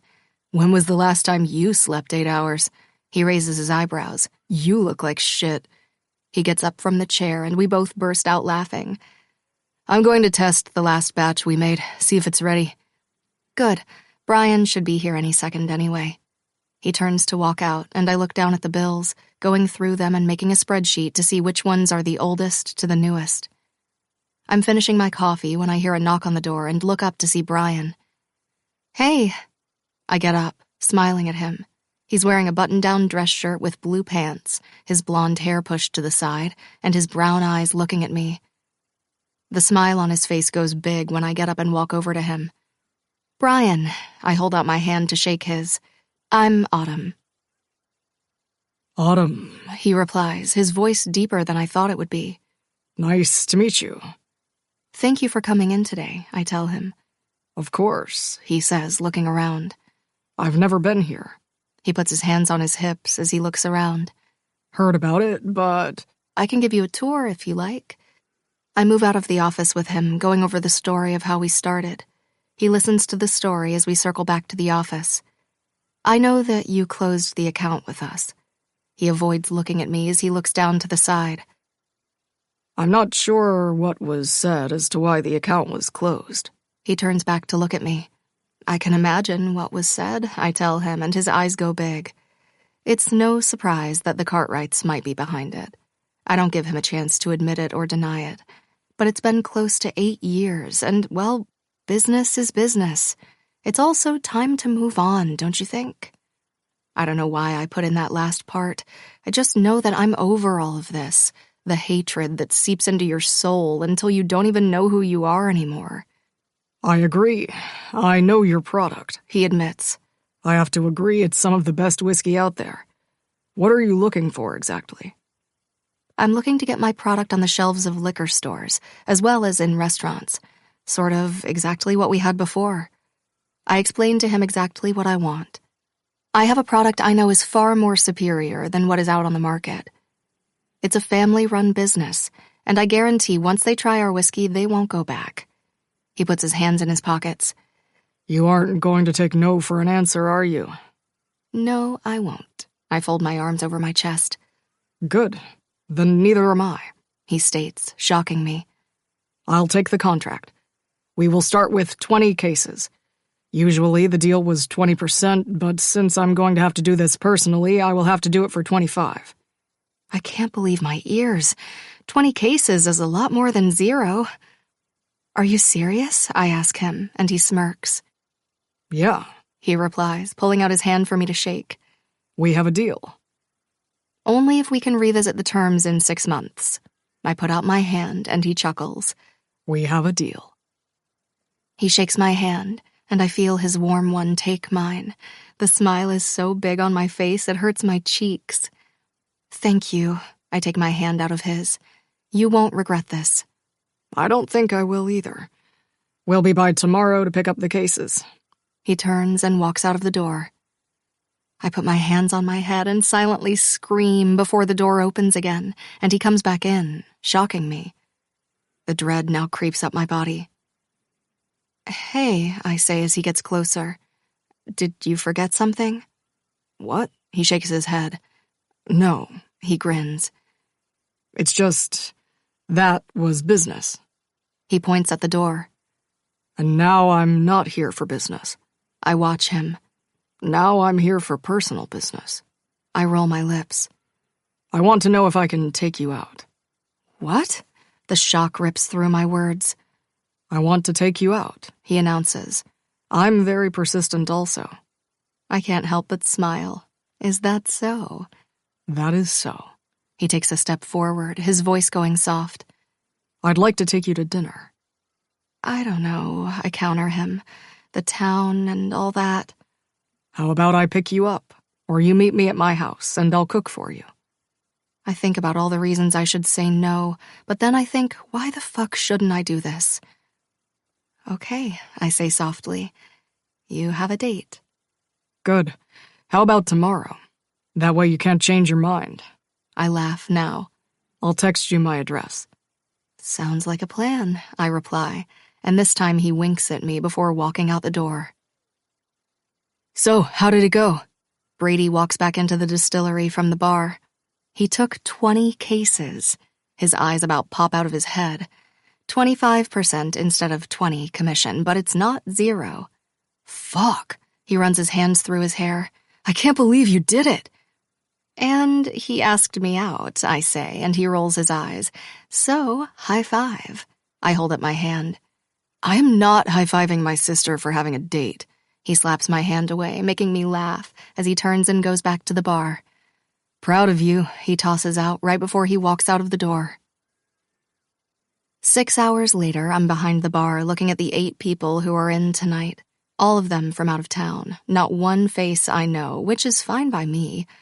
I have just kicked Brady out of the bar and told him to go home. I'm walking around the bar to make sure everyone is okay when Darren walks in the door again. He takes a look around before heading to the bar and sitting on a stool. I make sure everyone is taken care of before going back behind the bar. What can I get you? I ask him, tossing a napkin down in front of him. I'll take the special blend, he orders. I turn to pour in 2 fingers in the glass before walking over and putting it on the napkin in front of him. $50, I tell him, and he tries not to laugh. It was $12 the other day. Inflation, I inform him. I expect him to get up and walk out the door, but he doesn't. Instead, he takes out his cash and puts 3 20s on the counter. You can keep the change. I start to walk away from him.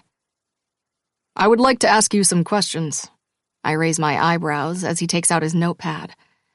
Thought I made it pretty clear to you I wasn't interested the last time, I remind him, and look up when I see someone coming in the door, and everything in my body stops dead. It can't be, but as he gets closer and closer to the bar, there is no mistaking that my eyes are not playing tricks on me. He comes straight to the bar, standing between 2 stools, looking at me, and the only thing that comes out of my mouth is his name. Charlie. Chapter 15. Charlie. I lean against the bar, looking at the blood rush out of her face, her lips looking like they are going to tremble. What are you doing here? She looks at me and then at the man in front of her. Was out for a walk, decided I would come in and have a drink. I pull the stool out and sit down. This is where you get drinks at, isn't it? I look around the bar at some of the people sitting down, and I have to admit, I've never seen them in my life. She walks down the bar and I take her in. The past couple of days I've only seen her in shorts and a tank top. What can I get you? She stands in front of me with her button-down top loose around her. I'll have the house whiskey blend, I tell her. Turning, she nods and walks down the bar to get me my order, placing it down in front of me on a white napkin. Thank you, I tell her, picking it up and bringing it to my lips as she walks away from both of us sitting at the bar and makes her rounds. She comes back to fill 2 drinks before going back to the table. It's a lot fuller than it's been in the past couple of months. Actually, the past years, to be honest. I left my house after dinner, my feet going to the crash site and then turning off course to her house. The house was dark as always, but I knocked twice before I walked around to the front, seeing her car wasn't there. Before I knew it, I was making my way to town, telling myself I was just going for a walk, but also lying to myself. I have no fucking idea as to why I'm here, but I'm here. Can I get you anything else? She asked the man sitting beside me. I have 2 questions, 3 at tops, and then I can get out of here, and you never have to see me again, he replies. Something about what he says has the hair on the back of my neck standing up. You were the one who came forward and started the investigation into the Cartwrights. The hair on the back of my neck stays frozen in time as my body turns to stone. No, Autumn snaps. I'm not doing this. I don't want to answer your questions. You need to leave. It's 2 questions. He tries to make his case. The woman is telling you to go. I speak up from my stool and turn, his beady eyes looking at me. You asked him to leave before? Yes, Autumn says softly.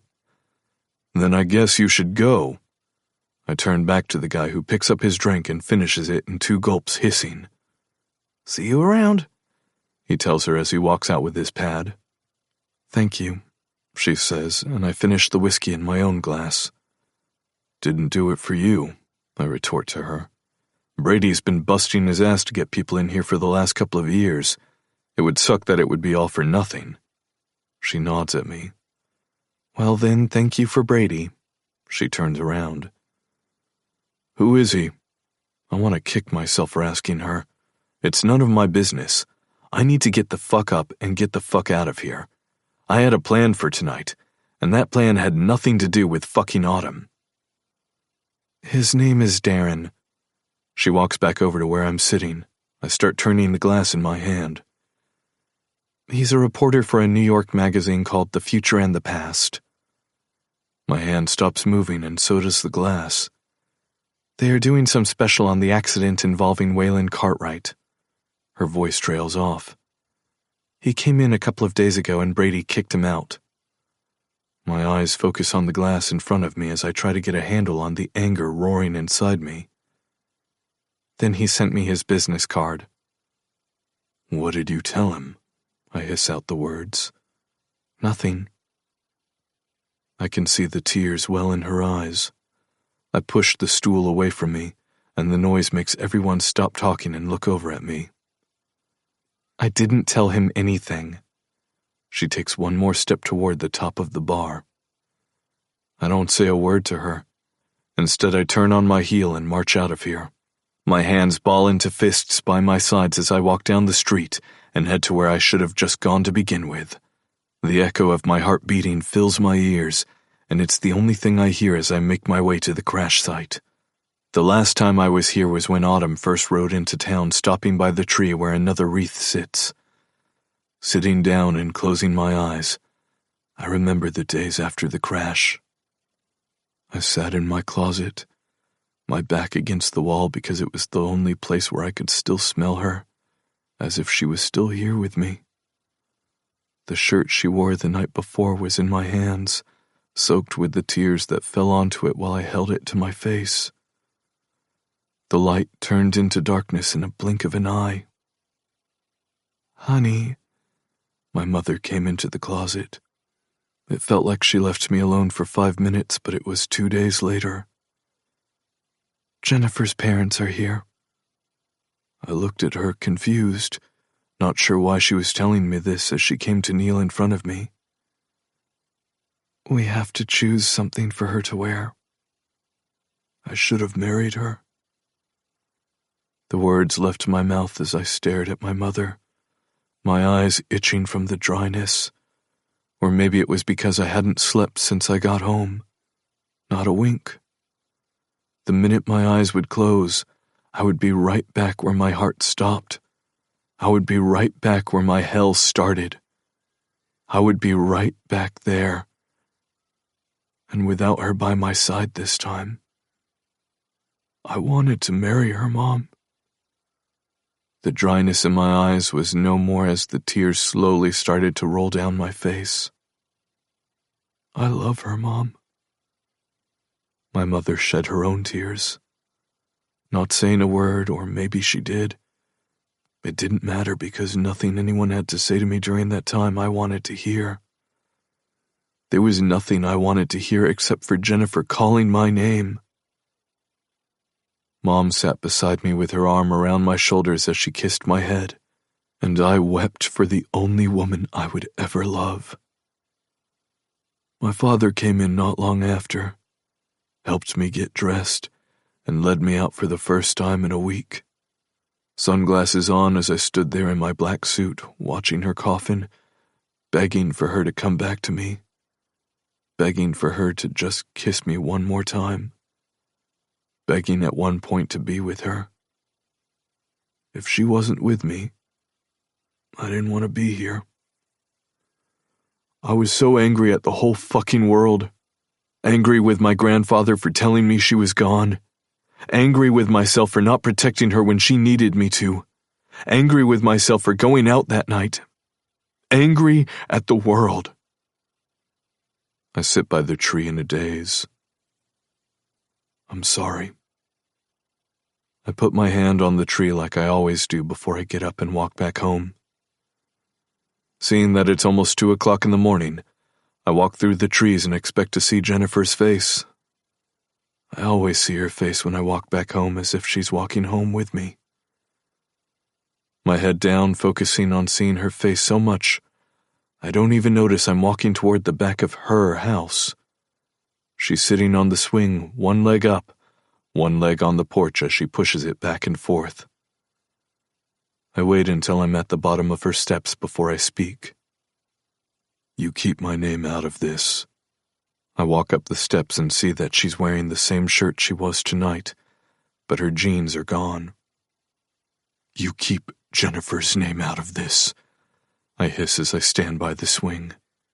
You don't bring up anybody else but you.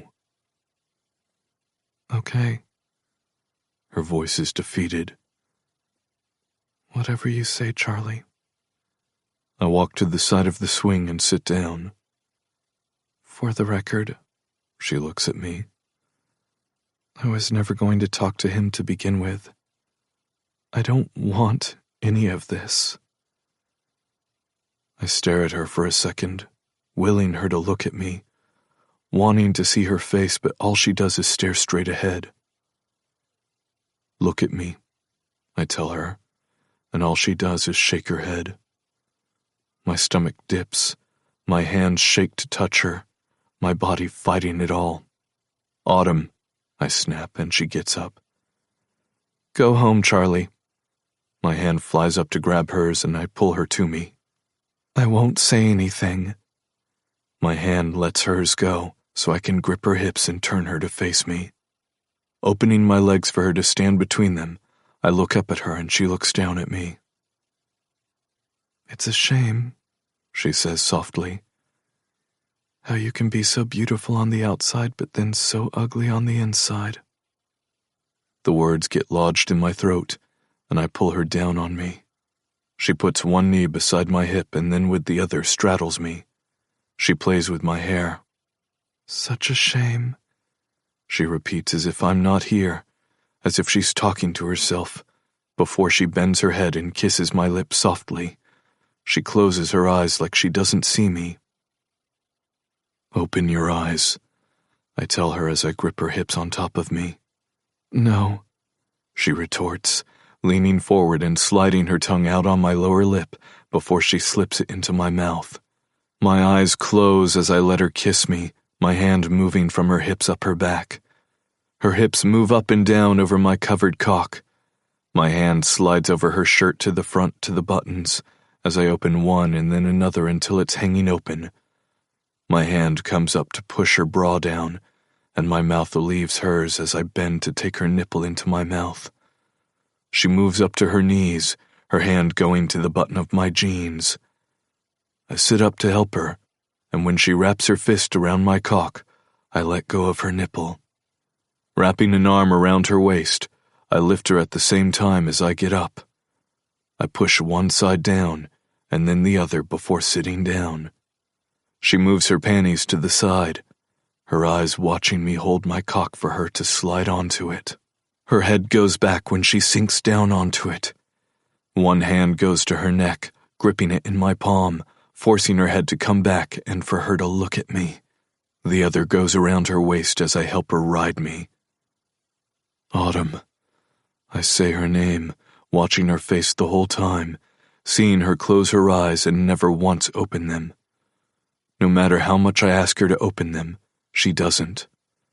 I lean down, biting her nipple as she arches her back, pressing her tits into me. My hand roams up her spine to the back of her head, pushing it forward toward my mouth as it comes down to devour hers. The kiss is brutal and rough, and I can't get enough of it as she comes all over my cock. I'm not too far behind her, thrusting my hips up and planting myself in her as I come. My head goes back as she buries her face in my neck and collapses on my chest. I close my eyes, thinking that again, for another night, nothing has gone according to my plan.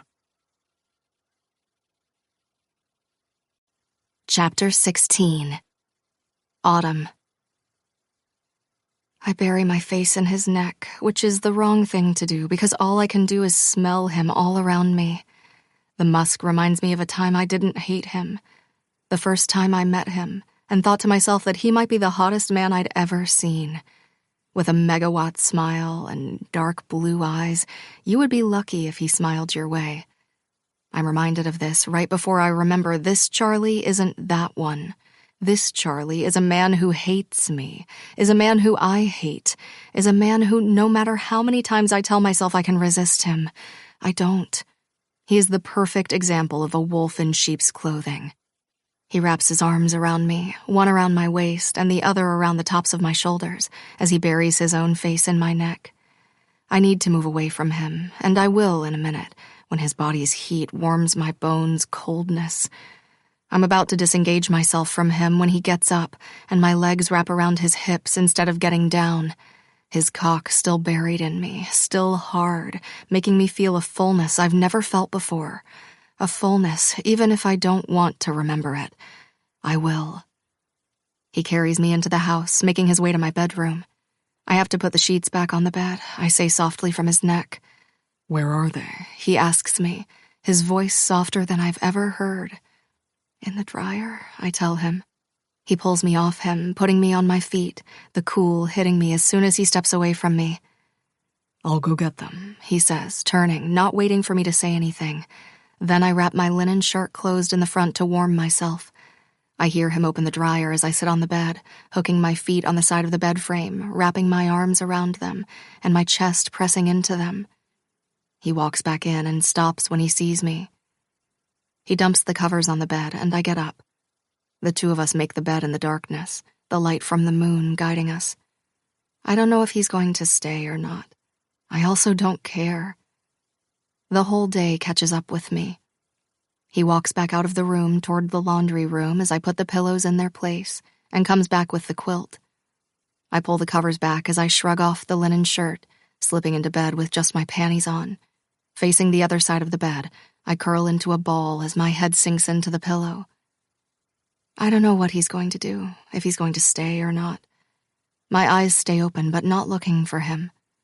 I hear his boots hitting the floor, followed by the clashing of his belt buckle before he walks to the other side of the bed and slides in. My heart speeds up as I watch him lie on his back, looking up at the ceiling, one hand on his chest, the other folded under his head. I should close my eyes and fall asleep and wish him gone by morning. I should turn and give him my back. I should have never started this shit with him, whatever it fucking is. Even knowing all that, instead of doing what I should do, my mouth opens. I wasn't going to talk to that reporter. I don't know why I tell him this, but I do. It won't change what he thinks of me, but I still want it to be known. "We'll talk about it later." His voice is as soft as it was before. "It's late." He turns his head to look over my way. We stare at each other until I make the move to turn and give him my back. Placing one hand under my pillow and closing my eyes, I wait for sleep to come and take me when I feel him around me. His arm slides under my pillow with mine, while his other arm falls over my hips. The lone tear slips out of my eye, sliding to the pillow, before sleep takes me. The alarm wakes us both up in the morning, and when I open my eyes, I see we've moved in the 4 hours. My head is now on his chest, my arm over his abs as he curls up, so my arm falls to the side before he gets out of bed, heading toward the blaring sounds. He turns the alarm off as I hear him start to get dressed. After the sound of the zipper, I wait until I hear the sound of his boots being put on before I speak. "I have a date tonight, so you can't come over." I can hear him stop moving. I hear him stand and make the mistake of looking down the bed at him standing there, his face like stone. "Why would I care?" I don't let the words hurt me. There is nothing he can say that can hurt me anymore. I care. I toss the covers over me. That people might find out you show up here at night. I stand here in my panties and nothing else, knowing I should cover myself up. I don't know why I should care. I hate that I'm admitting this to him of all people, but I do, and I don't need you showing up here in case someone is here. I fold my arms over my chest, both of us now glaring at each other. "Don't worry about it," he growls, before he turns on his boot and storms out, making sure he slams the door before he walks out. I put my head back, looking at the ceiling before closing my eyes. The stinging comes to my nose as I push the tears away. I look out the window at the same time as he disappears into the forest. "Fuck you, Charlie," I say to the empty room, wishing I'd said it to him before he slammed out of my house. I look over at the bed and think about stripping it again, but I've washed the sheets for the last 2 nights, and after the exit he just had, I doubt he'll ever show his face here again. So I go to the bathroom, start the shower, and ignore how pissed I am that I let him have the last word again. Even when I get dressed and snatch the gray t-shirt dress off the hanger, putting it on, I'm mumbling to myself, he's a dick. I walk back to the bathroom, combing through my hair. He has a big dick, but he's also a giant fucking dick, I tell the mirror, and I hate him. I look down at my vagina. And you need to stop being a traitor when he's around. We hate him, and that includes his dick, fingers, and his mouth. You've been sleeping for nearly 8 years, and now you want to wake up? Wrong time, wrong place, definitely wrong fucking person. I slide on my white sneakers, grabbing my black bag as I head out the door. Asshole, I'm still mumbling as I get in my car and head toward town, parking at the same time my brother gets there. He gets out of his truck with the baseball hat on his head backward as he waits for me to get out of my car.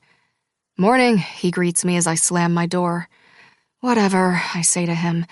I'm going for a coffee and some donuts, I inform him as I start to walk away. Are you going to get me anything? He asks, and I look over my shoulder at him standing there with his hands on his hips. No, because a gentleman would have offered to go and get me coffee. His eyebrows pinch together. Are you okay? Is it that time of the month? Ugh. I turn and walk away from him, raising my hand in the air and flipping him the bird. I'm going to go with a yes on that one. He laughs. Get me a donut. I walk over to the bakery. This time, on my way there, a couple of people smile my way, and I have to wonder if I'm in another dimension. Especially when one of the women smiles at me and says, Good morning, Autumn. I stop in my tracks. If she hadn't said my name, I'd think she was talking to someone else. Morning, I reply to her as I look around to see if I'm actually awake or it's a dream, but she's already halfway down the block before my feet move toward the bakery. I walk out with a cup of coffee in each hand and a bag filled with 4 donuts, going around the building to the back where the door will probably be unlocked. I make my way to the office where Brady sits down behind the desk, going over the bills from last night. We had a great night. He looks up and I nod at him.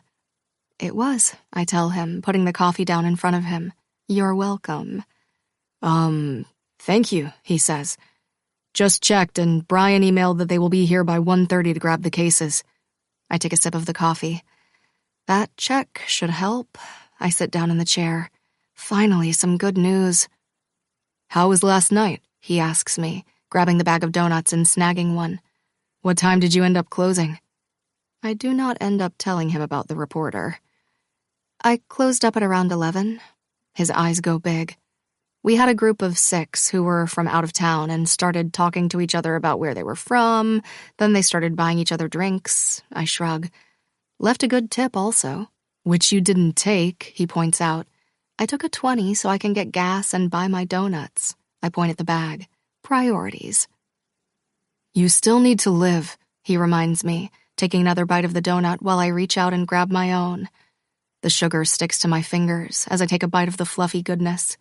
We should offer sweets, I suggest to him, and he glares at me. You know, when you are sitting around chatting and drinking as a woman, and you're just a touch tipsy, you want to have that piece of sweetness. He puts his head back, and I try not to laugh at him. I can't work late tonight, I tell him, and he just looks at me as I chew my piece of donut. I have a date. I wiggle my eyebrows. First date in 8 years. I try to make a joke out of it. That's not true, my brother refutes, and I just stare at him. When I came to visit you that one time, there was a guy at the bar who was trying to date you.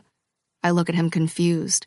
He came in every single day, stayed all day long just to talk to you. Are you talking about Clint? I ask.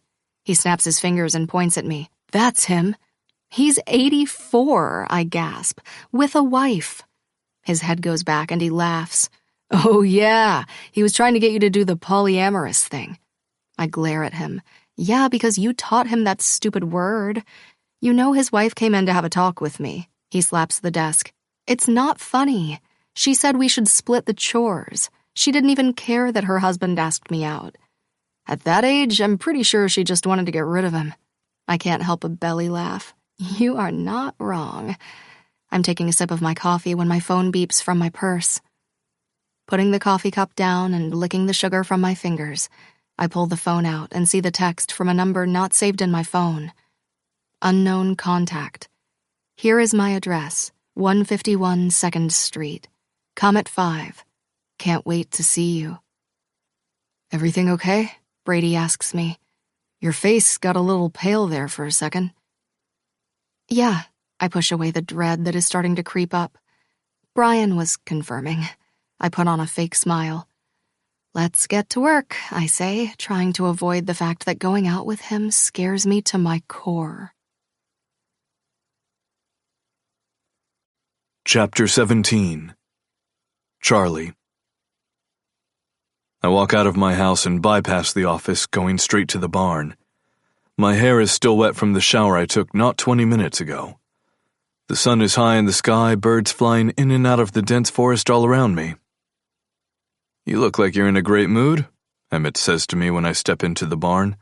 I look over at him as he sits on top of the desk, papers in his hands while he writes, clipboards hanging behind him in 5 rows across and down. It's where all the ranch hands go to find out what needs to be done for the day. It's Emmett's office of sorts. We give him an office next to mine, but he never ever steps foot in it. Instead, he grabbed the desk and placed it here in the barn. It's going to be a good day. I'm fine, I lie to him. I'm pissed. Actually, I'm past the fucking point of being pissed. I just don't want to think about why I'm so pissed. It's another lie I just told myself. I've been lying to myself a lot these days. Why aren't the horses out yet? I look around and see most of them still in their stalls. It's a full day. The horses need to be out there getting prepped. He picks up the mug of coffee from beside him. It's not even 8, he tells me. They always eat at this time and then they are taken out. He just stares at me while I look around, seeing a couple of the ranch hands chatting and laughing in the corner. There are people just standing around doing nothing, I point at them. Why don't you go in your office and do paper things? He puts his mug down. Then come back when whatever it is that crawled up your ass is out. Nothing has crawled up my ass, I hiss at him. Have we evaluated all the horses twice? I ask him and he chuckles. If you want to do it, go right ahead, he smirks. Seems you have the time. I turn around and head to the stall where I was thinking of going first. She's ready to be taken out, he announces, and I unlock the gate. She just stares at me. Hey, I greet her, my voice going low. Come on, let's get you out of here. I hold up my hand and she retreats from me. I'm not going to hurt you, I assure her, not moving from my spot, leaving it up to her to come to me. I'm going to get you out there, I say as she takes one step forward, her tail whipping behind her. Atta girl, I coo to her as she takes another step to me, finally nudging my hand with her muzzle. What's up, pretty girl? I rub up her nose as she stares at me, letting her smell me and get used to me. You ready to go out? I hold her lead rope in my hand and walk her out of her stall. Feeling better? Emmett asks me, still sitting on his desk, but now all the clipboards behind him are gone, so I know the jobs have been handed out. I'm fine. I walk toward the fenced pen on the side of the barn. Word around is that you were hanging out in town last night. My back to him, the hair on my neck stands up. I went for a walk, I state, and it's not exactly a lie. Jesus, when did people start giving you a play-by-play of my life? And a drink, apparently. I hear his boots hit the floor and then hear them approach me as he stands beside me. Not a friendly one either. People need to mind their fucking business, I hiss at him, and not worry about what I'm doing. People are also saying she's fixing to change the state of the distillery. He continues talking. Even some of the old folks who are holding grudges are thinking of going in to have a drink. They should. It's the only thing I say to him before I walk out with the horse. My thoughts go right back to her, where they shouldn't be. The last thing I should be doing is thinking about autumn. It's nice out, isn't it? I ask Goldilocks, who walks slowly beside me. It's going to be a warm day. I look around, spotting one of the ranch hands. Can you get me a saddle and bridle? I ask. I'm going to take her for a walk. Sure thing, boss, he says, turning and walking back into the barn. Emmett stands there staring at me as he drinks his coffee. He looks to the side when the ranch hand comes back out with the tack in his hand. Let me help you, he offers, tossing the saddle on her back as we strap it on her and bridle her. She moves a bit, not sure what is happening, as I put one foot in one of the stirrups before hoisting myself up on her. She backs up 5 feet. It's okay, girl, I say. We're just going for a walk. You're going to like it. I nudge her side a touch as she walks forward, heading to the edge of the property. She is scared to go into the forest, but I lean down. It's going to be okay, I tell her as she walks, and the branches snap under her hooves. I go down the trail where we take all the other horses. See, I told you it would be fine. I reassure her as we make our way back. I won't lie to you. I get off her when we get to the fence, walking her back to the barn. She needs water, I say, walking into the barn and going to her stall. I'll be back after dinner, I tell her as she walks over to the pail where the water is. I walk out of the stall, leaving her with one of the hands as he takes off her saddle. Walking to the next stall, I do it all over again, making sure all the horses get their exercise. By the time I walk the last horse in, the sun is setting and the only one left in the barn is Emmett.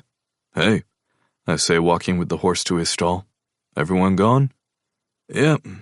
He leans back in his chair, his feet up on the desk. Need help with him? No, I reply, and he takes his feet down and stands up. Then I'm going to get out of here. He grabs his keys off the hook behind him. A couple of us are going for a drink.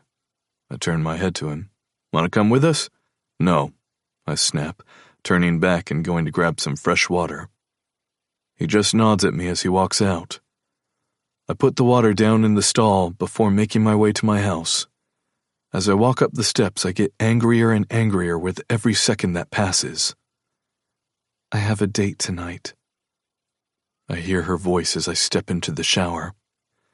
The minute she said the words, it was like someone threw ice-cold water over my head, and the blood inside me also turned to ice. She got out of bed, which was a first. Usually she waited for me to leave before she did that. And apparently she hated me so much she washed the sheets each time. When I saw her standing there in just her barely there lace panties, my mouth watered right away, and my cock stirred in my pants, obviously not picking up on the fact it wasn't the time. Every single step toward home, I got edgier and edgier. Getting dressed and making my way to the kitchen, I check to see what I'm going to eat, even though I have no appetite. I take out one of the prepared meals I ordered for the week, nuking it for a couple of minutes, grabbing a beer, and taking a pull of it. I swallow the food only because I know I need to get something inside me, then finish the beer and head out. The minute I start making my way toward the path, I hear her voice in my head. I don't know why I should care, but I do. And I don't need you showing up here in case someone is here. I ball my hands into fists as I make it to her house, not even pretending that I'm not going there. I should just go to see Jennifer, but my head and my feet are not on the same page. My eyes find her house in the darkness as I walk up the steps and sit down on the swing and wait for her, which is the dumbest thing I think I could be doing. I should get the fuck out of here and not be waiting for her to come back from her fucking date. Every single noise has me looking to the side to see if she's home. My hands are on my knees as I think of every time we were together since she's been back. I think of the fact that last night she refused to look me in the eyes. I think of the fact that she washes her fucking sheets every single time we've been together. I think of the fact that every single night, instead of getting dressed and getting the fuck out of there, I stay. I climbed into bed with her last night and then curled into her when she gave me her back. I shake my head, not wanting to acknowledge what is going on. I push up to my feet, the swing moving back and forth as I walk to the back door, and turn the handle expecting it to be locked, but instead it opens. I walk into her house. Autumn? I say her name, wondering if maybe something is wrong with her car and she's already home, but no one is home. I close the door behind me and shake my head. She left her fucking door unlocked, I hiss out as I walk to her bedroom. My eyes do a sweep of the room to see that she made the bed already. Not sure if she washed the sheets. I smell her perfume in the air, and I clench my teeth together, thinking about her getting ready for her date and putting it on for him. Turning back toward the living room and sitting on her couch, I lock my eyes on the front door. Feeling so off balance, I literally think I'm going to trash her whole house while I wait for her. The possessiveness in me feels so unnatural as my leg moves up and down, the nerves in me unbearable. I hear the crunch of gravel and see the headlights shine into the house before they go off, and the sound of a car door closing. I wait to see if another one will close, but the only sound is the one of her walking up the front steps, and then the key going into the lock before the door opens and shuts right behind her. She takes 2 steps into the house, putting her purse on the table, not even noticing I'm here. She makes her way to her bedroom when she looks over at me and yells as she jumps back, putting her hand on her chest. "Jesus fucking Christ!" she hisses. "You scared the shit out of me." I take her in, wearing a pair of green shorts that show off way too much leg, with a tight white t-shirt that falls just above the waist, showing off her stomach. Her hair looks ruffled, and that just pushes me off the edge. I fly off the couch. "Did you fuck him?" My voice is lethal as I cut the distance to her, close enough I can smell her, close enough to make me lose what little control I have left. "Did you fuck him?" I roar out, my head moving toward her, and 2 things happen at the same time. 1, her body shakes in front of me, shaking so much it's a wonder she's even standing. At the same time, she turns her head to the side, closing her eyes as if she's shielding herself from me, as her hands come up to protect her face. The action makes me take a step back, my heart feeling like it's going to come out of my stomach. "Did you think I was going to hit you?" My hand shakes that she would think that.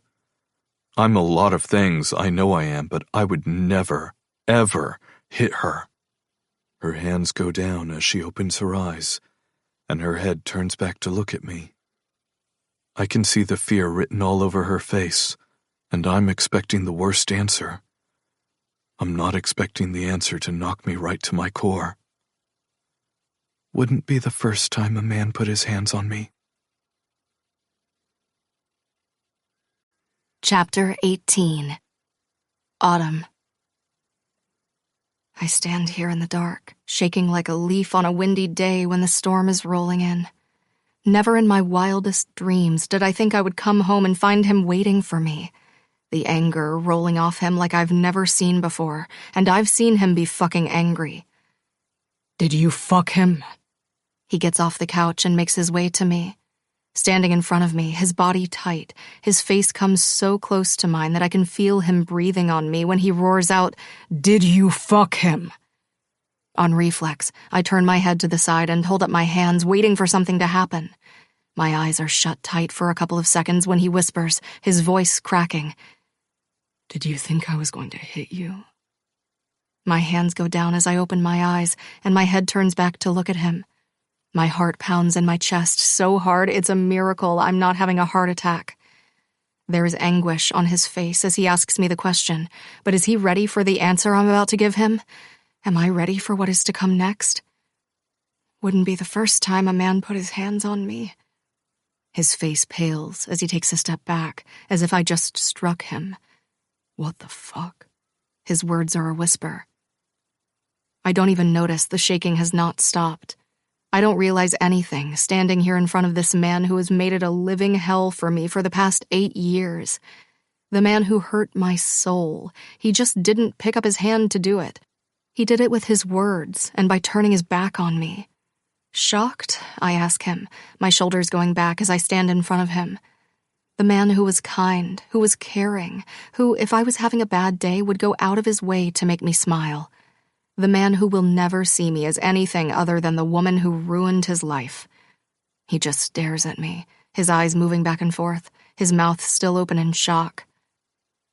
"The first time Waylon hit me was in this room. I can't believe I'm telling him this secret, a secret I've buried deep inside me. It was after we had dinner at one of his parents' fundraisers. Apparently, I wasn't enthusiastic enough. He grabbed my arm so tight and twisted it, I thought it was going to pop out of its socket. Autumn. His hands go to his hair, and he pulls it in his own hands. He blamed it on the alcohol, saying that he was drunk. I shrug. I was naive. What could I do? I'm not asking him to answer this question, since I've been asking myself this for the last 8 years. He was Waylon Cartwright. His parents were the most influential people of the town, and I was the daughter of a widower who was running a family business that was successful, but we were not Cartwrights. I swallow down the bile that wants to come up, but I'm doing this. You were right, I say softly. I didn't kill them, but in the end, it's because of me they died. The air in the room goes still. That night, the night of the accident, I watch his face like stone. I asked him to open the door to the cabin so I could go to the bathroom. He was already agitated because of the fight he was having with his parents about him not doing anything with his life. And of course, I was to blame for this, since I was working with my brother and father. Again, I was making him look bad. He followed me into the bathroom, and I looked at him and begged him not to drive. Told him I would drive. The scene plays over in my head. He told me to shut the fuck up. No one was asking me. He took my head in his hand. I hold the side of my head he gripped, fisted my hair in his hand, and then proceeded to knock it against the wall. My hand drops from one side as the other one comes up to touch the place where I had the stitches. So hard that I felt the burn as the skin tore open. I knew I would need to go to the doctor. I also knew I would have to come up with another story about it. I also knew that was the last time he would ever put his hands on me. Charlie puts his hands on his knees as he hisses out, his breathing coming as if he just sprinted 5 miles without stopping. I don't think he would have fought me on it since the sex had dried up, as he said. Obviously, then he told me he didn't know why he put up with me since I wasn't even good at fucking, which is also why he was constantly going on trips with his brother so he could get his frustration out. Charlie stands up. Autumn. His face ravaged, his voice breaking, but I'm too far gone to stop. So I wasn't driving that truck, but I also should have said something to you, to Jennifer, to anyone. I should have done what was the right thing to do. For that, I will forever live with the guilt that I lived and she didn't. Not him. He got what he deserved. But I should have saved her. I should have been the one sitting next to him. You would have kept her safe. He takes a step to me and I hold up my hand. But just so you know, I died that night also. I'm breathing, but inside, I'm dead. There is nothing left for you to destroy. I thought his face was ravaged before, but I was wrong. I took your verbal punches over and over again, just like I did with Waylon. Unlike with him, I guess I deserve yours. Don't you dare compare the two, he hisses at me. I'm nothing like him. He turns on his heel and storms out of the room toward the back door.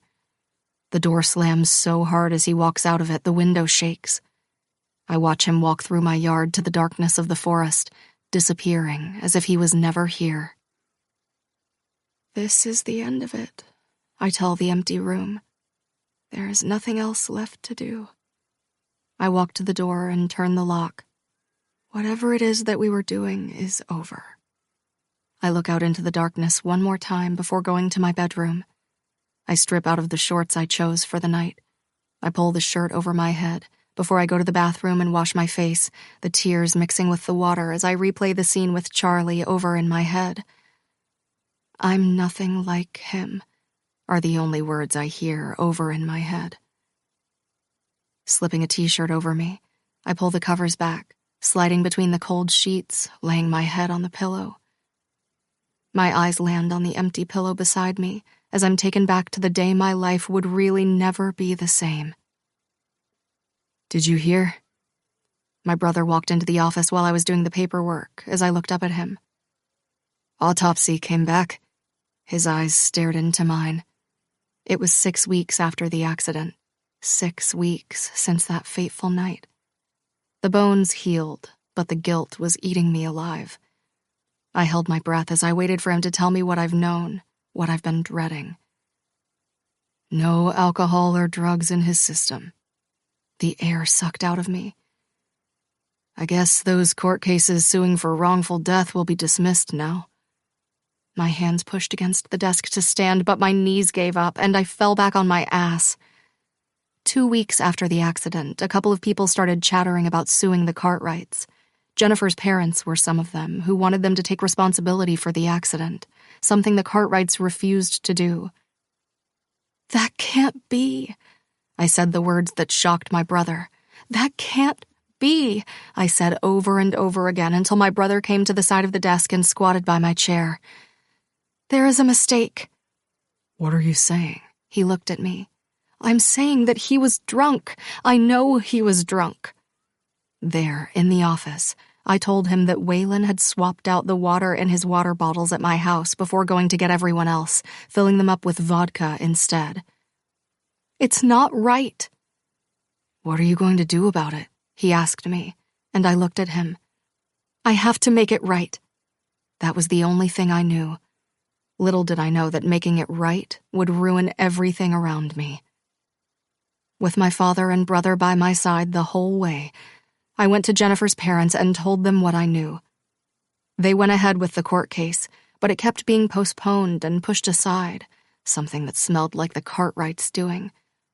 The case brought forth by 3 victims' families was the biggest thing that this town saw after the accident. I was called as a character witness for the Cartwrights. I was to go up there and tell the world how amazing Waylon was. Except I didn't. I went up there and said the truth.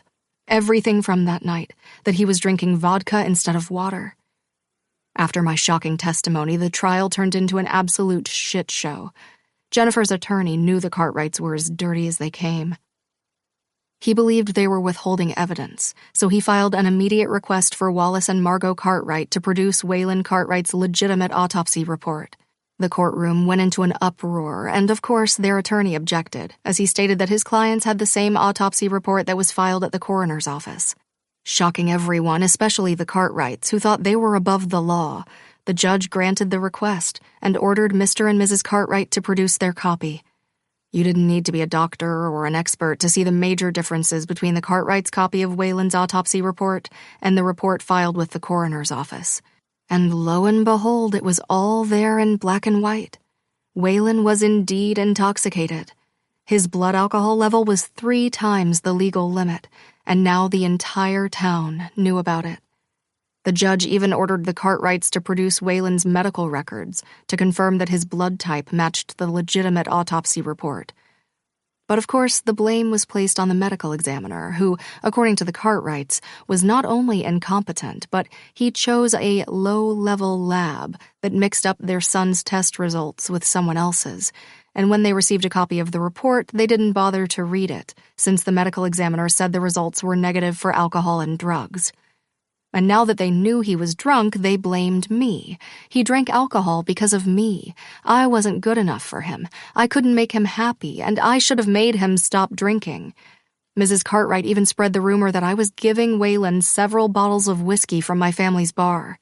That's funny, considering he only drank vodka, which eventually was his downfall. The truth of the matter was, the Cartwrights paid the medical examiner off because they knew Waylon was drunk. There was no financial trace of it. However, it was rather ironic that the medical examiner abruptly retired, sold his house a month after filing the autopsy report, and no one has seen hide nor hair of him since. The Cartwrights were well aware of Waylon's habitual drinking, and like everything else in their life, they disregarded it. Rumor was Mrs. Cartwright made an emotional plea and requested that they refrain from desecrating her son's body by performing an autopsy on him. I heard she put on quite a show, too. She even wiped her tears with her silk handkerchief while clutching her Tiffany pearls. However, because Waylon was the driver and it was an ongoing investigation, her request was denied. As soon as she received that news, those fake tears dried up like the Sahara Desert. This was also probably why Waylon was cremated a week after the autopsy was performed. They didn't need to wait on the results because they already knew what they were going to be. The blackmail the family had done over the year was all brought to light because of me. The government contracts to build everything from the roads to high-rises were all done with an inside person who would tell them the bid to put out or would make sure there would be no other bids brought to the table. Slowly, the cards came tumbling down. I expected some pushback, but I wasn't expecting the onslaught that would come my way. The Cartwrights might have taken a dip in the status department, but there were still people who stood by them, which meant I was public enemy number 1, and after me was my family, who were in the direct path of their ammunition. I shouldn't have left. I should have stayed and bore the brunt of it, but I couldn't take it. And the last straw was when Charlie showed up at my house, drunk off his ass, and he stood there and blamed me for it all. A couple of days later, I left with every intention to return, but one day turned into 1 month, turned into 1 year, and so on. Now here I was, still living in the shadow of being the woman who sullied a good man's name. But tonight, all the secrets have come out. I have nothing left to give. Not to the Cartwrights, not to the people who hate me, and not to Charlie Barnes. Especially not to him. Tonight was the end of whatever the fuck was happening between us. It was the end of us hate-fucking each other. It was the end of me paying penance for something I'd already been paying for secretly. It was the end of the road for all of it. I would get up tomorrow and try to rebuild the company my father was proud of. I would bring it back to how it was before everything happened, and then I would leave, just like I did the last time. But hopefully this time I would do it in one piece and not shattered.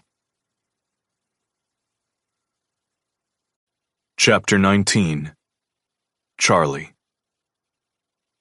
I storm into my house, slamming the door as hard as I did Autumn's, wondering if any of the windows will shatter, not caring if they do.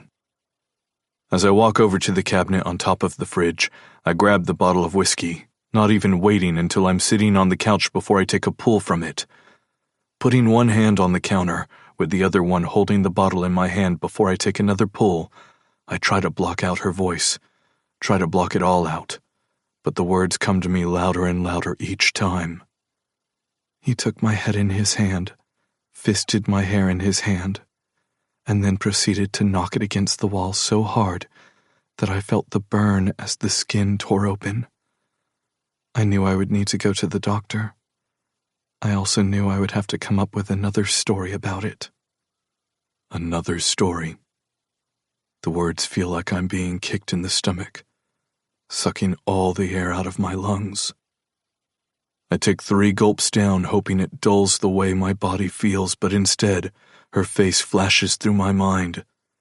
The way her whole body shook while she said, "But just so you know, I died that night also. I'm breathing, but inside I'm dead.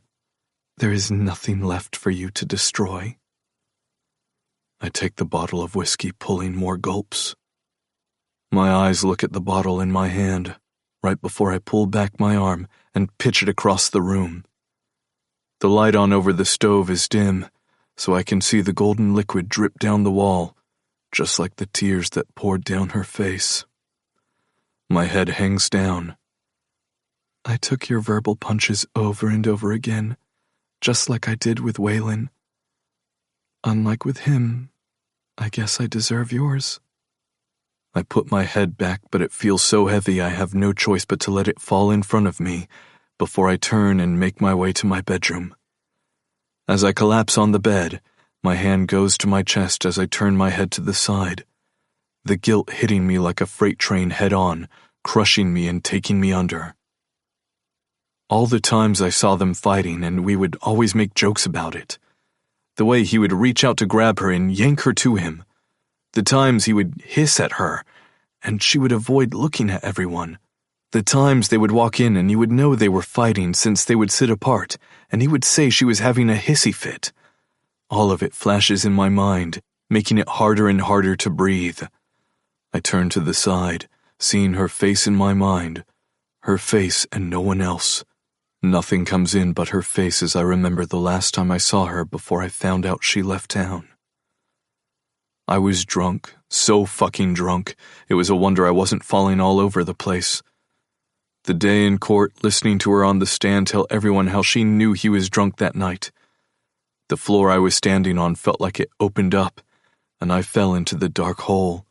I avoided even looking at her until it was the anniversary of their death. 2 years since Jennifer was taken from me.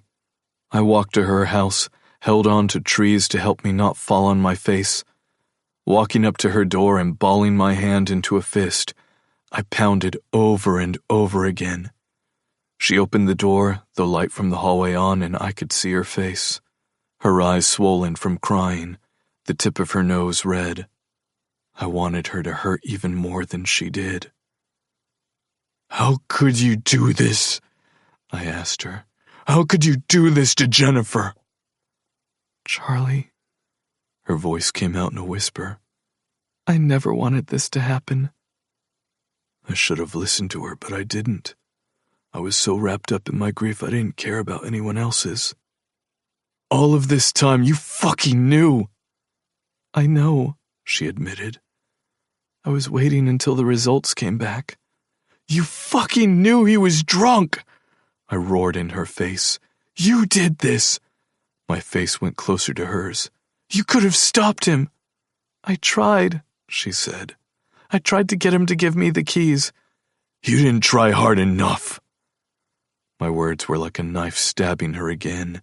The wince on her face should have had me step back, but instead the rage took over. "It should be you in that grave, rotting in hell with him." That was the last thing I said to her before I turned and stumbled into the forest. Collapsing on my knees in the middle of the forest, I lay on my side, wishing for the pain to go away. I get up in time to make it to the bathroom before I throw up, closing my eyes, seeing her there, not Jennifer, Autumn. Her face white from me yelling at her, every single time I had a chance. Every single time I could spew hatred her way, I did. Sharpening my knife each time, not caring that I was leaving her with the pain she was in. Ignoring all of the signs. Falling back on my ass as I put my back to the wall. I want to go to her. But I don't. I sit in the bathroom with my head back, and my eyes closed until I hear the alarm coming from behind me. Pulling it out and turning it off before placing it on the floor beside me. I don't move from my spot on the floor. Not moving 1 inch. My body is glued to the floor, feeling like I've been run over. No, that isn't right. I feel like I'm being buried by the guilt that runs through me. My phone rings from beside me and I look down and see Emmett calling me, but I don't pick it up. I just sit with my head back, seeing her face, Autumn. How the first time I met her, I was taken aback by how beautiful she was. How her smile lit up her whole face. How she used to make little jokes with me, and we used to laugh with each other. Waylon hated that, so I stopped doing it. He didn't mind after I started dating Jennifer, but by then, it had shifted. The knock on the back door has me turn my head to the side, my phone ringing again. I wish everyone would just leave me alone. I don't have that because the back door is opened and he hisses, "What the fuck is that smell?" He walks in and I can hear his boots crunch the glass from the bottle. "Charlie?" he calls, moving through the house, his footsteps coming closer to the bedroom, and then finally he's standing outside the door. "What the fuck is going on?"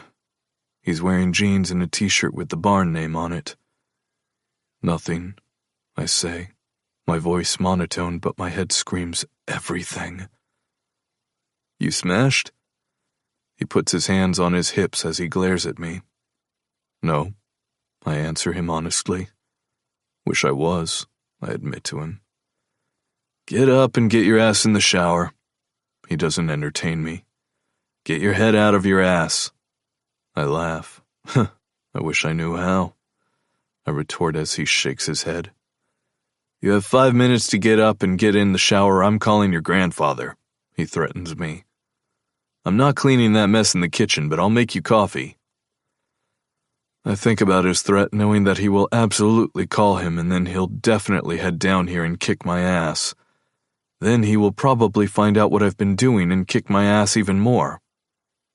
I turn on my knees before getting up and pulling my shirt over my head, looking down to see her teeth mark barely there, and suddenly wanting it there. I kick off my boots and get in the shower with the cold water hitting me first. As I close my eyes and picture her in my arms, the pressure in my chest makes me reach up to rub the ache. 15 minutes later, I'm dressed and walking out of my bedroom, seeing that he cleaned up the mess and that my coffee is on the counter. Picking it up, I head outside to start my day. Walking to the barn, I find him sitting on his desk, and he looks up at me as if he hadn't just seen me 15 minutes ago. "Morning," he greets. "Morning." I take a sip of the coffee. "Thank you for... I'll add it to the list of things you owe me for." I nod at him in agreement. "That list is getting longer and longer." I smirk before I take another sip of coffee. "I'm good for it." "I don't know about that. You going to ride her today or not?" He motions with his head toward Goldilocks, and I just nod. "Figured," he grunts. "Get out of here. I have work to do." I finish my cup and put it on his desk before going to Goldilocks and smiling when her tail whips side to side. "Morning, girl," I greet, grabbing her reins and noticing she's already saddled. "Let's go for a walk, yeah?" I walk to the edge of the fenced area before climbing on her and making my way to the trail. "It's a nice day," I tell her as she slowly makes her way. "You like it here, right?" She trots over a log. "I have a friend I'm going to bring to meet you."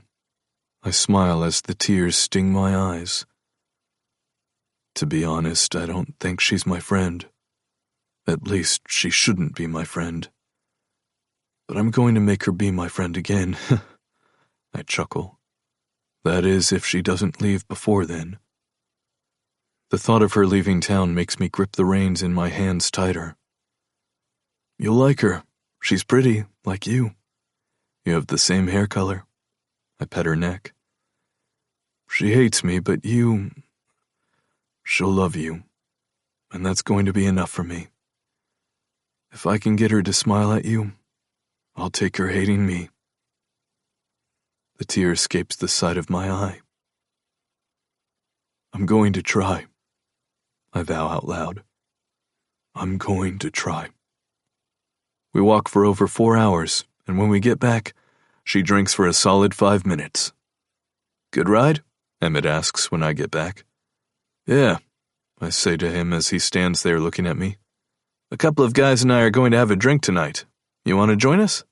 Emmett offers. I stare at him. "Drinks where?" "At Brady's place." He mentions her brother as if I won't know it's Autumn's place also. "Sure," I agree, shocking him a bit. "Meet you there." I spend the rest of the afternoon in my office going over the schedule and interviewing another therapist to add to the ever-expanding company. I take another shower, and at 8 o'clock, I get up and make my way to town. I park my truck in the back next to her car. I get out and walk in, seeing it's more crowded than it's been the last few times I've been here. Definitely fuller than it was the last time. I look around the room, my eyes going to her behind the bar serving a group of women sitting on the stools. Light music plays in the background, something that has never been done before. I look to the right, seeing most of the tables full as I spot Emmett and a couple of the guys. I walk over, passing Brady. "Hey," he says, "you want something to drink?" "Yeah," I reply, and then look back at the bar. "But I'll go to the bar and get it myself." Brady starts, and I'm sure he's heard about Autumn and me. "Listen, it'll be fine." I slap his arm and make my way to the bar, her eyes coming to mine as soon as she looks up. Shock fills her face, but she puts up a shield. "Hey," I greet when I stand on the side of the bar. "Hey," she says softly, tucking her hair behind her ear. I see she's wearing a short white tank top with blue jeans, her sweater wrapped around her waist. "What can I get you?" she asks me, avoiding looking at me. "The house blend is good," I remark. and she nods as she walks over to the other side, grabbing a glass and filling it before coming back to hand it to me. I'm going to be sitting over there, I motion with my finger to my group of guys. Do you want me to pay for this now? I can start a tab. She outstretches her arms on the bar top. Emmett has one going also. Sounds good. I pick up the glass and head over to the guys who look surprised to see me here. I sit down next to Emmett, listening to them talk. But the whole time I keep looking over at the bar and seeing her smile with the girls. She gives them a different smile than she gave me. But then again, she doesn't hate those girls like she hates me, and they haven't made her life hell for the last 8 years. The whole night I'm constantly looking over at her. Every 2 minutes I feel my eyes go to her. You got your head out of your ass? Emmett asks from beside me as I look at Autumn. I pick up the drink and bring it to my lips, not answering him because I don't owe him an answer. The only one I'm going to owe that answer to is Autumn. Chapter 20. Autumn. I watch him sitting there with Emmett and a couple of the ranch hands, and my whole body feels like it's on fire, literally burning up. Are you okay? Brady asks, and before I turn to look at him, Charlie turns his gaze over to me. We lock our eyes for what feels like an eternity before I look at Brady. I'm fine. Why? I ask him, my hands a touch shaky. You look all flushed and shit, he notes, putting the tray down on the bar top. I'm fine, I lie to him. I'm not fine. I'm the opposite of fine. I was fine this morning when I walked in here, but then people started coming in. A table of 2, then a table of 6, and by the time I looked around the bar, it was almost full. I honestly couldn't believe my eyes. But then he walked in, the man who I thought after everything was said and done would never want to be in the same room as me. But then he walked in the door, and I felt the air being sucked out of me. You sure you're good? He asks, looking around. I'm okay with you leaving. I raise my eyebrows at him. How are you going to serve? I turn and count the number of tables, and when I look at Charlie's table, he's still looking at me. I try not to let it get to me, but how he looks at me is different from the last couple of times. 15 tables, plus the half-full stools. I would handle it. He rolls his eyes, and I laugh. Do you want to switch it up? His eyes go to me, then to the 4 women sitting at the bar, laughing at something. No, I shake my head. The last thing we need is for you to— I'm not doing anything. He feigns innocence. I'm just trying to help you out. Be a doll, I fake smile at him. Help me out by going back and checking on your tables and getting more orders. He taps the bar top for a couple of seconds before grabbing his tray and turning on his way. I walk to the far end of the bar. Are you good? I ask a couple of men who came in and sat together. They let me know they're in town for the week for some convention or something in the next town over, but all the hotels were booked. I'll take another one of the house blends, the man says, lifting to finish the rest of his glass. Neat. Will do. I grab his glass while the guy next to him says he's fine. I step to the group of 4 girls who've been drinking white wine this whole time. Can I get you guys anything else? I ask them with a smile on my face. We were thinking of trying some of the whiskey, the blonde one says, but we don't like anything strong. Give me a second, I tell them, going over to fill the other order before returning to them. I have something, I tell them. It's a blackberry mint mojito, but instead of rum, it's bourbon. Oh, the brunette chirps. Let's try it. Can we do a taste sample of it?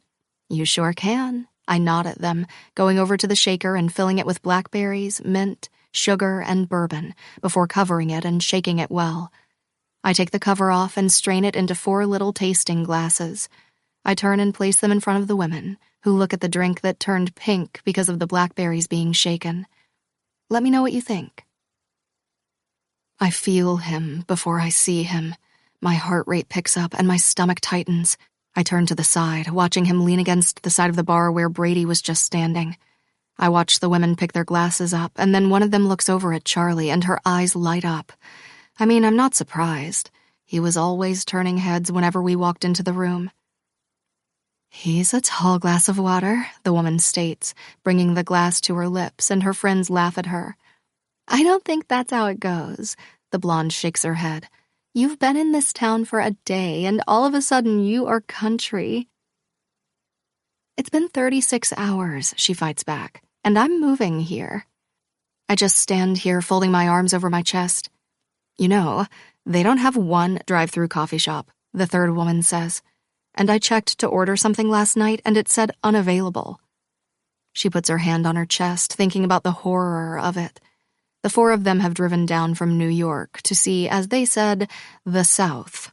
I don't even know what that means, but I do know if any of them think they're going to move here, it'll be over in 3 days, tops. She puts the glass to her lips and takes a sip of it. Oh, this is good, she finishes it. So refreshing, and it's not strong. The rest of them take a sip, and they all open their eyes. Oh, I'll have one like that. I nod at them as they all order one before turning and walking to where I was making the drink, which is right next to Charlie. I look at him, taking a deep breath in. I'll just be a minute, I say, rinsing out the shaker and not looking at him. I make 4 of the drinks and hand them to the women. Cheers, ladies. I smile, trying to tell myself that it's going to be fine. I walk back over to him, and now he's leaning on one elbow on the bar. Hey, I say to him. What can I get you? Hey. He tosses back. Nothing. I was just coming to see how you are. His words shock me so much I have to blink my eyes a couple of times. Hey, Charlie, Brady says, coming up to his side.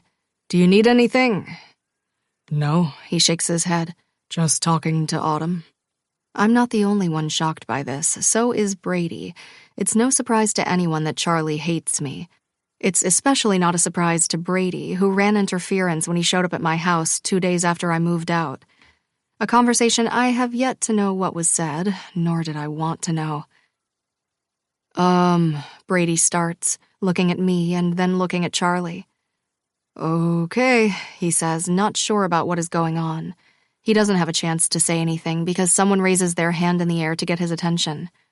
It's okay, I reassure him, and he pushes off, but not before he gives Charlie a look of warning. Can I get a glass of water? He asks me, and I nod, turning to go get him a glass before filling it with water. I'll be back. He pushes away and walks back to his friends. I let go of the breath I was holding, needing to move my feet. I walk around the bar, heading to a couple of tables and asking them if everything is okay. I take a second to look at the almost full bar, and I can't help but feel a bit proud of it. Brady hands me the tray before walking to the back of the bar and going to the women. I make my way around the bar and try to act normal when I head to Charlie's table. He sits there with his back against the booth and his one ankle on his other knee. Can I get you guys anything? Just the bill, Emmett says, smiling at me. I'll take care of it, Charlie quickly offers. You can get it next time. Thank you. He gets up, and I walk over to the bar area, grabbing a pad and heading back over to him with his bill in my hand. Here you go. I hand him the bill, and he takes it. Our fingers graze each other, and the back of my neck tingles. You can go and pay Brady. I quickly turn around and head to the rest of the tables. They slowly trickle out, and when I look back, I see the group of 4 women are a little bit gone with the wind as they laugh at Brady saying something. I spot Charlie sitting on a stool at the far end of the bar. I look at my watch, noting it's just past midnight, and the women are the only ones left. Okay, last call, I announce, walking behind the bar, and the girls all groan. Where does one get a taxi? The blonde leans into the bar, and I have to close my eyes. Where are you staying? I ask, and she shrugs before reaching into her purse and taking out a card with a B&B address. Here. Brady grabs the card before I do. I can get them home. He looks at me. I'm sure you can, I say. Why don't you close the tab and get them out of here so I can close up? I walk toward Charlie. It's last call. I'm good, he replies, picking up his glass of water and bringing it to his mouth. I grab the rag and walk around the bar to see Brady trying to wrangle the girls, who are all wearing stiletto heels as they wobble. Have fun, I hold up my hand as he props one of them up while holding the door open. I wipe down the table. The whole time, my body knows that he's right around me. "You going to sit there all night?"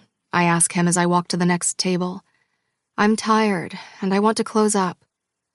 What can I do to help? He walks toward the back of the bar, putting his glass in the bin. "I don't need help," I tell him as I wipe down the tables. I'm staying until you're done, he declares, so you might as well just tell me what needs to be done. Our eyes lock on each other as I try to figure out what his game is. Like, what the fuck is going on right now? This back and forth is giving me whiplash, and I, for one, do not want to be in this game with him. His eyes penetrating into mine, and I know that he's not going to give in. "Fine," I toss him the rag. "Clean down the tables." Got it. He walks past me and his smell fills my nose. All I can do is picture me on top of him, sitting on him on the swing, with my face buried in his neck. I walk around to the bar as I place the glasses in the dishwasher. Tonight was good, right? He asks from across the bar. It was, I confirm. Busier than we've been in a while. I make sure the bar is clean. Lots of new faces in town. He tries to prolong the conversation. Yeah, I agree. I went to the bed and breakfasts on the outskirts of town, offering their clients a 2-for-1 discount on their first round of drinks. His eyebrows shoot up. I didn't think it would be this successful, to be honest. That's a great idea, he admits, walking over to the sink and rinsing off his rag before hanging it over the sink. Are you done? I am. I nod as I walk toward him. You can go out the front. I'm parked in the back. He looks down at me. Right next to you. So why don't I walk you out? Fine, I concede, turning and walking to the back of the bar, turning off the lights, leaving us in the dark, before I push through the swinging door and head into the distillery part of the building. Going to the office, I grab my bag before walking out. The whole time he's beside me, my body itching for his touch, but knowing the last thing I need is to fall under his spell. I flip off the lights before arming the alarm and then stepping out. He stands by my back as I lock the door, and when I think he's going to leave my side to go to his truck, he shocks me even more by walking me to my car. I mumble, not sure what else to say. Thank you. I finally look up at him as he stands there way too close to me, so close if I lifted my hands, I would be able to feel his chest under his t-shirt.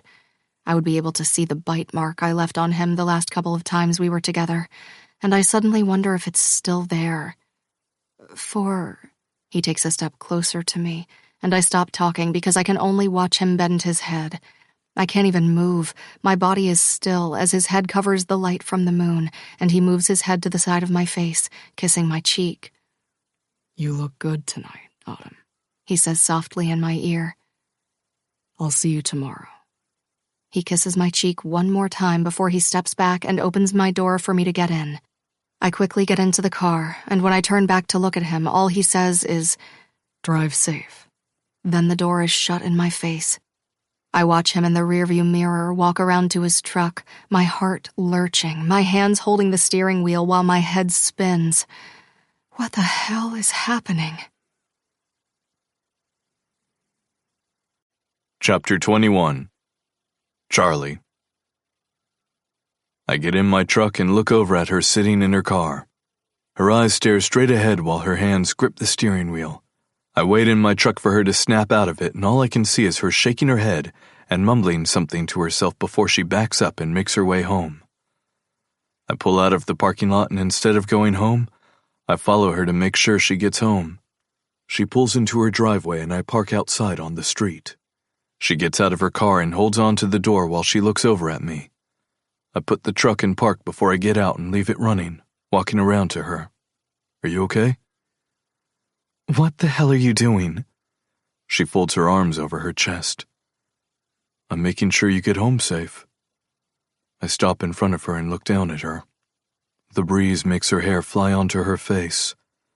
My hand comes up with hers as I tuck it behind her ear, wanting to bend down and kiss her lips, but also knowing I haven't earned this yet. From now on, the only kiss I'm taking from her is when she wants to give it to me.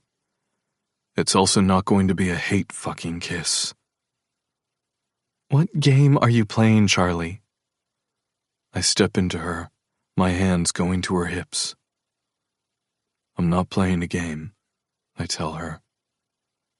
I'm trying to make up.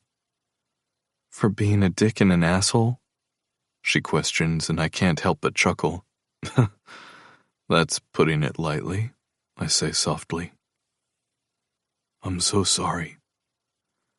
I want to think of other words to say, but there isn't anything I can say that will erase the hell that I brought down on you. One of my hands goes up to touch her face.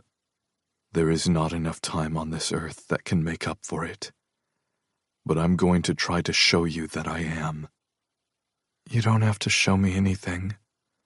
We can just avoid each other. The thought alone makes me angry. Maybe if we do run into each other, we can be civil with each other. I'm not going to lay out that we won't be avoiding each other, and I've decided quite the contrary to that statement. So instead, I bend down and kiss her cheek. Okay, Autumn. My hand drops from her face. Now get inside so I can go home. She stares at me for a second more before she steps away from her car door and slams it shut, turning to walk up the steps. As I watch her strut, my cock stirs in my jeans. And don't let me catch you outside on that swing. She turns around. I've been just fine for the past 8 years, Charlie. She clenches her teeth. I think I'll be good. Should I turn off my truck and meet you on the swing then? I ask her, and she doesn't answer me. Instead, she just storms up her steps and slams her front door.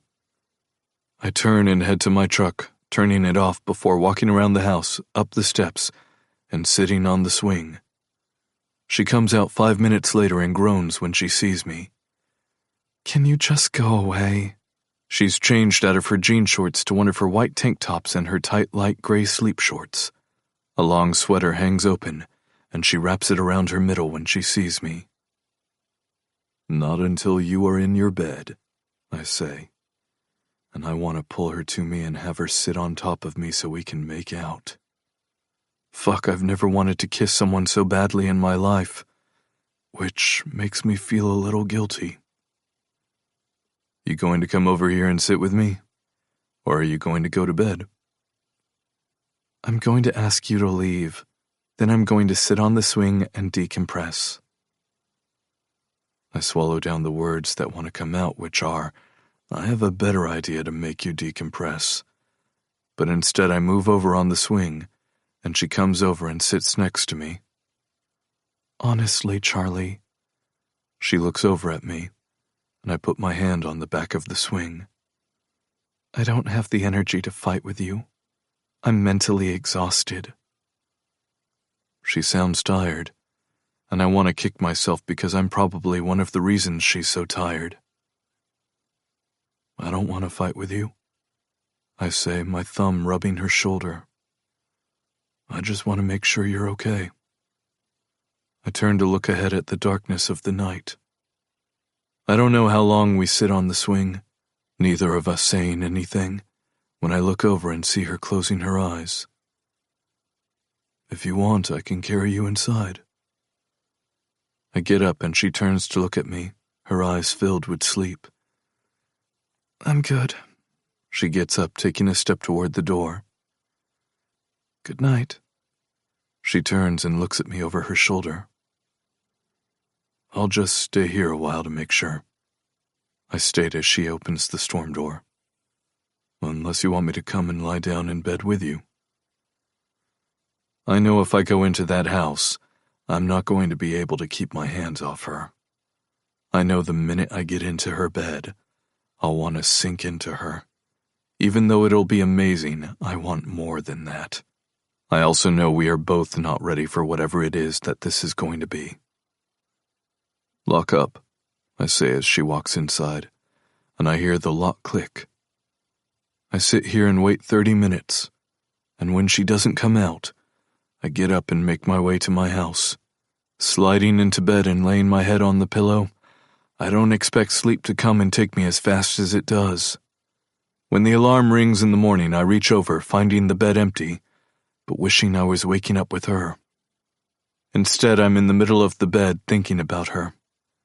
I get up and look out at the sun coming up, making the sky look like it's pink. I step into the shower, my hand gripping my cock as I think about her. It takes me no time before I'm moaning out her name in a release.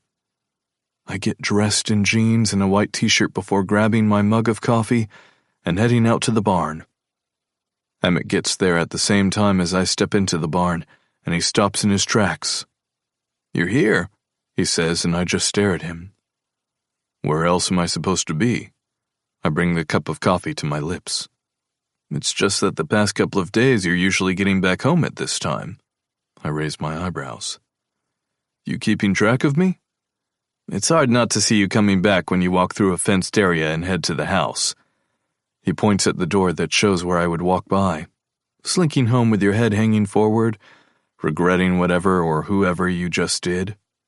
"No regrets," I say. "At least not lately." "Is that so?" he asks me, walking over to the coffee maker and starting the coffee. "That's interesting." "Nothing about it is interesting," I inform him. "And it's also none of your damn business. You literally just made it my business by answering my questions."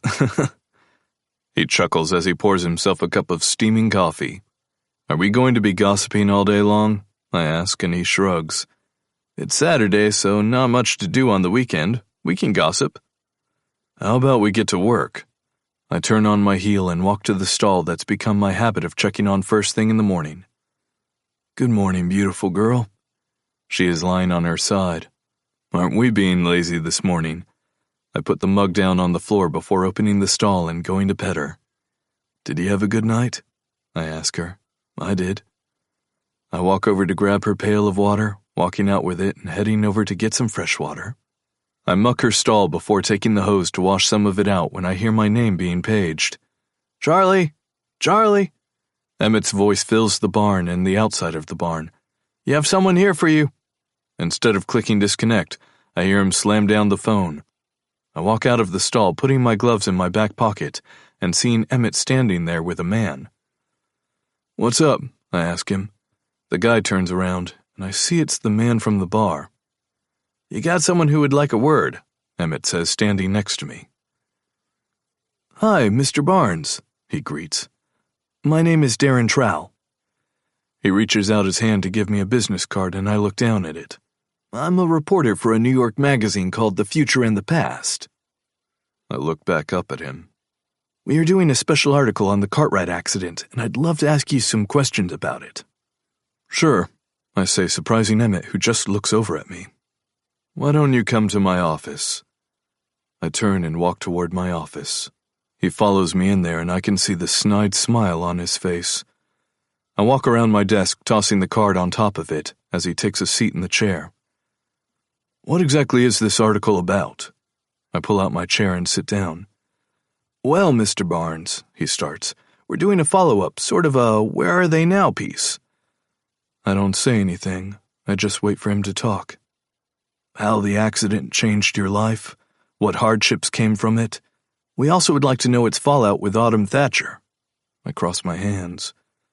"There was speculation that she lied under oath. We were wondering about the events that led up to the crash. Things that haven't really been discussed." "Kind of hard to lie about an autopsy that was performed twice, don't you think?"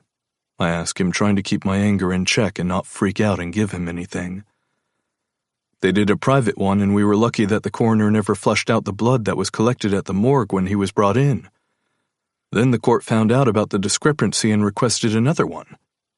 "Right," he says, ignoring my point. "Do you think she did it as a vendetta against the Cartwrights? Is this a piece about how our lives are since then, or is this a piece about how wrong the Cartwrights were?" I ask him the question, waiting to see what he says. His body gets tight for a minute, and then he relaxes into it. "We are just trying to get a different angle of the story," he explains, and my skin prickles at the back of my neck. A bad vibe is just rolling off him, and something definitely feels off about him. "I'll tell you what, Mr. Trowell," I pick up his card. "How about you email me the questions you want to ask me, and I'll have my attorney look at them, and then I'll get back to you." Disappointment registers all over his face as I put the card down and start to get up. I would think that with everything Miss Thatcher did to you, you would be willing to give your side of the story. Miss Thatcher wasn't the one driving the truck, I remind him, my teeth clenched together tight. I'll look forward to hearing from you. I hold out my hand and he shakes it before walking out of the office and down the hallway to the front door. I stare out the window at him getting into his rental car, and only when he's out of the parking lot do I take the phone out of my pocket and scroll down to the number I'm looking for. He answers after half a ring. "Charlie?" he says, and I can see the smile fill his face. "Hey, Pops," I reply, and he must sense that my voice is tight. My grandfather is Casey Barnes, who owns CBS Corporation, which is one of the top security companies in the world with contracts with the military that are top secret. "What's up, big man?" he asks, and I turn and walk back to my desk. "Someone came in here," I state, and I know right away the smile on his face is gone. "A reporter, Darren Trowell." I read his name off the card. "What did he want?" he asks, and I sit back in my chair. "He's doing a follow-up about the accident." "What?" he hisses out. "Did he ask you questions?" "Oh yeah, but the questions were more an accusation on Autumn and if she had a vendetta." My voice gets tight. It was fucking strange, and I did not get a good feeling about this article. "Send me his contact information and I'll run a check on him." He gives me a deep sigh. But from what you said, I don't like it." "That would make two of us. Has he spoken to anyone else?" he asks, and my stomach burns at the memory. "Yeah, he went to talk to Autumn," I say. "But Brady put him out on his ass, and the next time she told him to leave." "Persistent," he notes. "Let me see what I can find." "Sounds good." I take a picture of the business card and send it to him via text. "You sound different," he immediately says, and I shake my head, chuckling. "I sound the same." I take a deep breath in. "No, you sound... I don't know how to explain it." "Well, I have work to do. I don't want to get into it right now." "Let me know what you find." "You got it. When are you going to come and visit Grandma and Grandpa?" He mentions my great-grandparents. "I'll come soon. Gotta go. I love you," I say before I hang up the phone on him. I'm putting my phone in my pocket when it pings with a text, and I can't help but laugh. "Pops, you know that I can find out things, right?" I answer him right away. Me, I don't have anything to hide. I put the phone back in my pocket and walk out toward the barn. I don't have anything to hide, but I also have something I want to keep to myself, at least for now. Chapter 22. Autumn. The sun hits my face, making my eyes flutter open and then quickly close for a couple of seconds before I blink them open again. I sink more into the bed as I look out the window at the blue sky, spotting a couple of birds soaring high in the sky before disappearing from view. I stretch my hands out from under the covers before I toss the blanket off me, lying still for a couple of seconds before I get out of bed. Sleep's still in my eyes as my body moves slowly toward the end of the bed where I grab the sweater. My brain, screaming for coffee, makes me walk to the kitchen and start the process. Once the coffee is brewing, I take a couple of steps over to the back door and step out into the warm air. I walk over to the swing. Sitting down and curling my feet under me, I think about the past couple of days and how amazing work has been. Yesterday, the bar was practically full, tables filling up from all the promos I've been doing. The men who were in the other night came back with about 40 men from their trade show and all requested the sample menu, which then led to a couple of them buying bottles to ship home, something I didn't even think about doing, but now is at the top of my to-do list tomorrow when I get back in. By the end of the night, my feet were aching in the best way, and I had a smile on my face from ear to ear when I saw how much we made. It wasn't mammoth, but it was something to help, and if every single day there is a little more and more, I could see the light at the end of the tunnel. That, as well as how every day there were a few more smiles that came my way than scowls. I mean, the scowls will always be there, but now it is 6 scowls to 4 smiles. I'm calling this a win, considering it was 0 for 10 from shortly after the accident to when I got back home. The only thing that kept me on pins and needles all night was looking at the door every other minute, expecting Charlie to walk in. But he never came in. Even when I was sitting on the swing that night, my eyes would stare into the forest, looking for movement, but again, he never showed up. I should be happy that he's moved on and isn't out to make my life hell, but something nagged at me, especially since the night before he stayed to clean up with me and then drove home to make sure I was okay. It was a little glimpse of the old Charlie, the Charlie who I always told Jennifer she was lucky she had, the Charlie who oozed sex appeal without even trying, the Charlie I would call first because I knew he would answer and be there for me. I'm almost done with my coffee when I see him walking out of the forest. He's staring straight ahead, wearing jeans and a white t-shirt, his hair longer than I've ever seen him wear it. Knowing how soft and silky it feels under my hand makes my fingers tingly. His eyes are on me the whole time he makes it across the yard. Hey, he says when he gets close enough. I was hoping you would be up. Is that so? I try to get my heart rate to return to normal, but whenever he's around me lately, it's like he's the air I need to breathe, which makes me hate myself a little bit more. I was wondering if you were busy. He smirks at me, the Charlie smirk that you always want to see. I'm on my way to go to lunch with the Pope, I retort. He throws his head back and laughs, a full-on laugh I haven't heard since that fateful night. A sound I didn't know I missed, yet now that I heard it, I want to hear it again. The lightness in his eyes is mesmerizing as he stares at me.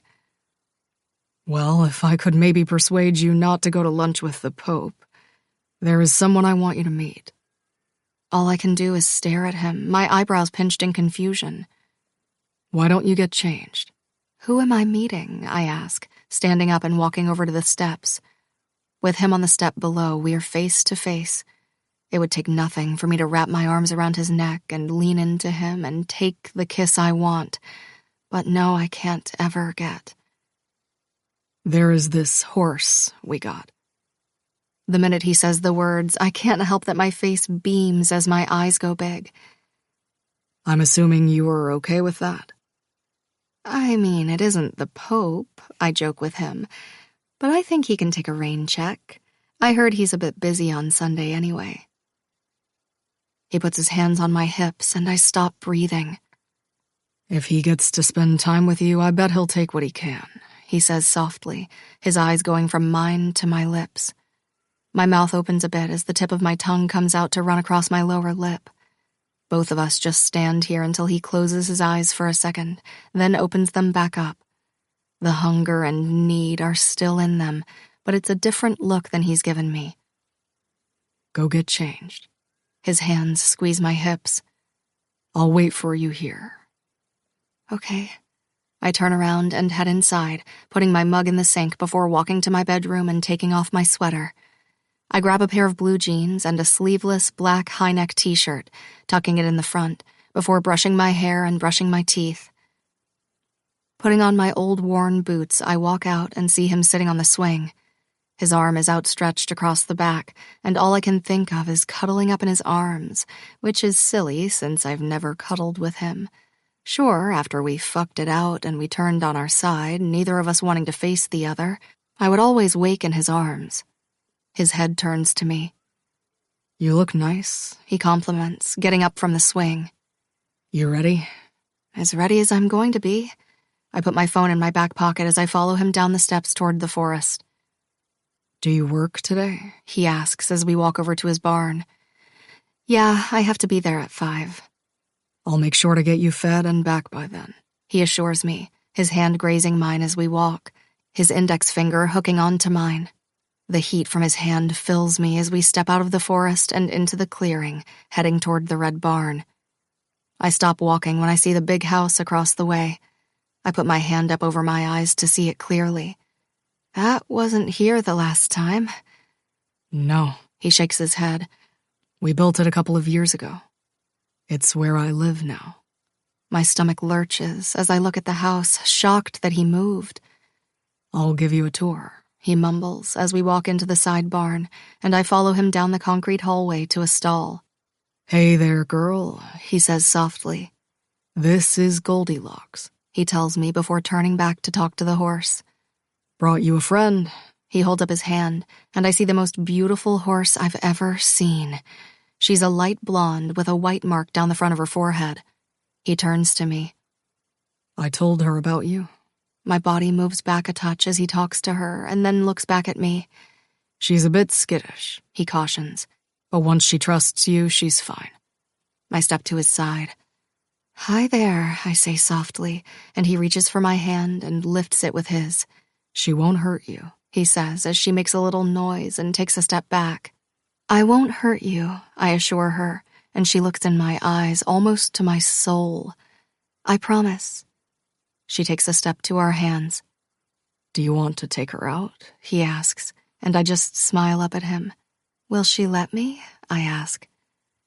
Only way we will find out is if we try, He states, and I can't contain my excitement as he opens the stall and walks in to grab her bridle. I see she already has a saddle on and everything.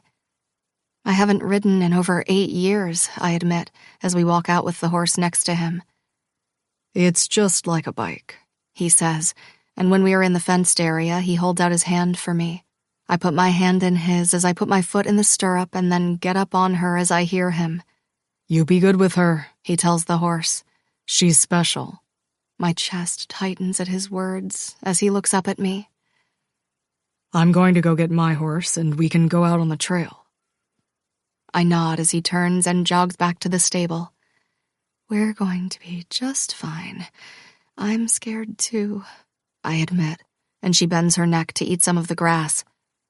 A minute later, he's walking out with a brown horse, stopping and getting on it with ease as he trots over to us.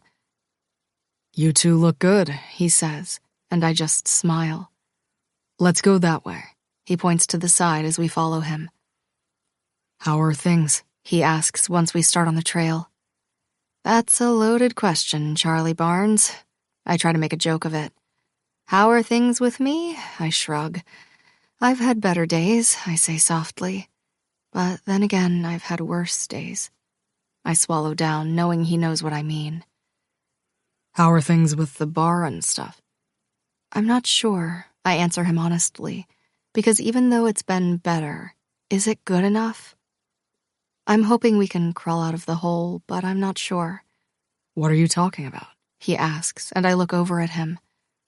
Don't pretend you don't know, I bark out, and his head snaps over to look at me. I can honestly say I have no idea what the fuck you're saying. His voice is tight. We are practically bankrupt, I start. My father is dying, and the only thing I want to do is make sure he knows that everything is going to be okay. He's dying, he says in a whisper. It's why I came back to town, I say, looking ahead, blinking away the tears that threaten. No matter how bad I thought it was going to be, it's a million times worse. I see him hanging his head. And now I'm just trying to get things going again. I'm sorry. I can't imagine how you feel. I just nod. The lump in my throat is the size of a softball. What do you mean you guys are almost bankrupt? Cartwright. I say the name I wish I never had to say again. Apparently, their reach is long-lasting. We lost our distribution, and the bar is bringing in no money. We haven't produced anything since I've been back, and I've been coming up with ideas on how to get people in the door. How? He asks, and I say the ideas I've come up with, including the ones of having the out-of-towners buy some bottles from us. If anyone can turn it around, it's you. It's also my fault that all of this is happening, I admit. If I would have just shut my mouth. Then the families who suffered wouldn't get the justice that they deserved, and it would all be a lie. Nothing good came from that day in court, I remind him. Not one thing. I'm sorry, He says softly, and I look over at him. more than you will ever know. More than I can ever explain. I swallow down the lump in my throat. The only thing that matters is making sure my father knows we are okay. The only thing I want is for him to know that, whatever happens, the business is going to be okay and we are going to be fine. The tear falls. and I'm going to stay until then. Then what? He doesn't look at me while he asks the question. Then I go back to my place, I guess. He stops his horse from walking, so Goldilocks also stops. This is your home. He looks up at me. I don't know where my home is, I admit. Maybe in all of this I'm going to find my home. Your home is right here, he repeats. Right fucking here. Once upon a time I thought it was. I pick my hand up and wipe away the tear. I'm not so sure anymore. I am, He declares, his shoulders back. I'm not sure of a lot of things these days. His voice comes out shaky. My body gets tight, waiting for the rest of his statement, except it's nothing that I thought it would be. The words that come out of his mouth send me jumping off a cliff, but this time there is water there to catch me falling, and not just an empty black hole. But I do know that this is where you belong. Chapter 23. Charlie. She looks over at me with her eyes filled with tears, and it makes me angry. Angry that she hurts so much. Angry I was one of those people who made her cry. Angry because I can't do shit about it until she gives me a hint that she wants me to do something about it. We ride the horses all day long, and when we finally get back to the barn, it's after 4 p.m. What a day. She dismounts the horse and walks over to the side as she pets her neck. You are so good. She puts her forehead against her neck. The best. Let me get them settled and I'll feed you, I say, and she shakes her head. I have to get going, get ready for work, shower. I'll get something on the way. I try not to be disappointed that she's leaving, but I am. I wasn't ready for the day to end. Okay, let me put them away and I'll walk you back home. I start to walk to the barn. That's okay, it's a 10-minute walk. I said I'm walking you back home, I say, trying to be cool about it but failing when her eyebrows shoot up. Just to make sure you are okay. This going to go faster if I agree? She asks, and I nod. Then hurry up. I've already taken up all your time, and I don't want you to waste any more time with me. Let's get one thing straight, I say, grabbing the reins from her. I was exactly where I wanted to be today. Oh. She looks up at me, her lips parted, and I swear I can taste the kiss. Exactly. It was what I wanted to do with my time. And now I want to put the horses away, get them some water, and then I'm going to walk you home. I don't wait for her to say anything to me as I walk into the barn, and stop when I see a couple of the ranch hands there with Emmett. What are you doing here? Just going over a couple of things, Emmett replies. Do you want me to take care of them for you? He motions with his head toward the 2 horses. Yeah, I'll be back in 30 minutes. Take your time, he says, looking over my shoulder at Autumn. Be good. Yeah, I'm irritated by his comment. I walk out and see her standing there looking at my house. You sure you don't want to have something to eat? I ask, and she shakes her head. I have a shower you could use. Wait, she turns to me. You have a shower in your house? She bites her lower lip. You fancy. She chuckles at her own joke, and I grab her around her neck just like I used to do way back when. But this time it's different because I don't let her go. My hand hangs off her shoulder as we walk to her house. I stop at the bottom of her steps as she walks up them. Thanks for today. It's one of the best days I've had in a while, she admits, and then looks down at her feet as she twirls her fingers nervously. I walk up the steps to her, my hands reaching up and holding her face in mine. There are going to be more of those. My thumbs rub her cheeks, and I lean down, my lips aching to be on hers, but I move my head to the side to kiss her cheek above my hand. I'll make sure of it. She doesn't say anything. She just nods at me before turning around and walking into her house. I stand here for a second before turning and heading home. Emmett isn't there when I get back, but the horses are taken care of. So I head to my house and step in my own shower. I slide on a pair of jeans and a fresh t-shirt before grabbing a steak from the fridge and walking over to start the grill. Sitting at the island as I eat the steak and salad I threw together, it dawns on me that I hate eating alone. Have I always hated eating alone and I've just realized it? Or have I started to hate it now since she's been back? I try to think of the last time I went to see Jennifer as I look around the house, getting up and cleaning up a couple of things, putting things away, checking my mail, and doing shit I don't want to be doing, but doing it so I don't go to the bar. An hour later, I finally give in and head to the bar instead of staying away from her. I walk over there, and when I step in, I see that it's half full, and for a Sunday, that's a great turnout. I walk over to the bar and sit down. She glances over from the group of men she is serving, and she looks surprised to see me. I can't wait for the day when she's expecting me to show up and not that me showing up throws her off. Hey, she tosses a coaster in front of me. This is a surprise, she admits. Don't know why. I tap the bar top. I'll have a soda water. She nods.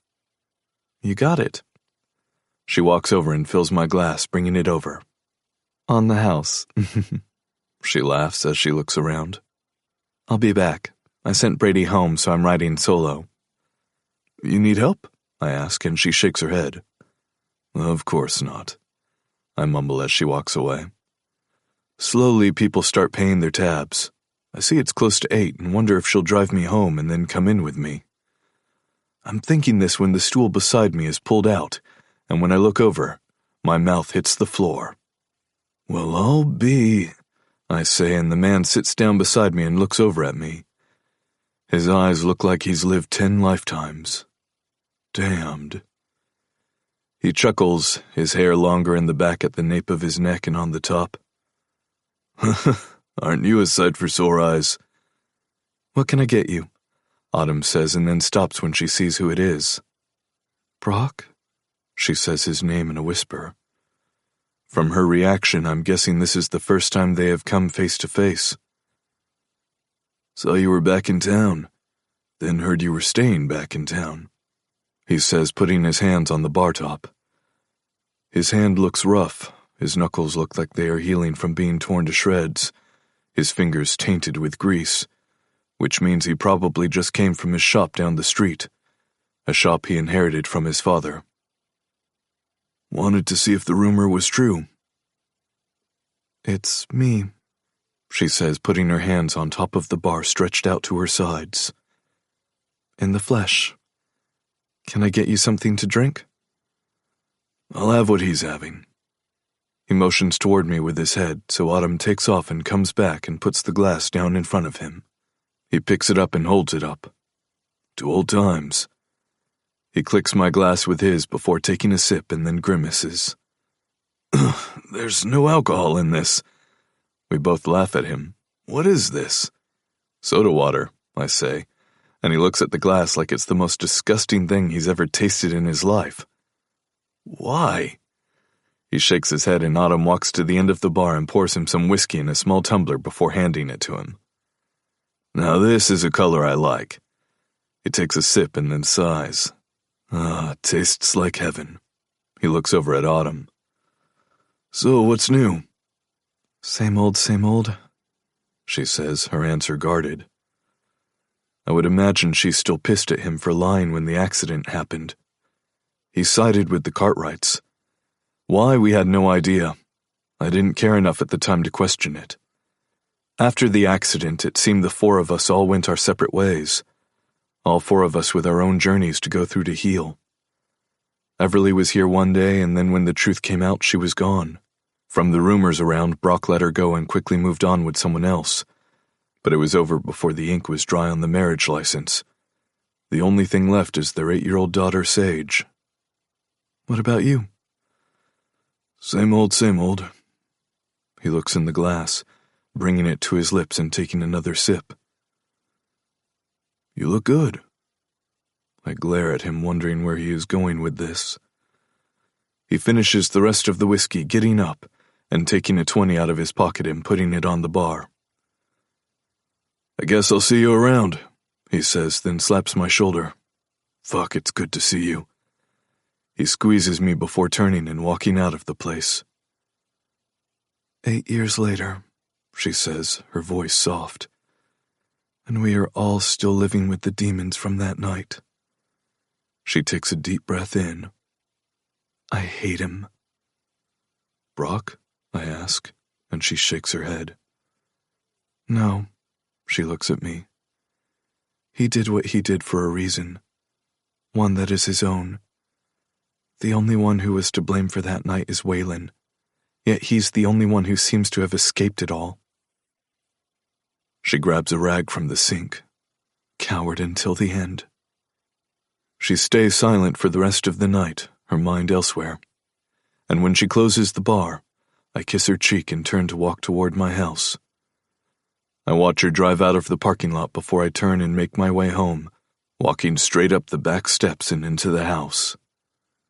The next day I get up and wonder what she is doing all day, and finally, right before dinner, I make my way over to the bar. I'm rounding the corner when I catch her walking out, and she shakes her head while smiling. Something in me settles, and I don't know what it is. All I know is that all day I felt like I was on pins and needles, and now seeing her, it's like it's all gone away. Hey, I say, and she turns her head my way. She's wearing a skirt with flowers on it and a white cropped t-shirt that stops right above her waist, showing just a touch of that skin I vowed I would spend the night worshipping if I got another chance with her. Hi, she says, her voice breathless. Where are you going? I ask as we stand in front of the door to the bar, and I see there is a slew of people. Brady told me to go home, she mumbles. Even though he's swamped, I'm going to leave just to teach him a lesson. Good, I say. Have dinner with me? She looks at me and then looks down. She does that when she's nervous. I don't think that's a good idea. Her voice is soft as she looks around. Why not? The question comes out harsher than I want it to. Her eyes sweep the street again. Well, she hesitates and my stomach gets tight as she avoids my eyes. Are you dating that guy? I take a step closer to her, my heart beating out of my chest.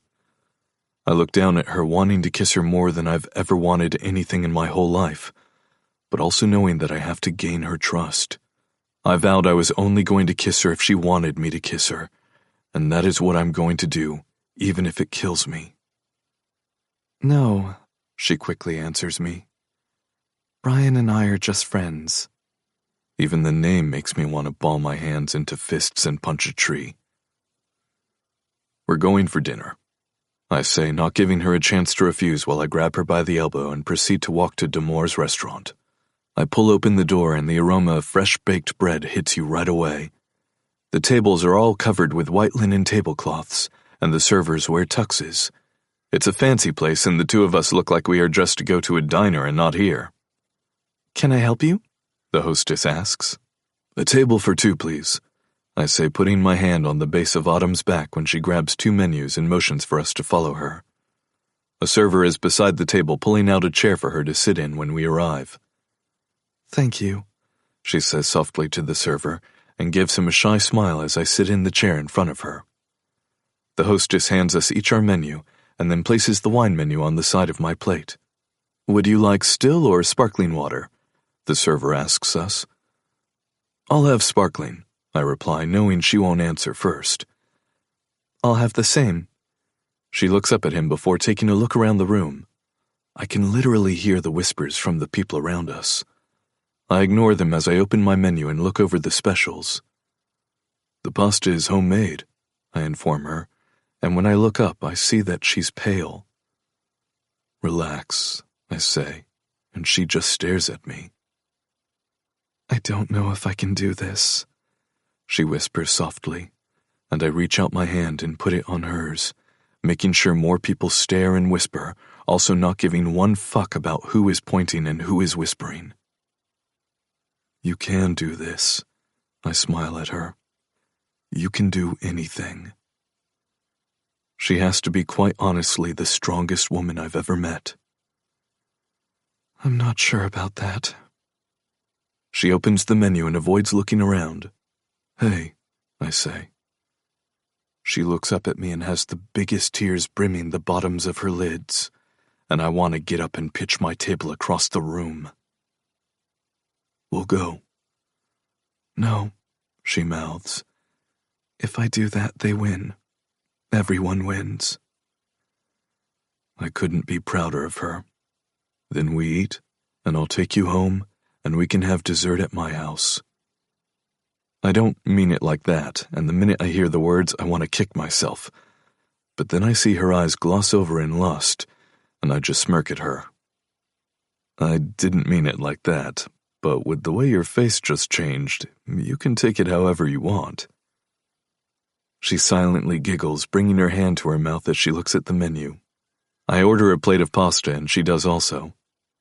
Just focus on me, I say when she looks like she's about to crawl out of her skin. Focus on me and nothing else. Easier said than done.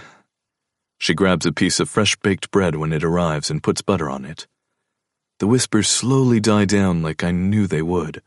A couple of people even stop and say hello to us on their way to their table, which makes her feel a little bit more at ease. I hurry through dinner, knowing this is probably killing her, but also knowing she did nothing wrong. I pay the bill, and then I'm about to slide my hand in hers when we walk out. I head back to her car when she stops in her tracks. My eyes go from her face that had a soft smile on it to whatever she's looking at that made her stop. The Cartwrights are walking down the street.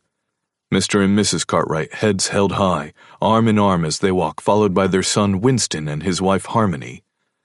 They look around, and the minute they set their eyes on Autumn, their faces twist into a sneer. Jesus Christ, Winston hisses from behind his parents. I thought she would be gone by now. Winston, Harmony chastises from beside him, avoiding looking at us.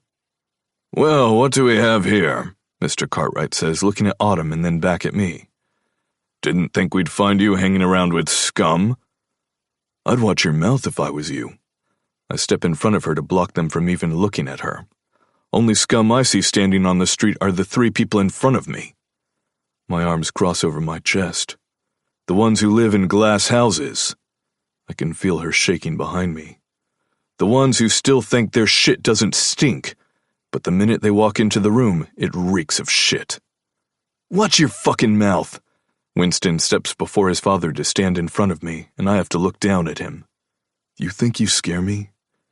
I stare into the eyes that are exactly like his father's and his brother's and laugh bitterly.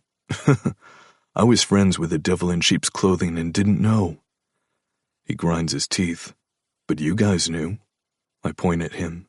Knew that he was a no-good piece of... Is that any way to speak of the dead? Mrs. Cartwright holds a hand to her throat. Is the way you just spoke to Autumn any way to speak to a woman who is the victim of your son? I hiss at them, wanting Winston to put his hands on me, secretly begging him to do it so I can beat the ever-loving shit out of him. I stare at Winston. You guys are a joke. I turn and look at Autumn, who is trying to breathe, but knowing she's about to lose it and doesn't want to do it in front of them. Let's go. I grab her hand in mine as I shield her and walk away from them, stopping next to Mr. Cartwright. My voice goes very low so only he can hear me. And if I find out that you pull any more shit on her, you'll have to deal with me and my family. I smile. And between you and me, I would love nothing more than to drag your name through the mud. He turns his eyes toward me. Again. I walk away with her hand in mine and her head looking down at the ground. Don't do it, I say. Don't give them the satisfaction. She looks at me and I hold out my hand. Keys. She lets go of my hand to reach into her purse and hands me the keys as she gets into the car. I pull out of the parking lot going in the opposite direction of her house. She looks over at me. Where are we going? I know I should take her home. I know she should go back to the place she feels safest. But there is somewhere else that I want her to feel safe in. My house. Chapter 24. autumn. My house, he says, and I turn my head forward, watching the street, holding on to my purse in my lap as if my life depends on it. My whole body feels like I've been run over. My day started out so fucking good, better than good. It had been such a long time since I had gone riding, and then doing it again with Goldilocks was therapeutic in a way. It was strange to describe. Then I went from the best day to sitting down with Charlie at dinner, in front of the whole town. I thought I was going to throw up the whole time. However, even though I didn't want to crawl out of my skin by the end of the meal, I still wanted to get the fuck out of there. Nothing, and I mean nothing, could have prepared me for running face to face into the Cartwrights. I was also unprepared for Charlie to handle it the way he did. The last thing I wanted was for him to be swept up in this. I look over at him, seeing him gripping the steering wheel with both hands, so tight that his fingers are white. He keeps wringing the steering wheel while his jaw is tight, as if he's biting down on his teeth. "Are you okay?" I ask softly, and all he does is shake his head. I don't say anything as he pulls up to his house, a house that is bigger than I ever imagined him having, but also fitting for him. The lights on in the front show you the 4 columns that hold up the porch covering in the front. A huge double-wide door with a window is set in the middle, with the same windows on each side. 2 rocking chairs are on the left side, and then on the right side is a little sitting area. Lights are on in the right-hand side of the house, while the left-hand side is dark. He turns off the car and gets out. My hand goes out to open my own door, and I step out. Charlie waits for me at the front of the car, which he parked right next to his truck. He reaches for my hand, his fingers intertwining with mine as he walks up the 2 steps to the porch and to his front door. Placing his finger on the handle, the sound of the lock opening makes him turn the handle, and he steps in first. welcome to my home. I take a step into his home, and I turn to him. "Charlie," I say his name. "I'm so sorry." He slams the door, and I jump at the sound. What the fuck are you apologizing for? He looks like he's about to throw something. "You shouldn't have—" I shouldn't have what? He takes a step toward me. I shouldn't have protected you? He doesn't wait for me to answer him. I shouldn't have put them in their place? He grabs one of my hips as I swallow down a lump, but I can't say anything. I should have punched him in the fucking face, is what I should have done. His voice is low and tight. That is what I should have done. "They aren't worth it," I whisper. "It's not worth it." I don't want anyone else to be at the mercy of the Cartwrights, and even though Charlie and I have created a truce, it doesn't mean I want him wrapped up in this. It's not worth it, He agrees, stepping even closer to me. but you are worth it. His hand squeezes my hip. Do you want a tour? He asks, and I look up at him, wanting to thank him for dinner and for what he did with the Cartwrights before getting the fuck out of here. I don't want to see where he lives. I don't want to see any of this because I fear that I'll want to know more and shouldn't want to. His eyes never leave mine. This is the foyer, as my grandmother calls it. He smiles, the tightness of a minute ago gone, his features relaxed. That's the dining room I never use. He points over his shoulder, and I move to the side to look at the big, long table with dark chairs. And that's the office. He motions in front of me with his chin. Why I have an office in here, I have no idea, but I wasn't part of the floor plan process. I can't help but laugh at him as he softly takes my purse out of my hand and places it right next to the door before resuming the tour. That leads to upstairs, where there is a game room and 3 other bedrooms. He points at the staircase against the wall next to the office before sliding his hand into mine again as he walks slowly past the staircase toward the archway that leads to a hallway that goes right and left. This is butler or something, he says. Again, I've never used it. Then he steps into the living room with a vaulted ceiling. The room feels so big, yet so cozy. The vast kitchen has cream-colored cabinets and a massive island with a light brown countertop and cream-colored stools, making it not stuffy. The stainless steel appliances are top-notch, including the 8-burner stove and the double-wide industrial fridge.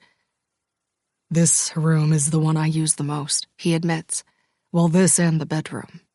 I walk into the room and look over at the living room with the massive L-shaped couch. It's so deep, 3 people could lie down next to each other and be comfortable. Do you want something to drink? He asks.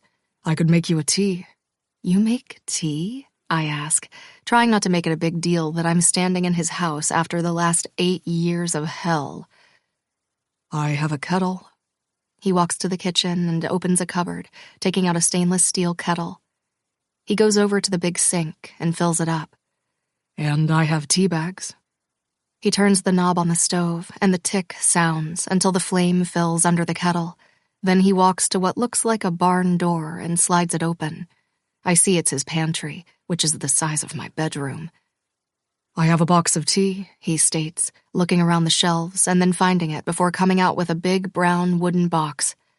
Told you. He puts it on the counter and flips over the lid. We have a bunch of tea. His eyes scan them. There is lemon, ginger, and some fruit. I can't help but laugh at his description of them. There is even sleepy tea. He picks up the pack between his fingers. And then English breakfast, which is probably not for night. There is apple cinnamon and chai and... He looks up. I don't even know where they got this from.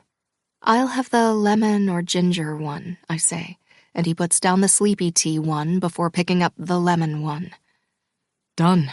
He closes the box but leaves it on the counter. Go sit down on the couch and I'll join you. He motions to the couch. Make yourself at home. I walk over to the couch and sit down, putting my hands down beside me and feeling how soft it feels under my hands. I stare at the table in front, seeing pictures of Jennifer all over the room, and I get a tightness in my stomach as I look away from her smiling face. I'm about to get up when he's in front of me, bending to put a mug on the table, the string from the tea bag hanging over the rim. There you go. I think I should, I start to say, and he squats down in front of me. Go. I think you should drink your tea and relax. He walks over to the side of the couch and grabs a big, thick, knitted blanket. Tossing it down beside me, he squats down again and pulls off one shoe and then the next one. He sits beside me, wraps his arm around my waist and pulls me to him, reaching out and pulling the cover over me. Relax, he says softly, and his smell fills my nose, making me close my eyes and push away all the nerves coursing through me. What are you thinking about? He asks, his hand rubbing up and down my arm. I'm worried about what happened with the Cartwrights, I admit, and push away from him. Charlie, what you did was, I put a hand on my forehead, dumb and irresponsible. You know what they did to my family and our business, not to mention what they held over Brock's head. I'm expecting him to say something, but instead he moves to the side, grabs his phone out of his pocket, and presses something. Then ringing comes out of it. Hey, the man answers. I don't hear from you for months, and then I get 2 phone calls in less than 2 days. Hey, Pops, he says to his grandfather, Casey Barnes, and my eyes almost come out of my sockets. Something happened, he says, looking at me. Thought you should know. Is that so? He replies, and I shake my head, telling him not to. Was out to dinner tonight, and I ran into the Cartwrights. He ignores my head shaking. Words were exchanged, along with a little bit of a threat. How little is this threat? He's not even fazed by the meaning of this. I'm pretty sure if someone called me and said they made a threat, my voice would be skyrocketed to the sky. I wouldn't be acting like he just told me that it's going to be a sunny day. Something along the line, if he wants to fuck with anyone, he should pick on someone his own size. He smirks, looking into my eyes. I'm expecting his grandfather to freak out, but instead he just laughs. Why are you calling me? Just wanted to give you a heads up in case of blowback. This time, Casey laughs even louder and harder. I'll try to be ready. Call me tomorrow. Gotcha, Charlie says. Later. He presses the disconnect button and throws the phone on the other side of the couch. Happy? No, I gasp out. Why would that make me happy? I ask. He gets up off the couch, walking over to the lights and turning them all off. The room is lit with a soft light coming from the other side of the room through a doorway. Charlie, I say his name softly as he comes back. Did you enjoy dinner? He asks, completely ignoring the fact that there is a huge elephant in the room. Next time we should try more than just the pasta. He pulls me to him. I start softly, trying to catch my bearings. We should. It's a nice night. He looks outside. Overall, I would say today was a great day. I don't answer him. Instead, I listen to him breathing and close my eyes for a minute, or at least I think it's for a minute, before I feel like I'm being carried. My eyes open, and I look up at Charlie carrying me through the house. The light gets brighter right before it's being shut off. I'm sorry I woke you, he murmurs, standing in what appears to be his bedroom. I thought you would be more comfortable in the bedroom. He walks over to the side of the bed and gingerly places me down in it. My back rests on the rows of pillows. I should go home. I sit up in the bed, as he puts one knee on the bed beside my hip. The moonlight comes into his room, and I wish the lights were on so I could see him as he stares down at me. Stay. His hand comes up to touch my face, rubbing my cheek with the softest touch, and if I wasn't awake, I wouldn't know it was happening. It's better. I want you to stay with me. His voice is a whisper. I won't touch you. I just want to sleep with you in my arms. I swallow the lump in my throat, knowing I should get up and get out of here. Just stay with me. Chapter 25. Charlie. I wish I could kiss her. I wish I could just taste her one more time. Please, I whisper in a plea as she looks up at me. I move to the other side of her, laying my head down on the pillow, hoping she lies down next to me. I hold my breath with each passing second, my heart speeding up faster and faster. She slowly leans back against the pillows that never get used. She is the first woman to be in my bed in 8 years. The first woman I want in my bed. The thought makes my head spin at the same time settling the achiness I have been carrying around in my chest for the past 8 years. She turns to face me. Thank you, Charlie, she says softly, putting both her hands pressed together under her cheek. For the ride this morning? I move closer to her, putting my hand on her hip and pulling her chest up against mine. And for dinner? Any time. My hand on her hip moves to her back as I slide a hand under the pillow, and her head falls forward onto my shoulder. I lean down and kiss her head.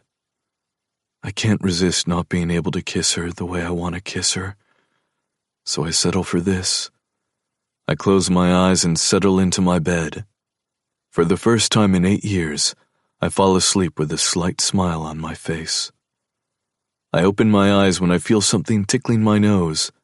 My hand comes up to rub it, and I find it's Autumn's hair.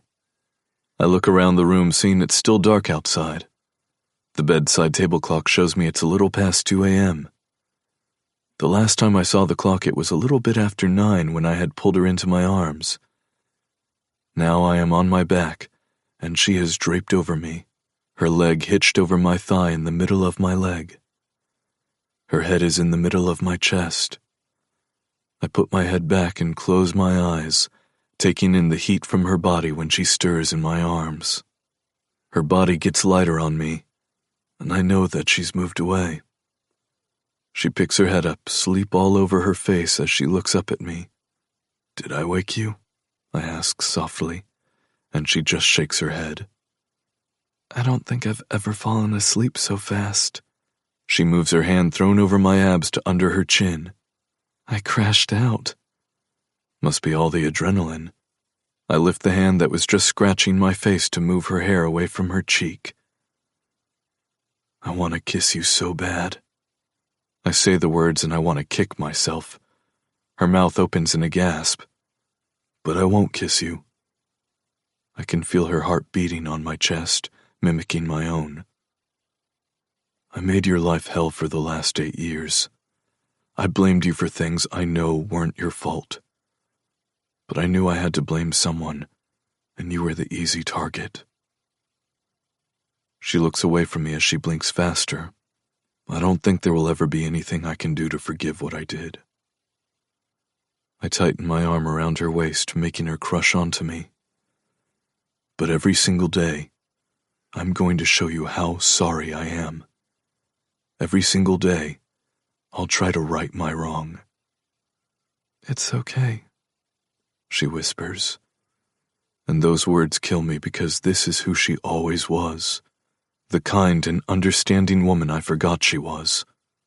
It's not okay, I snap, and her neck lifts higher. It's not okay, I repeat softly. None of it was okay. Nothing I did to you was okay. And you were going to stop saying it was okay. I raise my voice and her eyes open at me. When I think back on what I said and the words that came out of my mouth, I'm disgusted with myself. Charlie, she moves her leg from between mine. Don't you fucking say it. I start to get angrier. Don't fucking say it. Fine, I won't say it. She moves and this time she throws a leg over and sits on me. Why won't you kiss me? I put my hands on her hips, making sure she doesn't move. Because I don't deserve you. Because you are the one who will have to make that move. Because I've already taken so much from you, I'm not going to take that also. She's about to open her mouth, probably to tell me it's okay, which will piss me off more, so I put my finger on her lips. Don't fucking say it, I hiss at her, and what she does next shocks me. She kisses my finger. Autumn. My hand falls from her lips. If I kiss you, will you kiss me back? Her voice is so low, so soft. Her eyes search mine, her chest rising and falling as if she'd just sprinted here from her house. Her hands go to my face, her nails running through the scruff on my cheeks. If I kiss you, will you kiss me back? She puts her forehead on mine. If you kiss me, I don't think I will ever be able to stop. My hands trail from her hips up to her sides. I took it for granted before, I admit. I didn't take enough time those nights to commit it to my memory. I don't say anything else because her lips are on mine, her tongue sliding into my mouth, and it's nothing, and I mean nothing like I thought it would be. One arm wraps around her waist while the other rubs up her back, and my hand disappears into her hair. She moves her head to the side to deepen the kiss. Her hands move down to my jaws as she rotates her hips over my cock. The both of us moan into each other's mouth. Her hands move down to my neck as she lets go of my lips. My head goes straight to her neck, sucking in and then biting. Charlie, she says my name and her head falls back. Her hands grip my shirt and pull it up. My hands move up to help her get rid of my shirt before my own hands grip her shirt and rip it off her, leaving her in the lace bra. My hands come up to cup her tits while my head bends, pushing the lace away from her nipple and taking it into my mouth. Charlie, she begs, her hips pressing into mine. I said I would hold you, and that's it. I let her nipple go to look at her face, her eyes hooded over. That's all I wanted. What about what I want? She asks, her lips plump from our kiss. What about what I want? I push the hair away from her face. Tell me what you want, I ask. You are the one in charge. I want you to touch me. I want to touch you. Her voice is unsure and shaky. Then touch me, baby, I urge. Her eyes drop to my lips as they part, and her hands, even though they have been on me more than once, touch my chest as if for the first time. Her eyes on her fingertips, she moves them from the middle of my chest and then up. I need you to do something for me, I say. Her hands stop moving over my body, her fingertips hovering. Will you do one thing for me? I ask, and all she can do is stare at me. I miss your mark, I say. You bit me twice. I move my hand to where her mark was. Here, and it's gone away. I want it back. The need to have her mark on me so I know this moment happened has to be the strongest feeling I've ever felt. What? Her eyes go from me to my chest and then back to my eyes. Your mark, I repeat. I want it on me. Charlie, she puts her hands down on my chest, palms down. That's what I want, I say. Your mark on me. But, she says, that wasn't... I lean forward, taking her mouth and kissing her, hard and wet. I put my arm around her waist and turn her so her back is on the bed. I need to taste you. I push up her skirt and close my eyes when I see the matching lace panties she is wearing. My finger comes up as I rub it up and down over her, her wetness coming through the lace. Is that for me? She opens her legs for me, and I move the lace panties to the side, bending my head and licking her. The moment I taste her, and she feels my tongue, we both moan. Her hand comes up to run in my hair. I slide my tongue and finger into her at the same time, and she grips my hair in her hand and pulls it as she arches her back. My eyes watch her as my tongue slides out and licks up to her clit, flicking it with my tongue before nipping down on it and sliding another finger into her. Her pussy tightens around them as I finger fuck her, wanting to push her to the edge but not go over it. Are you close? I ask, knowing she is almost there. Yes, she pants out, and I pull my fingers out of her, but she doesn't let my hair go. No. What do you want? I ask, putting one of my hands beside her as she pants. Tell me what you want. She stares into my eyes as I slide my fingers back into her. Is this what you want?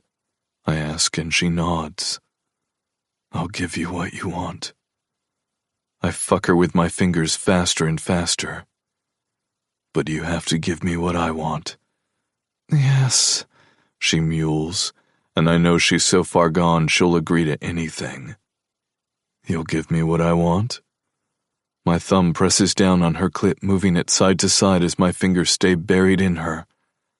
My mouth covers hers as she kisses me with no control. She's moving her hips to make my fingers move. Charlie. She lets go of my mouth, her hands going to my chest, her nails digging into it. Move your hand. Fine. I pull my fingers out and then fuck her a couple more times. But only if you give me what I want. Her head moves side to side as I bury my face in her neck and bite her. Give me what I want, baby. I move slower now, rubbing my nose against her jaw. Charlie, she pleads with me as my fingers work faster. Yeah, baby, I say softly, pulling out and then brutally pushing back into her. I need you, she begs, and everything inside me snaps. I pull out my fingers and unbutton my jeans, but don't even push them off my hips before I slam into her. The tightness of her pussy is even too much for me. I fuck her hard, the sound of skin slapping against each other. Yes, she cocks her legs around my waist. Yes. Gripping me so tight, I mutter between clenched teeth. I'm not going to last long. I put my palms down beside her sides, holding myself up as I fuck her uncontrollably. I wanted to take it slow. I wanted to take my time. I wanted to savor it, but everything with her is always pushed to the edge of the cliff, and I always jump over without looking down. I'm there, I declare when my balls get tight. Fuck, I'm there! I slam into her, pulling out until the tip, and then going again. Autumn. I say her name at the same time I feel her pussy convulsing over me, and her head comes up to my chest, right near my nipple. She screams out my name right before she sinks her teeth into me. Heaven. That's the last thing I say before I collapse on her. Chapter 26. Autumn. My eyes flutter open, and I see I'm on my stomach in almost the middle of the bed. My arms are under the pillow that feels like I'm sleeping on a cloud. The sheet and cover are covering the bottom part of me, right above my ass, leaving my bare back out. My left leg hitched up is touching his hip. My eyes roam up at Charlie, who is lying on his back beside me. The sheet at his waist, covering just a bit of him, because his leg is half out and on top of it. He has one hand over his head and the other hand on my ass. His face is turned toward me, and I take him in. He's the most handsome man I've ever laid eyes on. He's the man who walks into the room and you want to be the one he smiles at. I knew he had it all before, but now that I've been with him, I know he's the whole fucking package. I don't get to spend much time watching him because his alarm blares into the room. His eyes fly open as he gets up to a sitting position and looks around the room toward the side of the bed where he threw his pants after we had sex last night. His hand leaves my ass as he turns and bends over to take it out of his pants and shut it off. He puts it on his bedside table before he lies back in bed and looks over at me. His face is still full of sleep, his eyes half closed as he turns on his side, his hand coming to me as he turns me to face him. His arms hug me like a big blanket as he buries his face in my neck, where he takes a deep inhale before he mumbles, "Morning." My arms hug him back. "That alarm is awful," I say, and he nods. "It's enough to wake the dead." "I'll change it," he says while kissing my neck. "Do you like bells, whistles, or chimes?" I smile as he pulls me even closer to him, and I'm already plastered on him. His cock is hard and on my stomach. "Anything but the blaring horn you have." His kisses move from my neck up to my jaw, and his arm around my waist moves down to cup my ass. "I'll change it as soon as we get out of bed." His sleepy voice whispers in my neck, and I push him onto his back. My leg moves over his, and I straddle him. His hands go to my hips. "Or tomorrow, because we aren't leaving the bed until then." "I have to get to work," I remind him, "and so do you." I bend to kiss his neck before I sit back up and see the mark I made right beside his nipple, a mark he asked me for, a mark he said he missed. It sent shockwaves through me, but then I also wanted my mark on him. But I trail kisses down his chest. I didn't do something last night that I wanted to do. The sheet moves off us. "Oh, yeah?" He folds his arm and tucks it under his head. "What is that?" His voice trails off when my hand fists his cock. "This?" I lick from the base of his cock to the tip, then twirl my tongue around the head of it. "Fuck," he hisses out, watching me. His other hand comes up and rubs my head as I lick back down to his balls and then back up again, before sucking half his cock into my mouth. I repeat the same movements 3 times, his eyes closing when I take him deeper into the back of my throat. My hand moves with my mouth as he grips my hair in his hand. God, his teeth are clenched together, and I know he's about to lose control.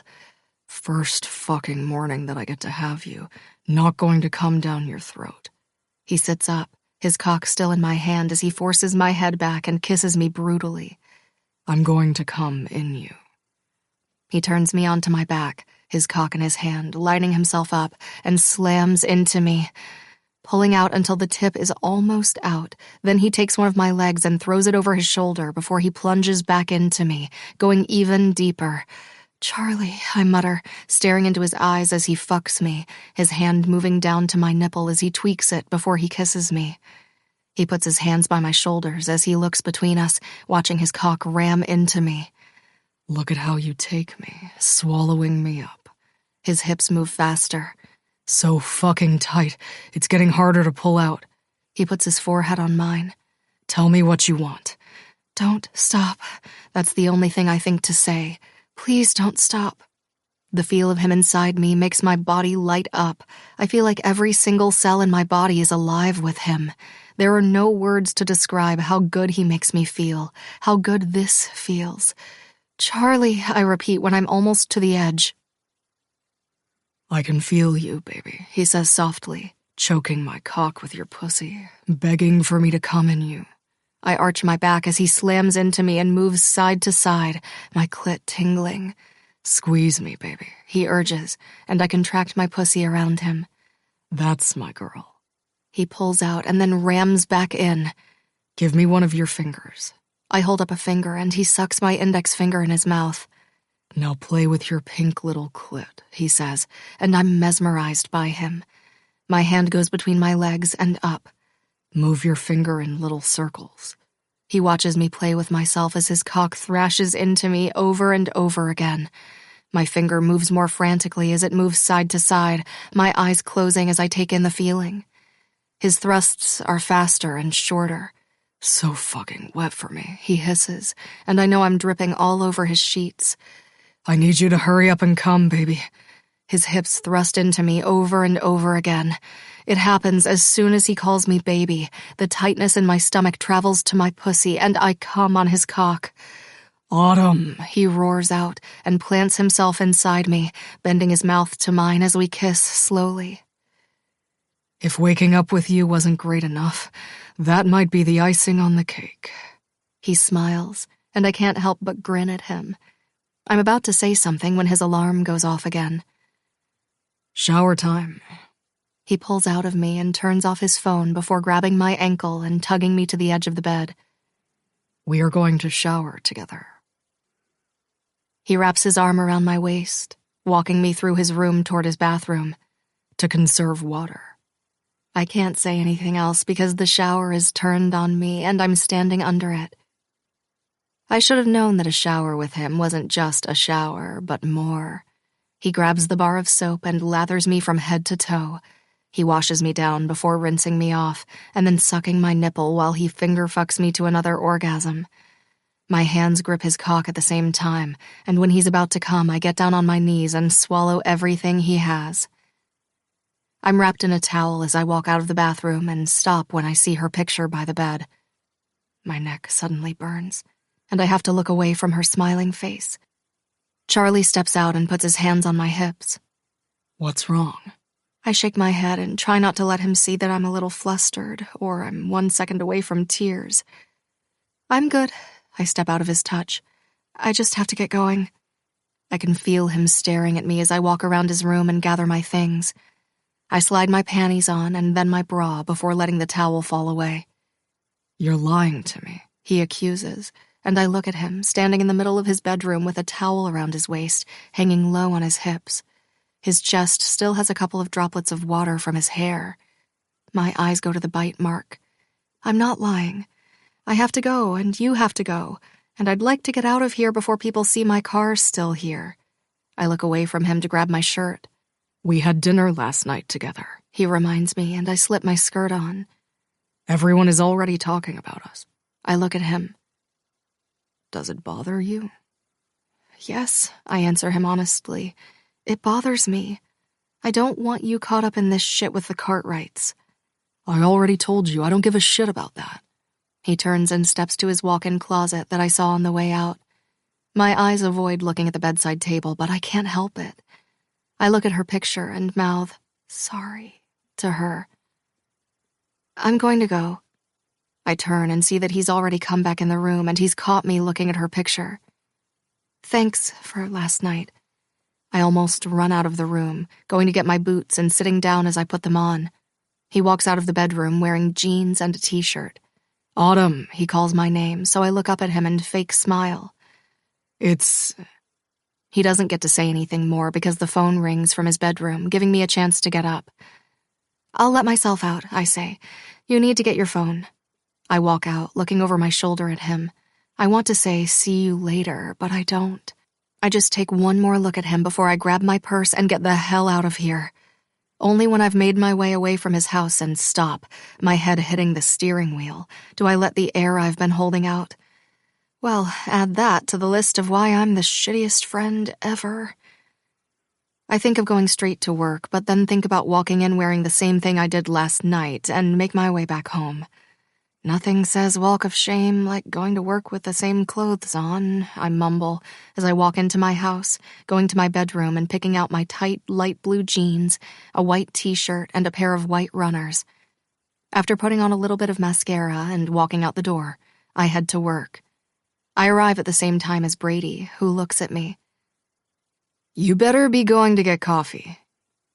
Late night? I ask, and he glares at me. All this tasting menu shit has everyone talking about it. We got 5 different reservations for tonight, and the back room is reserved for those guys who bought cases to take home. They're coming with friends. I hold up my hand. High five. I don't see any coffee in that hand, he mumbles. Get me coffee and I might high-five you. You got it. I turn and walk toward the bakery, pulling open the door and stepping in, coming face to face with Charlie's parents. Oh my goodness, his mother Willow says when she looks over her shoulder at me. I can't believe my eyes. She comes over to me, not giving me a chance to do anything when she takes me in her arms. Look at you. She lets me go and holds my arms. Quinn, she looks at her husband. It's Autumn. I see. He smiles at me and bends his head to kiss my cheek. It's good to see you. It's good to see you both, I reply, my heart hammering in my chest, wondering if they went to Charlie's house and saw my car. Mr. Barnes?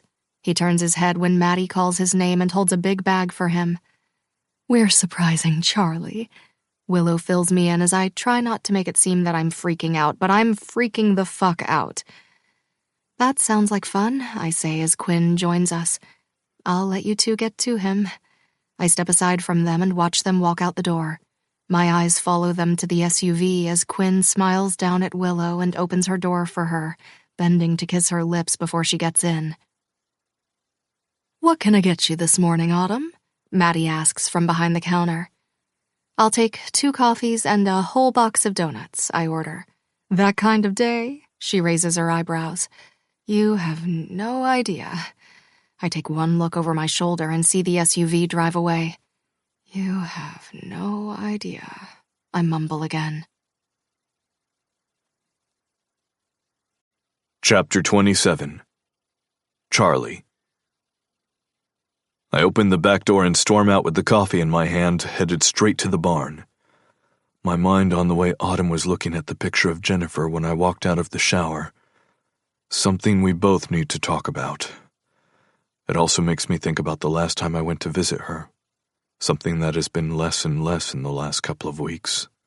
Walking in, I spot Emmett sitting on the desk, his coffee in his hand as he looks up at me. Well, you look to be in a fine mood. He lifts the cup to his mouth and tries to hide his smile. I'm fine, I snap at him, even though I'm not fine. I woke up feeling like I've never felt before. I mean, never felt before, hands down. And it just got better. Until it didn't. Until I walked out of the walk-in closet and saw her staring at Jennifer's picture by the bed. I didn't even notice the picture until she mouthed something to it, and her face got white. The little happy that I had for an hour or less was gone, and I wanted desperately to get it back. I wanted it back more than I wanted anything before. You sound fine, Emmett fires back. Peachy. I take a sip of my coffee. Heard you were in town last night. Yeah. I walk away from him when the phone rings again from my pocket. I live here, so occasionally I go to town. I bark, looking down and seeing it's my grandfather, and I've already ignored his call this morning when Autumn left. I'm going to take this inside. I walk back out and head to my office, putting the phone to my ear. Hello? I called you, he states. Twice. I know I was in the shower the first time, I lie to him, and now I answered you. What's up? What's up? He laughs. You called me last night talking in code. I wasn't talking in code, I deny.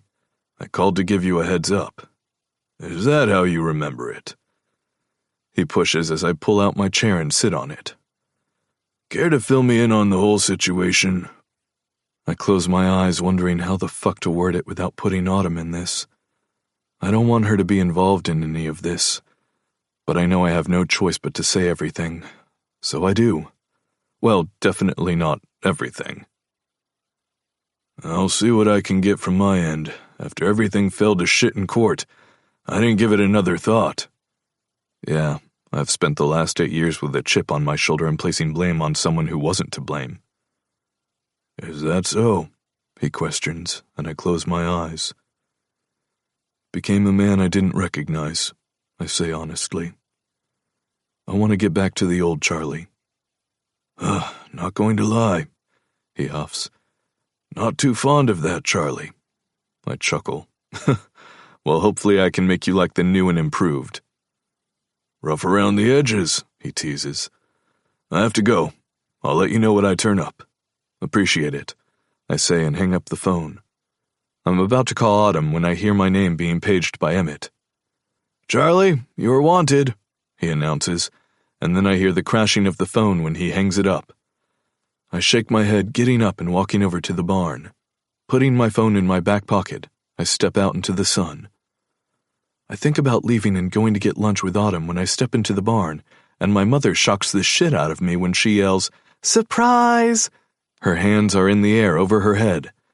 I take a step back and look over to see my father standing there, the box of donuts on the desk and Emmett leaning against the other side of the barn. Oh my, I say as my mother comes to me and hugs me around my waist. What are you guys doing here? I hug her around her shoulders. We came to surprise you. When my mother looks up at me, her whole face lights up like a Christmas tree. We're going to stay with you for a couple of days. I should be excited my parents are here, but all of a sudden I want them gone. I don't want them here when things with Autumn are just starting. The less time she has away from me to think about things, the better it is. Are you surprised? She asks.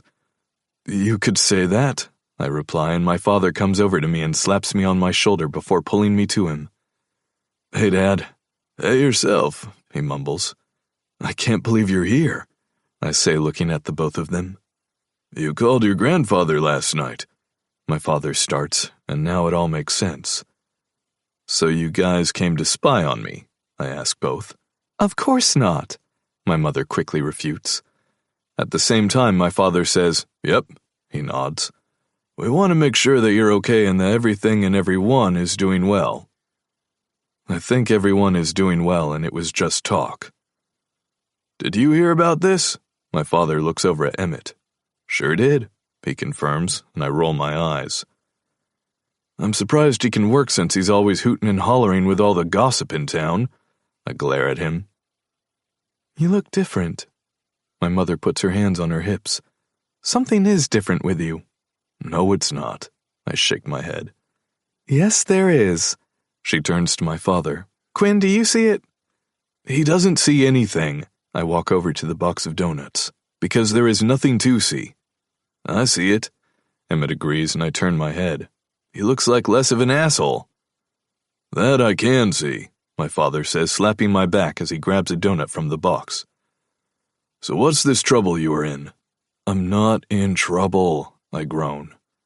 What trouble is this?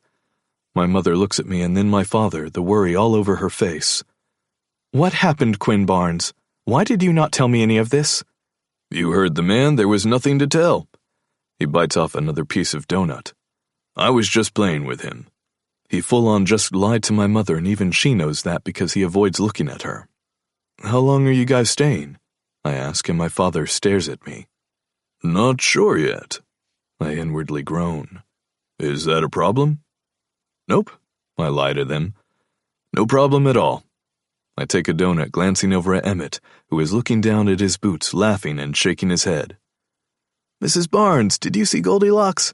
Emmett asks, and she shakes her head. Third stall from the end, he points down the barn. Charlie has taken an interest in her. Are you fucking done? I ask. Not even close, he retorts, walking with my mother to see Goldilocks. What's up with you? My father asks, looking to make sure my mother can't hear what he says. Nothing. I lie to him and avoid his eyes, instead taking a bite of the donut. Just got things on my mind. I heard you threw down with the Cartwrights, he says, and I nod. Things came to light in the last little bit, I inform him. I don't like it.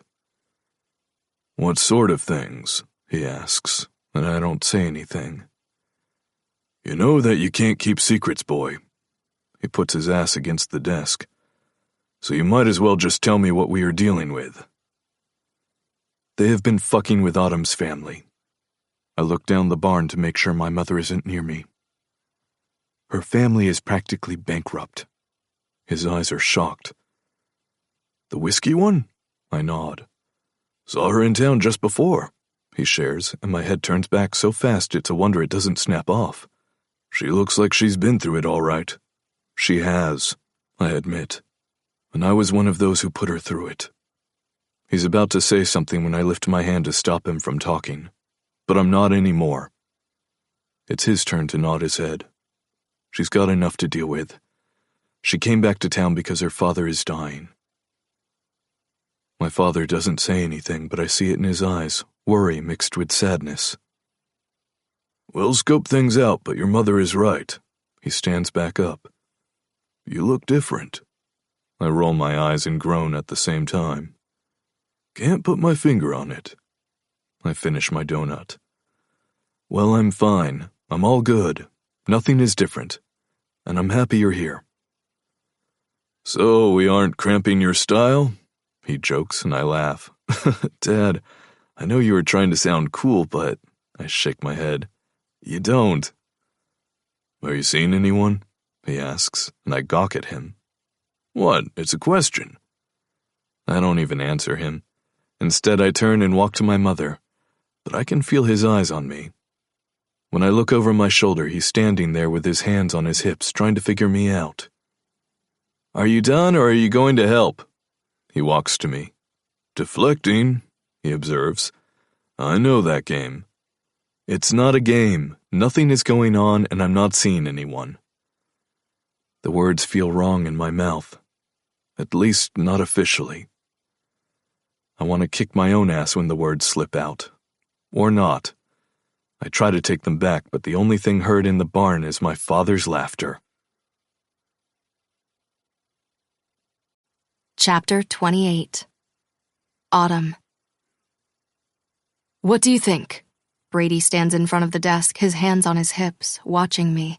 Honest opinion, obviously. I bring the small glass back to my lips and take a little sip.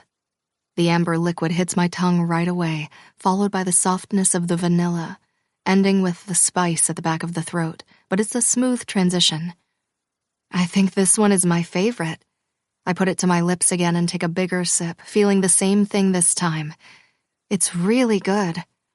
I tweaked a couple of things in the recipe, he explains, picking up his own glass and looking at it. The color is good, not too dark, just light enough. Then he brings it to his lips and tastes his drink. It's good. It is, I agree. We should serve it tonight. Dad hasn't tried it yet. He always tries it before anyone. My father hasn't been in the distillery for the past 2 weeks. He came in once, but he wasn't feeling so hot, so he went home. Even so, we spend most lunches together with me at his house. He's getting a touch weaker, even if he doesn't want to admit it. I try not to notice it, not wanting to think of what the outcome can mean. Then I suggest you take a bottle over to him and let him try it out, because I'm serving that tonight. You know, you aren't the boss around here. He tries not to smile. Yeah. I set the glass down and put my elbows on the armrest of the chair before folding my hands. Says who? I tilt my head, pretending to look around. Who is going to tell me otherwise? There is no use in arguing with you. He grabs the bottle of whiskey we were trying. I'm going to see Dad. Good decision, I grin. I would have done the same. He turns to walk out of the room, stopping to look back. I don't know if I told you this lately. His voice gets softer. But I'm happy you're here. I swallow down the lump formed in my throat with his declaration. I don't know if I told you this lately, but I'm happy I'm here also. He nods at me as I blink furiously to make sure the sting of the tears that are threatening to come don't. Be back soon, he shouts as he walks out. I shall be waiting with bated breath. I chuckle to myself before opening the email and seeing a couple of new ones come in from some of the hotels around town. Last week, I went to visit them and pitched the idea of a distillery tour for their guests. We would do small tours of 10 people, and they would get 10% back on all sales. It was no skin off their back to put our flyer out with all the others, and in return, they would make money if people came. The tour would also include a tasting menu, which would hopefully sell some bottles at the same time. They each confirm that a group of 10 is coming in next Wednesday, so I make sure I get up and write it on the board. I also brace because it's not something I mentioned to Brady yet, which should be fun since he'll be giving the tours. The day goes by so fast that I don't even notice it's almost dinner time until Brady comes in and puts a plate with a burger and fries on my desk. "Eat," he orders.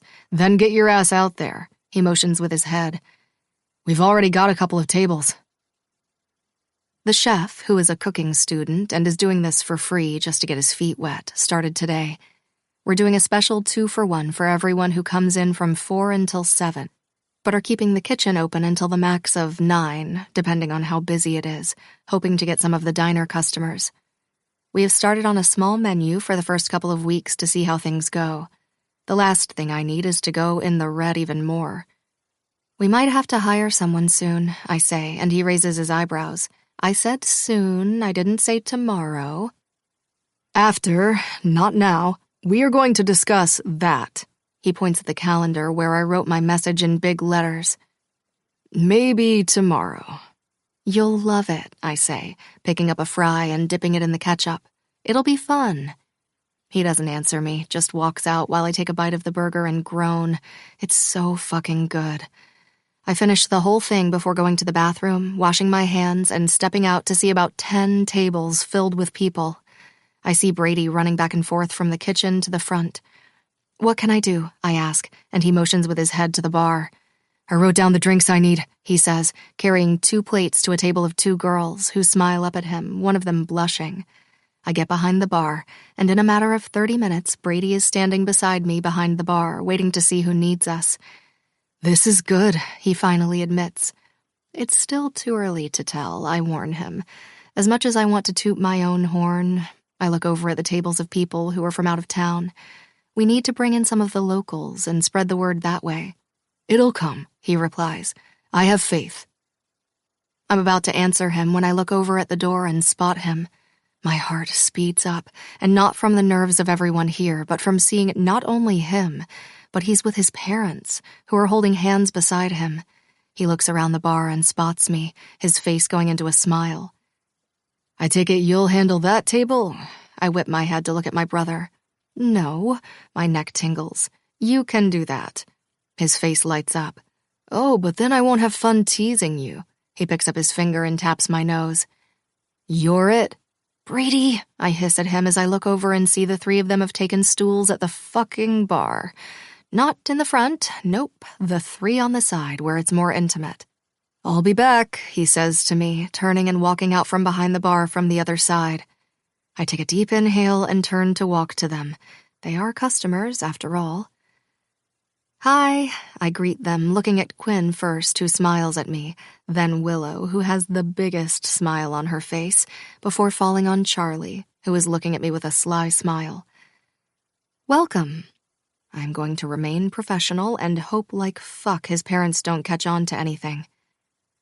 "Hey," Charlie says. "I didn't know you started serving food." "We just started," I reply. "Something to help bring in people." "Well, it smells delicious," Willow states, "and looks it also." I turn, grabbing 3 little square menus that I made and laminated.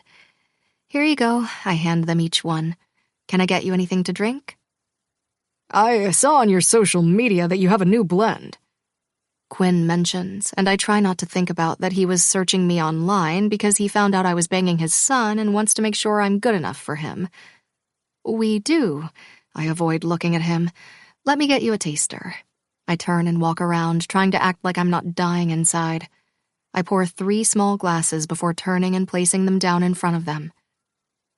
"Can I get a soda water?" Charlie says to me, and I nod, shocked that he's not drinking with his parents. "This is good," Quinn declares, taking another sip. "Smooth." Willow picks up her glass. "Oh, it doesn't even burn going down."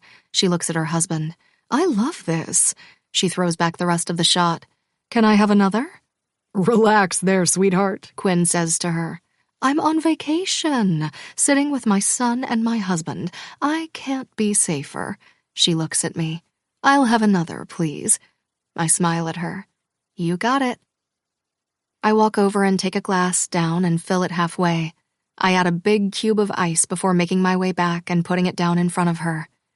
Happy vacation. I glance over at Quinn, who is looking at his wife with a glare, but you can see he doesn't mean it.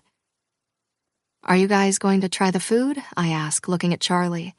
I had the burger, and it was so good. I'll take that, Charlie says, handing me the menu. I'll take that also, Willow agrees, as does Quinn, who also orders a glass of the new whiskey. I walk into the kitchen, seeing the chef going back and forth. How's it going? I ask, and he smiles. So good, he confirms. I haven't stopped a second, and I'm loving every single minute of it. Great, I say. I'll take 3 cheeseburgers with fries. Coming up in about 10, he replies, dropping fries in the fryer. I walk out to see Brady seating 2 more people before walking to another table to take an order. It'll be 10 minutes, I tell them, and Willow smiles at me. I'm so happy you're here, she says. I can see her cheeks are a bit pink, and I wonder if the whiskey is already working. So, tell us what you've been up to. I start nervously. Not much, really. I was working for a bar up north. Charlie's eyebrows rise at that news. Came home to help out. Not sure how long I'm going to be here. Maybe you'll change your mind and stay put, Quinn states. Home is where the heart is. So they say. I smile at him. I don't have any plans to leave for now. I avoid looking at Charlie, but I can feel his stare. Quinn looks around. I forgot how nice it was in here, he says, picking up his glass.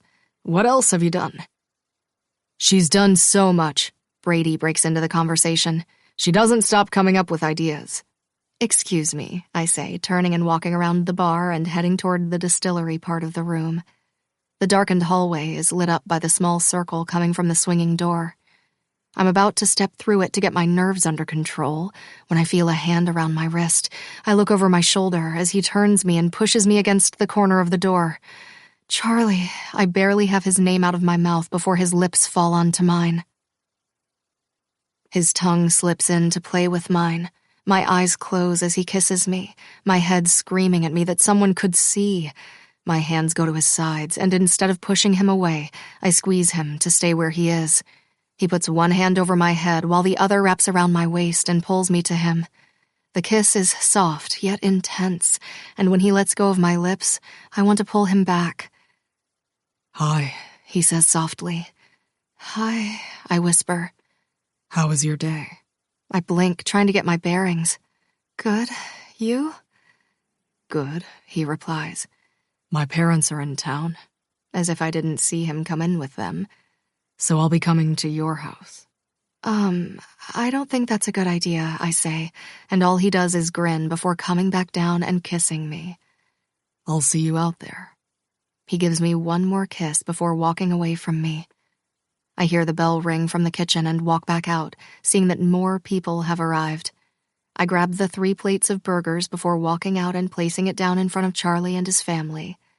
This looks so good, Willow notes, picking up the burger. So tell me, Autumn, are you dating anyone? Chapter 29. Charlie. I pick up my burger to take a bite, my lips still tingling from kissing her, when my mother says, "So tell me, Autumn, are you dating anyone?" I swear I stop mid-bite to look up at Autumn to see her face. And I don't think I am the only one who looks at her. I'm pretty sure my father does also, but all I can do is watch her face. Does the silence mean you are or you aren't? She smiles. Why don't we not put her on the spot? My father suggests, taking a bite of his burger. Oh, I know who you could date. My mother takes a French fry and dips it in ketchup, and I really wish she would shut up right about now. I also really fucking hope she doesn't say me. We should set her up with Emmett. The minute my mother says that, I throw my burger back down on the plate. No fucking way. I blurt a lot more tensely than I want to say. Why not? My mother looks at me, waiting for me to come up with an answer, but the only answer I have is no. Yes, Charlie, my father chimes in. Why not? I glare at both of them. My mother looks at me waiting for an answer, but my father, he's got a look on him that is playful, almost as if he's enjoying this. She's gorgeous, Mom points at Autumn, and there is no denying that. And he's good-looking. Willow, my father warns, and I look over at him. What's the matter, Dad? I ask, and his look has changed from playful to almost lethal. He's good-looking. It's funny that no matter how many years they've been married and even knowing how much my mother loves him, he still gets jealous when she talks about how good-looking another man is, even if it's in passing to my sister or even my aunts. I'm really not looking at dating anyone, Autumn interjects, and I look over at her. I'm just focusing on the business. Now that's a sensible answer, my father says. But all work and no play is not how to live a life. That's what I tell this one.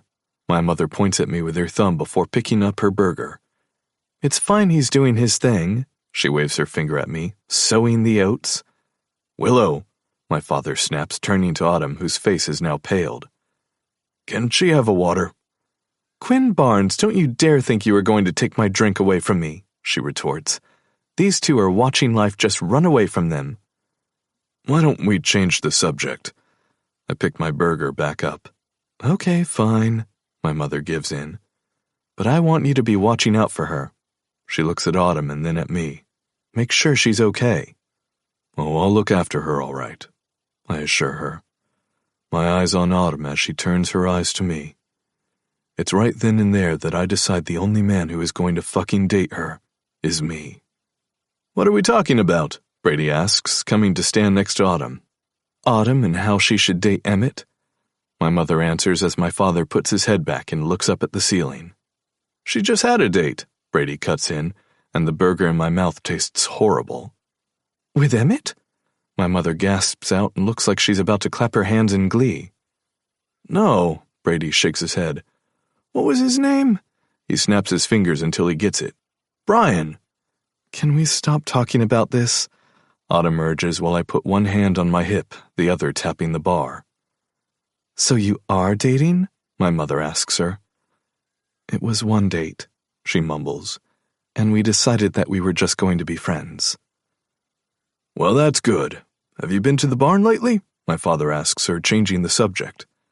I have, actually. I went over there to ride Goldilocks, she replies, and I wonder if she thought about lying to him, but then wonder if I told him she was there.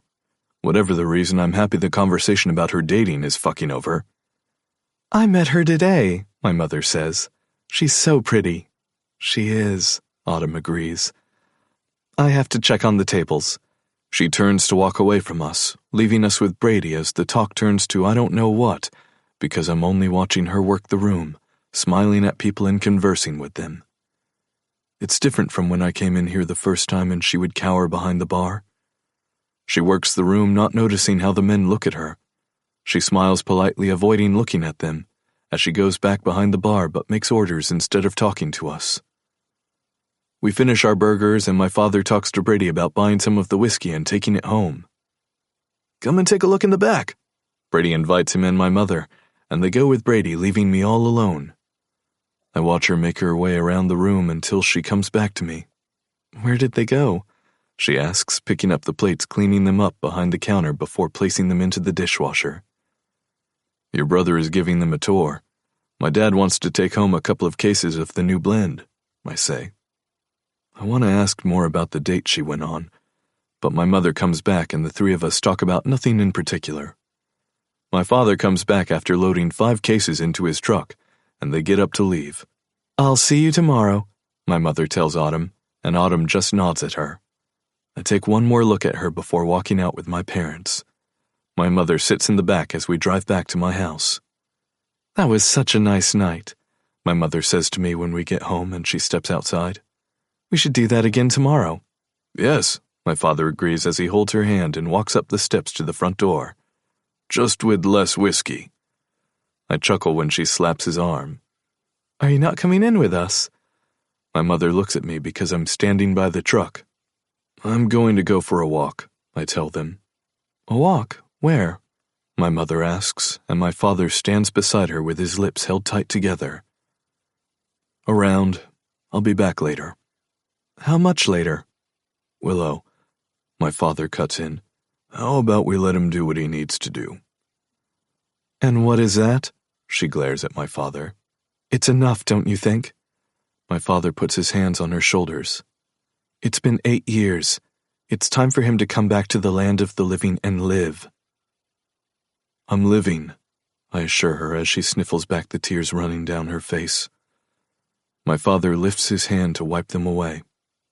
I promise, Mom. I'm fine. She turns to look at me. I'm better than I think I ever was. I know, she responds softly. I can see it. I can feel it. The smile on her face is soft as my father puts an arm around her neck and pulls her to him, kissing her on the top of her head. My mother didn't have the best childhood and was left for dead by her mother's husband, who was using her to steal people's identities. My mother is a computer whiz, so she sometimes works with my grandfather. She's the only one who can crack his firewall, and she's happy to do it each and every time. We want you to be happy, she says. The only thing a parent can wish for is that their child is healthy and happy. I'm getting there, Mom, I admit to her. I might have been lost along the way, but I'm getting back. I'm not lying either, not like I used to do back then. Saying the words just to say them so she wouldn't worry. But she saw right through me, they all did. The only one I was fooling was myself. Okay. She wraps her arms around my father's waist. We're here if you need us. Don't wait up, I say, pushing off and heading toward the forest. When I look over my shoulder at my house, I see they aren't there watching me. I make my way toward the cemetery, stopping at her gravesite. Hey, I say, getting down in a squat. I know I haven't been here in a while. I don't know why, but I smile. Not sure if you noticed or not, or if you saw anything. I still miss you, but it's a different feeling now. My eyes are on her name like I expect her to say something to me, but the only thing in the night is the sound of crickets. I don't know how long I sit here. It could have been 5 minutes or it could have been an hour, but for the first time, leaving her is not with a feeling of dread. It's with a lightness as if the pressure on my chest has been taken off. I'll come and visit again soon. I stand and put my hand on the cold gray marble. I might even bring her with me. I smile and turn to walk toward her house. I walk out of the clearing toward her house at the same time I see her walking out of the back door. She's out of her jeans and in another pair of shorts, but this time they are tight and mold to her body. The tank top stops just under her tits, showing off some of her stomach, making my mouth water. She sits on the swing and pushes off, looking out, and I know when she sees me because her foot stops moving. What are you doing here? She asks as I take a step up. I told you I was coming here. I reminded her as I walk up the steps and sit beside her on the swing, leaning sideways to kiss her neck. Did you think I was lying? Well, she starts, unsure of what to say. I thought that maybe with your parents here. My hand finds hers on her leg as I pull her into me. Wrapping my arm around her waist, I pick her up. She gasps in shock as I place her on my lap to straddle me. My arms wrap around her waist and I pull her to me. She's stiff for a couple of seconds before she melts into my chest and wraps her arms around my neck. Her head rests on my shoulder as her lips touch the side of my neck. I missed you, I admit. You don't have to say anything. I just wanted you to know. I feel her lips on my neck softly kissing me. Especially after you left this morning. Charlie, she says, but her face never moves out of my neck. Just drop it. No, I say, tightening my hold on her. Was it the picture? Her body goes stiff in my arms. I moved Jennifer's picture, I tell her. She moves away from me now, and I can feel her wanting to get off me. Charlie. I put it in the living room instead of the bedroom, I inform her. I didn't do it for you. I did it for me. No, you didn't, she snaps at me.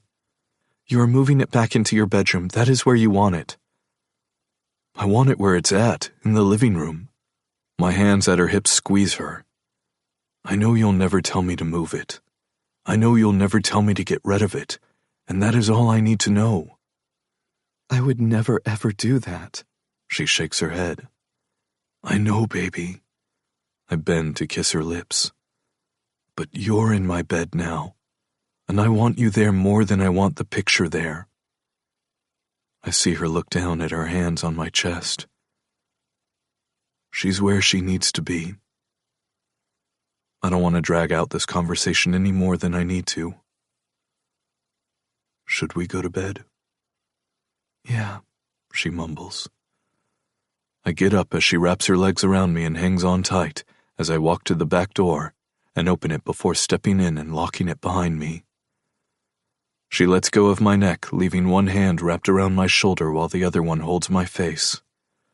She turns her head to the side as she presses her mouth to mine, and I forget everything from the outside, and the only thing I have on my mind is her.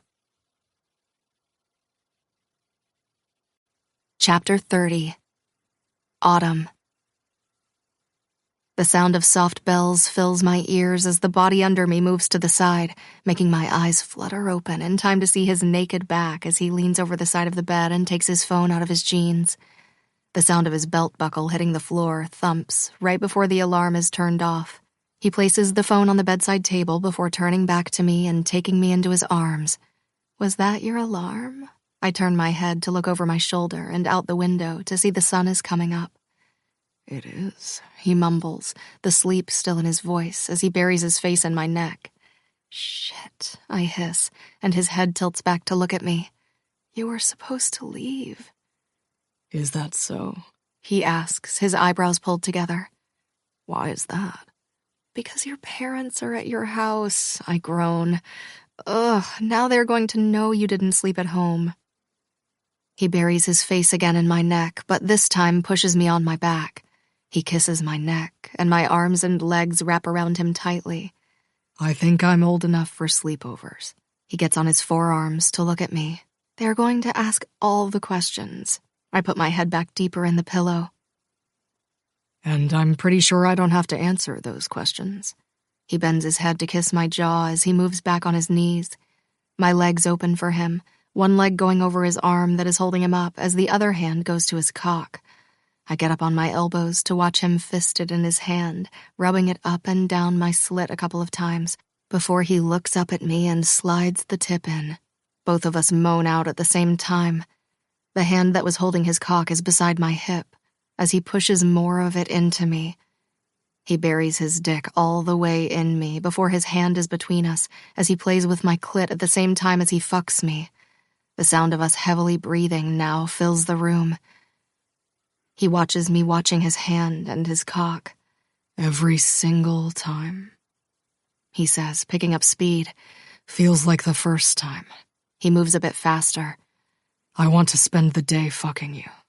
He moves the hand playing with my clit to my neck, squeezing me and pulling me down onto his cock to match his thrusts. Make you come over and over again. I open my mouth to say something, but nothing comes out but a moan. My hand moves up to hold onto his wrist while he puts his forehead on mine. Watch your pussy swallow my cock. We both look down, tighter and tighter. He pulls out to the tip before hammering back inside. I close my eyes, feeling the orgasm come closer when he snaps, "Watch us. Watch how you take me. Watch how your greedy pussy wants me." His balls hit my ass while he slams into me. I want to open my eyes, but it feels so good until he pulls out of me. Then my eyes fly open. I said, "Watch me." His hips move back as he holds the base of his cock, moving it through my slit and to my clit, rubbing over it twice before sliding back into my pussy. Greedy, he teases, smiling at me. For my cock. Charlie, I hiss out his name as he slows his pace, leaving his cock planted in me halfway as his hand comes up and plays with my clit. Tell me what you want, baby. The way he calls me baby makes my stomach contract. And watch me do it to you. Need you to fuck me, Charlie. I lick my lips, my hips moving up and down to get his cock more into me. Need you to fuck me hard. His fingers move around and around on my clit. My whole body is tight.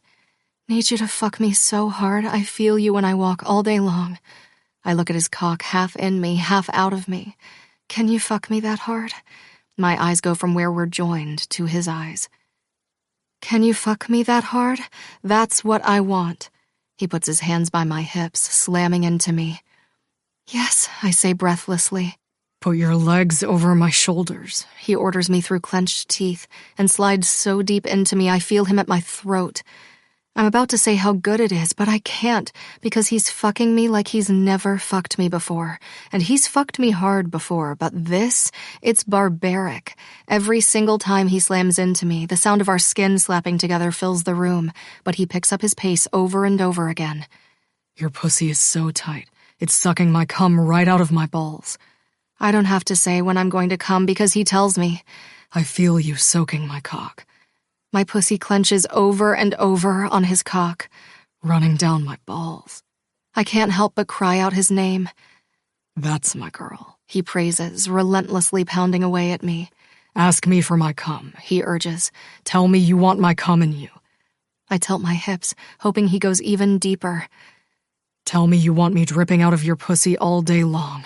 Yes, I shout. Say it, he growls, his teeth clenched together.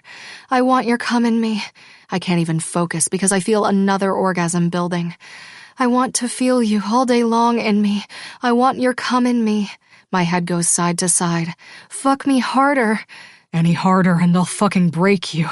He can't even talk without panting. Then break me. I reach up and bite him right beside his nipple, and that is his last straw. He doesn't stop. He thrusts into me harder and deeper until we are both going over the ledge. My hips thrust up to meet his until he plants his cock to the hilt, and I feel him coming in me. His mouth finds mine. My hand leaves the sheet to cup the back of his head. My fingers play with his hair until I feel his twitching cock stop. He pulls his mouth off mine. Fuck. Just came harder than I ever have in my whole life. He looks down at his cock still buried in me. And all I want is to fuck you more. I giggle. Is that a bad thing? No, but I'm going to have to fuck you in the shower. Why is that? I ask, confused since he's never taken a shower here. You want me to go home after staying out all night and smelling of sex? He asks, and I roll my lips together. Good point. I move my hips, wanting him to fuck me more. But aren't you still going to smell like sex if you fuck me in the shower? My legs fall off his shoulders, so he wraps one arm around my waist, pushing me onto his cock that is still hard in me as he gets out of my bed. One way to find out, he states, walking to the bathroom. Unless I fuck you and then you get out so I can wash. He walks into my small bathroom, which is the size of his walk-in closet. Or we could just shower. My arms loosen from around his neck to hold his shoulders. Or I fuck you on that counter. He motions to the counter beside my sink. And then shower. I don't answer him. I don't have to. My pussy answers for me. Oh, you like that idea. He places me down on the edge of the counter, and I put my foot up on both sides. Fuck. Open for me. He pulls out his cock to the tip before he slides it back in. His hands go to the sides of my neck. Last time was hard, he murmurs softly. So this time, I'm taking my time. Don't you have to get home? I ask before his mouth finds mine. Don't care. That's the last thing he says, and the shower runs while he fucks me, taking his time. By the time he finishes, I've come 5 times, and he's come twice. The water is ice cold by the time he finally pulls out of me and steps in the shower. Fuck, it's like an ice bath. Shouldn't have taken your time fucking me, I laugh, as he rushes to take a shower. He is almost finished getting dressed by the time I get out. My whole body is freezing, and I'm shivering. Next time, we don't turn on the shower until we are getting in. I walk out of my bathroom. You have a robe? He asks, and I shake my head. Then put a long shirt on and come walk me to the door. You can go by yourself. I point toward the door. You know the way. Yeah, but then I can't kiss you goodbye. I don't know why, but the words make my heart skip a beat. I'm late as it is. You were the one who wanted to fuck me in the shower, I remind him, as I drop my towel and grab my shorts and tank top, slipping them on. You could have showered without me. I walk to the end of the bed where he waits for me. What fun would that be? He takes my hand in his, bringing it to his lips and kissing my fingers before walking to the back door. I follow him out as he takes one step down and turns to me. I'll see you later. I don't know if he's asking me or if he's telling me. He puts his hands on my hips. Have a good day. My hand comes up to brush his wet hair back before I kiss his lips. Have a good day, Charlie, I say softly as he turns and walks down the rest of the stairs. I lean against the post, watching him disappear into the forest, taking a second to take a deep breath in and out before walking back inside and getting dressed. I pull up to the office earlier than normal because I decided to have coffee at my desk. My father's truck is already there, and when I walk in, I hear his boots as he walks out of the office. Morning, sweetheart. I got you coffee. He smiles at me as I walk up to him and hug him, not thinking about the fact that he's gotten a bit skinnier since I've been here. You are my savior, I look up at him. Always. Always will be, he mumbles before letting me go, and I walk into the office. Have a couple of things to discuss with you, he says. Sit down. This sounds official. I try to make it light, but his tone is anything but. It is, he states. I'm not going to beat around the bush.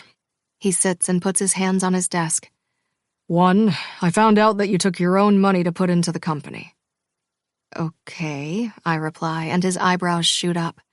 I thought for sure you would try to make up a lie. 2nd, you are taking it all back today. I'm not. My tone is dead serious. The company needs it. I'll take it back when I can.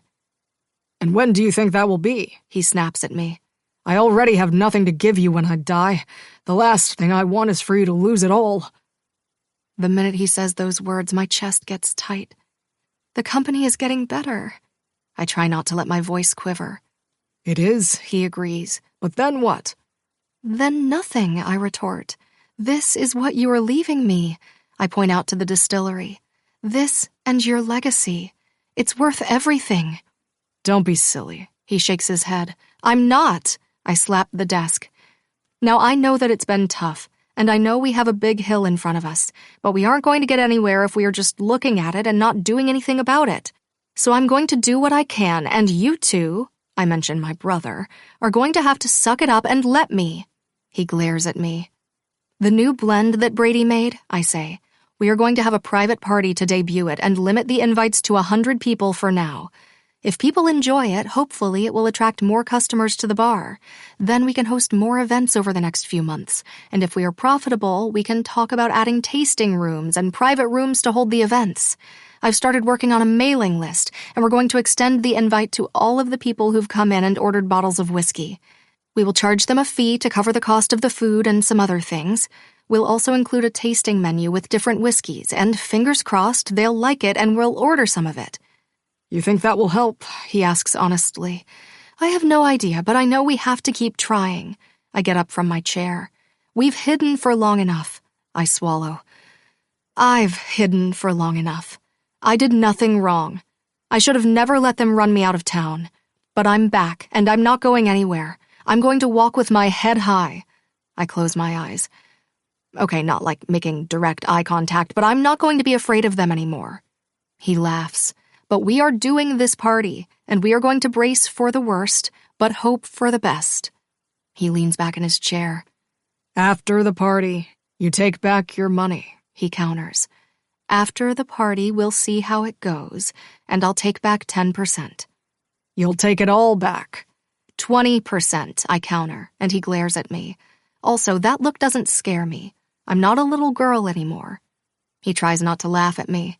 No, you aren't, he agrees. I can see that being back home, you've got your backbone back, he nods. 20%. And if you don't take it, I'll fire you. Now it's my turn to laugh at him. I think I own a third of the company. He pushes back and gets up from his chair.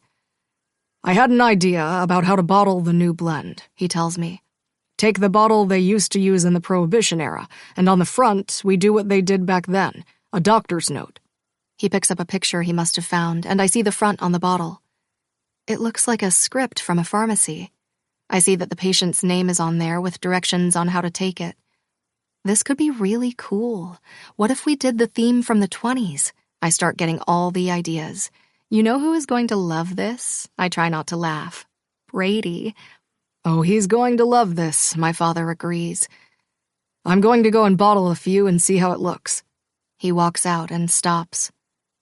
Love you, kiddo. I smile at him. Love you too, Dad.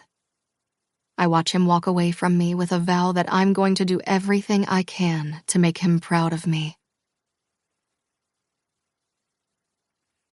Chapter 31. Charlie. I walk into the bar just after 7 and see it's slower than usual, but it's also a Monday. I head to the bar, seeing Brady behind it. Hey, I say, looking around to see if I spot her, but she isn't here. The bell from the kitchen rings. You can go get that and take it back to her, Brady suggests. She's in the back going over the menu for the party. Okay.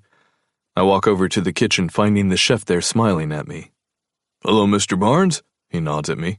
You taking the food to Miss Autumn? I am. I pick up the plated burger. Can I get one also? Sure thing, he says, and I walk out. It's been 2 weeks since my parents have been to town. It's also been 2 weeks that I have been at the bar every single night. I don't think it's a secret I'm there for Autumn, but I also haven't come in the bar and made out with her in front of everyone. Not that I would care, but I know she would. Even though we go to bed with each other every single night, and it's no secret when I leave her house and get home. I also don't give a shit if anyone knows, but I want to make sure she's ready for it. It's gotten to the point where I've even helped out in the bar on nights when they've been slammed, which has surprised everyone, including them. It's like the black cloud of the Cartwrights has been lifted off them, but I also know it's because of all the hard work Autumn has been doing to bring in new business. In fact, every single weekend their tables are full, turning them over 3 times. They are even talking about hiring someone. I walk into the back and find her with her head down as she writes things on a paper. Knock, knock, knock, I say. She glances up at me and looks exhausted. Brought you food. She's been working every single day for the past 2 weeks, starting as early as I walk out of the house and finishing sometimes after midnight. Every single night we fall into bed with each other, and no matter what time I try to wake up before the alarm, I never do, and even when I do, she always wakes up when I get out of bed. She smiles. Thank you, she says as I walk around the desk and put the plate at the edge of the desk before leaning down and kissing her lips. Hi, she murmurs softly when I let her go. Is it busy out there? She motions with her chin toward the door. Nah, I reply. About 6 tables. I think he has it covered. Eat. I point at the plate as she takes up a French fry and dips it in ketchup. Are you almost done? No, she shakes her head. I never thought this party would be as big as it is, she admits, taking a bite of her burger and then offering it to me for me to take a bite of it. I shake my head, knowing that this is probably the only thing she's eaten today. When I brought this up, she says, I thought maybe 30 people. How many are you up to? I ask. She looks at me and I can see her eyes light up. 77, she replies. Do you know how many people that is? I try not to laugh. That's like a lot. The max is 100, so I'm happy it's almost there. Where are you going to put them all? I ask, and her whole face now lights up. We are going to close the bar for the day and do welcome cocktails in the bar. Then I'm going to have one side of the room cleared out, and on the other side, fit long tables down one wall to do a tasting menu. We are going to offer them chances to walk around. I want to get some of the pictures from back in the day set up all around with little facts about the company. You did this? I ask, shocked about how creative she's been. All these ideas? Yes. She laughs as she takes another bite of her burger. I've been going crazy trying to get all the things here, and everyone, of course, is like cash only since we're behind on some accounts, but we're catching up, she says, avoiding my eyes. Thankfully, I have some money left, but it's all gone after this. She takes a deep breath. The next step is probably selling the house. She trails off, and I get angry. That's like the last thing I want to do. I don't think I'm going to have to do it. Business has picked up so much, but I can see the sky from under the water. Your father isn't going to let you sell your house, I say, trying not to sound angry or tense. My father isn't going to know, she shrugs. I have to do what I have to do, Charlie. He's not getting better, and I can't have anything happen to him and have him, she can't say the words, worry that we're going to lose the business. Your father doesn't give a shit about that, and you know it. I sit up. He cares that you are taken care of. I'll be fine, she states, not sounding as convincing as she wants to be. It'll be fine. It will, baby, I assure her softly, and then look over to see Brady standing there with a plate. You order this? He asks of the plate in his hand. I did. I reach for the plate. I'll pay when I come out front, I say, and he looks at the two of us. I think we owe you anyway, he replies, turning and walking out of the room. How do I get a ticket to this event? I finally ask the question I've been dying to ask for the last 2 weeks since she started talking to me about it. Each day I would wait for her to ask me or wait to see if I saw anything on how to purchase tickets, but nothing. You want to come to the event? She picks up her burger as I pick up mine. This is as close as we've gotten to having dinner together since that one night. Of course I want to come to the event. I want to support you. She's not sure what to say. The tickets are expensive, and you've already tried the new blend. Autumn, I say her name. Do you not want me there? I try not to let it get to me, but I'm getting really pissed at the thought. I didn't say that, she says calmly. You also didn't not say it. I pick up my burger, trying not to let it get to me. Fine, I'll give you a ticket, she concedes softly, opening the drawer beside her and taking out something from her desk and handing it to me. You get the first ticket.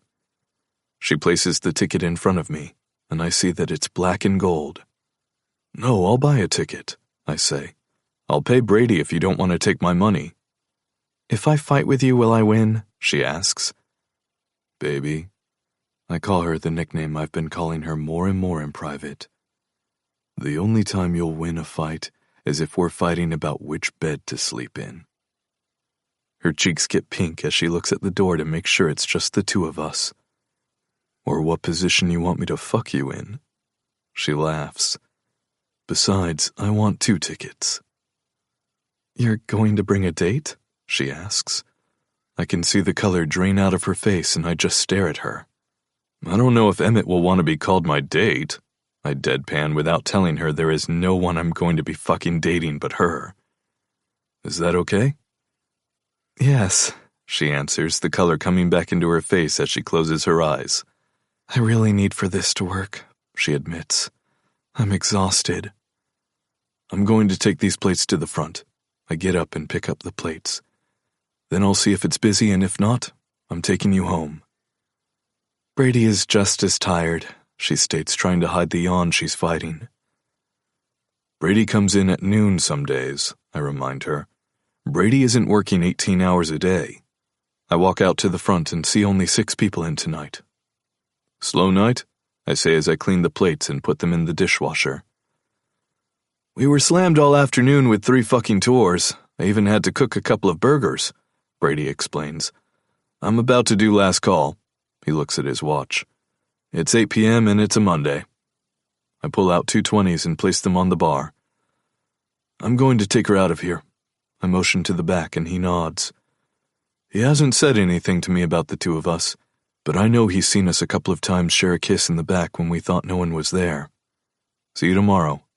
See you, he says, and I walk in the back and find her with her head on the desk.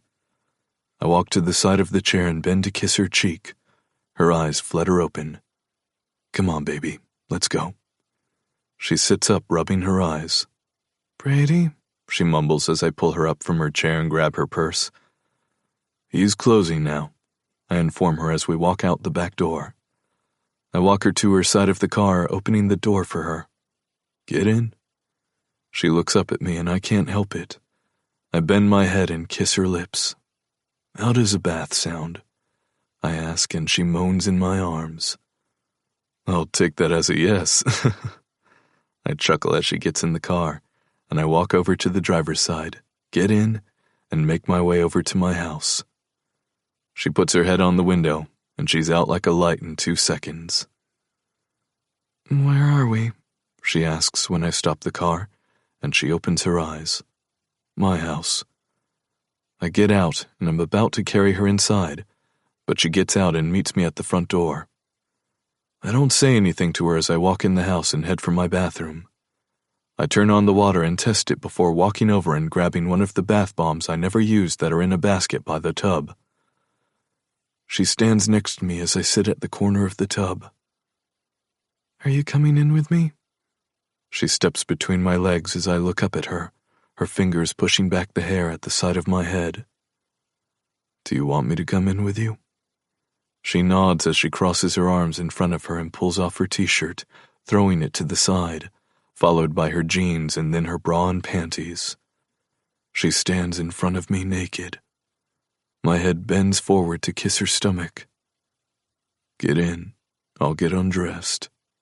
My clothes join hers as she gets in and I quickly step in, sitting in front of her. She comes over to me and straddles my lap. Thank you for running me a bath, she says softly, my arms wrapping around her. Her mouth finds mine at the same time she reaches between us and sinks down on me. My hands grip her waist as she rides me, my mouth coming down to her nipple, neither of us saying a word. Even when we get out of the tub and head to bed, she slides in and meets me in the middle. Her head is on my chest, and in no time, I feel her heavy weight on me. It doesn't take me long to join her. When the alarm rings, I'm on my stomach facing the bedside table. She's draped over my back, and I smile as she cuddles into me for a couple of seconds before rolling away from me and getting out of bed. She heads to the bathroom and comes back out fully dressed. Coming to my side of the bed, she bends to kiss my lips. Have a good day, she says, rushing out of my house before I even have a chance to get up. I toss the cover off myself and get out of bed, grabbing my jeans from last night and my t-shirt before sending Emmett a text. Me. I'll be there late. He answers with one word. Emmett. Okay. I walk out of the house and head toward the path that isn't worn out anymore. There is even some grass growing where it was just dirt. I walk into the black cast iron fence area, heading straight to her. Hey. I look down at her tombstone. I guess you've been wondering where I've been. I smile as the tears escape my eyes. Or maybe you haven't.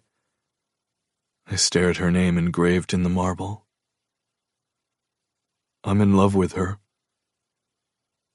I expect the tightness in my chest to be so strong that it doesn't let me breathe, but it's not there. I don't know when it happened, but it did. I wait for the guilt to come, but again it's not there.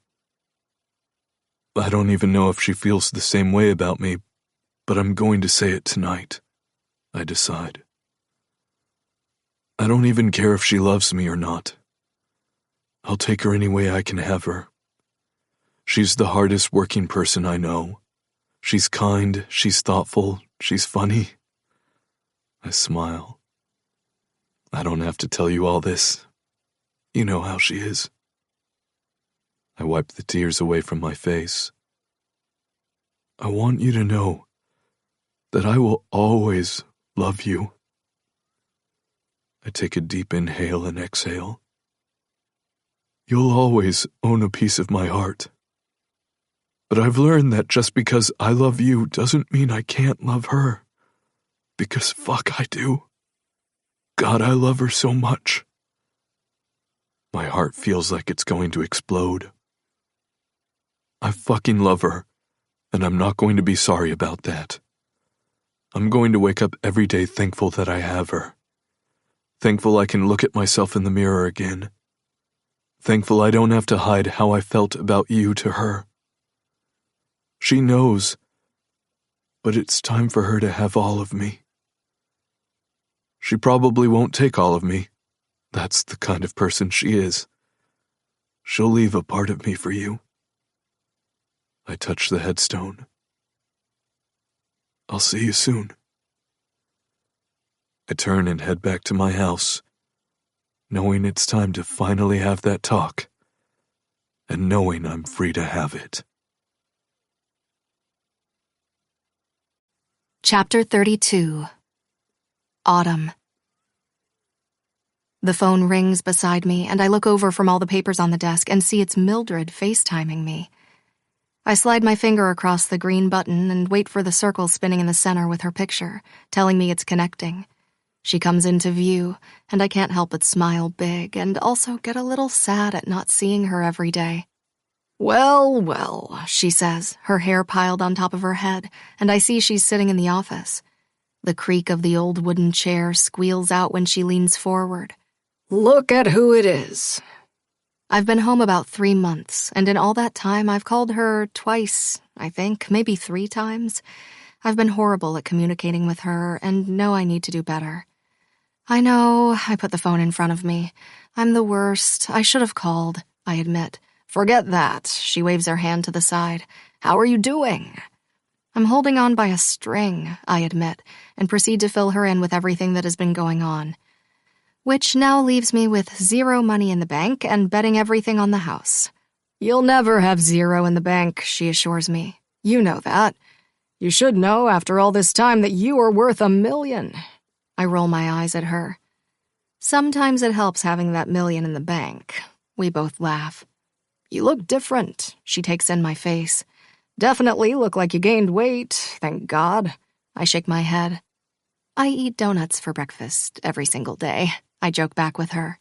"It's not just that," she stares at me. "Your eyes don't look haunted like they used to." I don't know what to say to that. "You have a lightness about you that I've never seen before." Maybe it's the ghost from the past that has left my body, I shrug. Maybe it's the lighting in the office. I look up and see the lights above me. "It's none of that. So, am I getting an invite to this big party?" I stare at her, my eyes big. "If you don't invite me, I can always call your father and take him up on that offer to go out with him." I blow up my cheeks, fake vomiting to the side. "Not like that," she laughs. "Besides, who gives it out on the first date? Send me the details, and I'll see if I can get someone to cover for me." "Mildred," I say her name. "I think I'm going to have to give up the apartment. It's silly to just have it sitting there when you could be getting rent for it." She shakes her head. "I don't know when I'm going to be coming back." "You aren't coming back." She says the words I haven't said to her because I was too afraid to admit I didn't have her as my safety net. "I'll have your stuff boxed for you and bring it when I come down." "Mildred," I choke on my sob, knowing I really won't be going back. "What if things don't work out here?" She laughs. "Silly girl, it's already working out." There is a knock on her door. "Now I have to go, but I want you to text me, yeah?" she urges, and I nod as the tears roll down my cheeks. "Don't be a stranger." "Thank you," I croak out as she looks away from the screen as I see her blinking rapidly.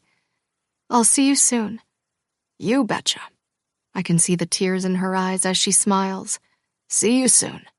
She blows me a kiss before she disconnects the phone.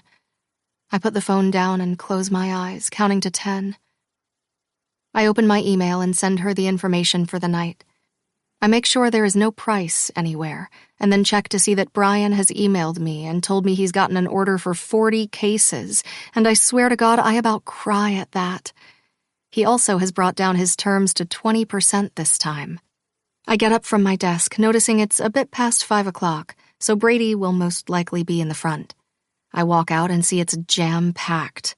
Shit, I swear, walking behind the bar. Why didn't you come and get me? I ask as I look at the orders on the bar and start filling them. It takes 20 minutes to get through all the orders, and I look around to see more locals than strangers this time. The bell rings in the back, and I serve the plates, only stopping when it's almost 10 o'clock. We've been nonstop since 5. I've only had time to take one sip of water. You can go, I tell Brady. I'll close up. You got last night. Where's your partner? Brady asks, and I look at him. He hasn't come in. I know he's talking about Charlie. He's a topic like the elephant in the middle of the room, neither of us talking about the fact that he's been a constant in the bar for the past 2 weeks, or the fact he's caught me making out with him more times than I care to admit, even though we were away from prying eyes. I know he's worried about the whole thing, but I also know he's not getting on my ass about it. I mean, I don't even want to think about what the fuck we are doing. Guess not. I ignore the fact I'm worried about him, but I also know that it's not my place to worry about him. We are fuck buddies, or at least that is what I tell myself we are. You sure you'll be fine? He asks, and I glare at him. Fine, he holds up his hand. I'll come in early. Okay, I agree, knowing full well that I'll also be in. Have a good night, I say as he walks out toward the back. I serve the tables I have left and finally close up shop at close to 11. By the time I clean up and walk out to my car, it's a little past midnight. I drive home, ignoring the way my chest tightens when I think about Charlie. The scenarios run through my head the whole time. Him at home, sleeping, him on a date, him being anywhere but here, and me wanting to know if he's okay. Pulling up to my house, I see him sitting there on the second step, his arms on his knees, his hands in front of him. He looks up, and I see his face looks like he's exhausted. Hey, I say, getting out of the car and slamming the door. He stands up by the time I make it to him, and he doesn't lean down to kiss me like he always does, which makes my heart speed up even faster than when I saw him. Hey, he says softly. We need to talk. His voice is tight, and I nod, walking past him toward the front door and letting myself in.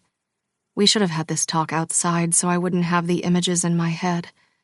If he's ending whatever this is, I should not let him do it here in my house. I put my purse on the table, trying to control my breathing, trying to control the way my hands are shaking, trying to control myself. I turn to face him, and he stands in front of me. His hands go to my face, and he holds it in them. I look into his eyes, wishing I had left the lights on so I could see his eyes for one last time. He bends his head, and I inhale when his lips touch mine. My hands come up to grip his wrists as he kisses me. I'm sorry I didn't come to see you. He apologizes when he lets go of my lips, his thumbs rubbing my cheeks. That's okay. I try to steady my voice so it doesn't shake with the way my heart is pounding. I was afraid that if I came to see you, I wouldn't be able to wait until we were here to have this conversation. I swallow the lump as I step back, his hands falling away from my face. And I wanted to do this privately. You don't really have to do all of this, Charlie. I try to let him off the hook. It's... This morning, when you left me, I didn't go to work. His voice is soft, and I look at him, confused. I had something to do beforehand, so I went to do it. Okay. One of my hands grabs my index finger, twisting it nervously. I went to Jennifer's grave. I put my hand on my stomach to stop it from lurching. I went to tell her I've fallen in love with you. The minute he says the words, I think the air is being sucked out of me. I have to put one hand on the table to stop myself from falling. I told her she would always have a piece of my heart, but that it now belonged to you. The tears come so fast and so hard I can't even control wiping them, falling one after another on my hand that is at my stomach. I told her it was time for you to have all of me. Charlie, I shake my head. You don't have to do that. I know how much you love her. He chuckles as he sniffles at the same time. Exactly what I told her. I was thankful I wouldn't have to hide the fact that Jennifer meant something to me. I would never, I shake my head, ask you to do that. I know, which is another reason I love you like I do. I watch his Adam's apple rise and fall as he swallows. You don't have to say anything. I just wanted you to know how I feel. I wanted you to know where I was. I thought you were ending things with me, I admit to him, and it's his turn to gasp. I also was telling myself that it was okay, but it wasn't. I wasn't. My voice cracks, and I put my hand on my mouth. This is more than anything I've ever felt before. My chest rises and falls. I never thought in a million years after the heartache I felt that I would feel this fullness, that my heart that was shattered into a million pieces would feel like it's full again. I close my eyes. The guilt of loving you and wanting you weighed down on me each and every day. He doesn't give me another second to myself as he comes to stand in front of me. Not sure if I deserve it or not. His thumbs catch the tears running down my face. You deserve it, he assures me softly. We deserve it. He rubs his nose with mine. We deserve happy, baby. You think so?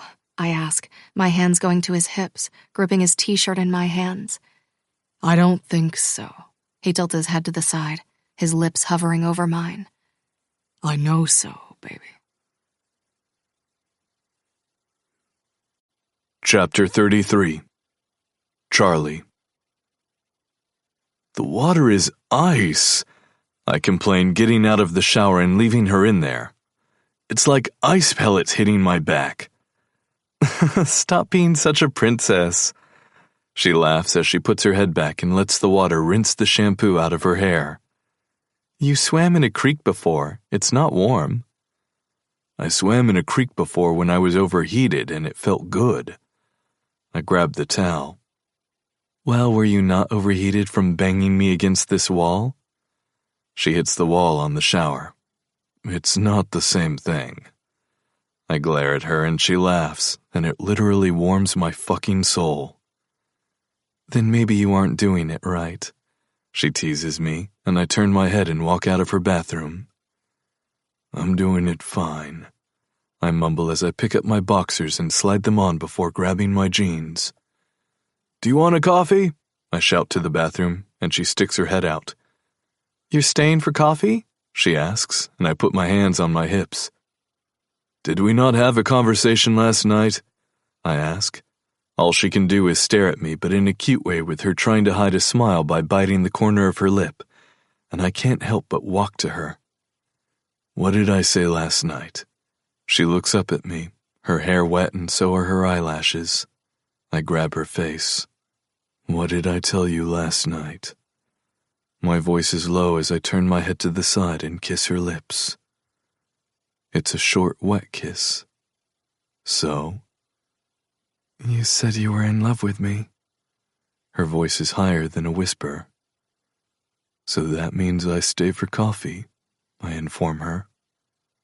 Oh, okay. She tries not to smile but fails. Then I'll have a coffee. I'll get right on that, baby. My hands drop from her freezing face. Please get out of that fucking shower.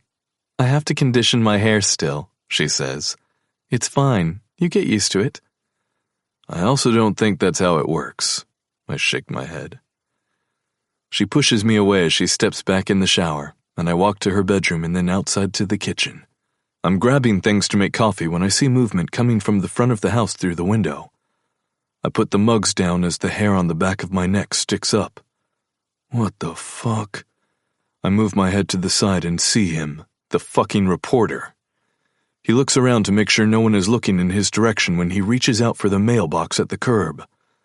I rush to get my boots on, head to the door, and open it before storming out there. There's a stack of letters in his hands. It takes me 3 strides to be in front of him, shocking him enough when I grab the front of his shirt. What the fuck are you doing? His face pales, the letters falling from his hand. Ugh!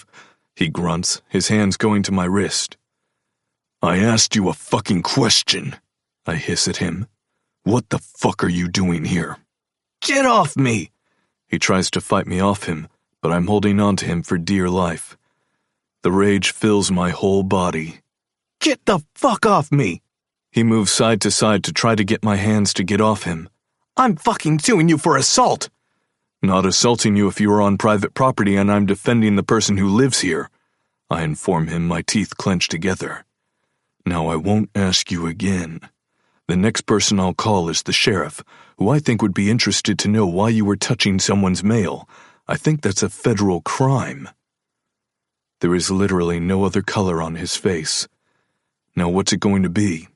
You answer my questions or I call the sheriff and you can answer his questions. I ask, but I'm so far gone the second the question comes out I expect him to answer me. Tick-tock, I say, moving my hand to me and then back again, shaking him. Fine, he concedes, and I loosen my fist and push him away from me. Talk. I fold my arms over my chest to stop from punching him in the face. What are you doing here? I was hired by the Cartwrights, he says, and everything in my body gets tight. They are looking for anything that will prove she, he points at the house, was responsible for the accident in one way or another. That maybe the two of you were the reason he was drinking since you two are now, you know. You're shitting me right now. I'm not shitting you. He smooths down his shirt that is bald at the chest and wrinkled. They feel like their son was done a disservice by Miss Thatcher, so they would like anything that would make her look like she was a liar and an opportunist. I count to 10, or at least I know I should count to 10, but I don't. Get the fuck off her property, and if I find you even sniffing in her direction, you'll have to deal with me. And buddy, word to the wise, I take a step forward. I would not fuck with me. He holds up his hands. Yeah, he backpedals. This town is shot to shit anyway. He turns and gets into his truck. I take out my phone and snap a picture of his license plate and send it straight to my grandfather. The phone rings 2 seconds later. We have a situation, I say, bending and picking up the mail as I fill him in. He doesn't even tease me about being at Autumn's house at the ass crack of dawn. This just shot up to the top of my to-do list, he states and then hangs up. I look up to the sky before turning and walking back into the house at the same time she walks out of the bedroom, wearing the t-shirt I wore last night, a white towel wrapped up on top of her head. Where were you? She asks, looking at me standing here in my jeans and boots. Went to get your mail, I lie to her, holding it up. Her eyeballs go big. You went out to get my mail half naked. I'm not naked. I put the mail on the kitchen table. I'm wearing pants. If I went out in my boxers, then I would be half naked. Charlie, she hisses. People could see you. I raise my eyebrows. Are you embarrassed? I tease her as she glares at me and I snatch her around her waist. I like seeing you in my t-shirt. I kiss her neck. Is my coffee ready? She asks, but wraps her arms around my neck, not letting me move away from her. Say it, she urges, looking up at me. All night long, if she woke up, she would whisper to me for me to say how I feel about her. I say, kissing her lips. Love, another kiss, you. This time I slide my tongue into her mouth. I'm about to pick her up when my phone rings, and I know it's my grandfather. I have to get that, I say, her arms let go of my neck. How about I make coffee then? She turns and walks into the kitchen as I put the phone to my ear. Not a good time, I mention, knowing I can't talk. Good, so you can listen, my grandfather says, and I watch her make us coffee.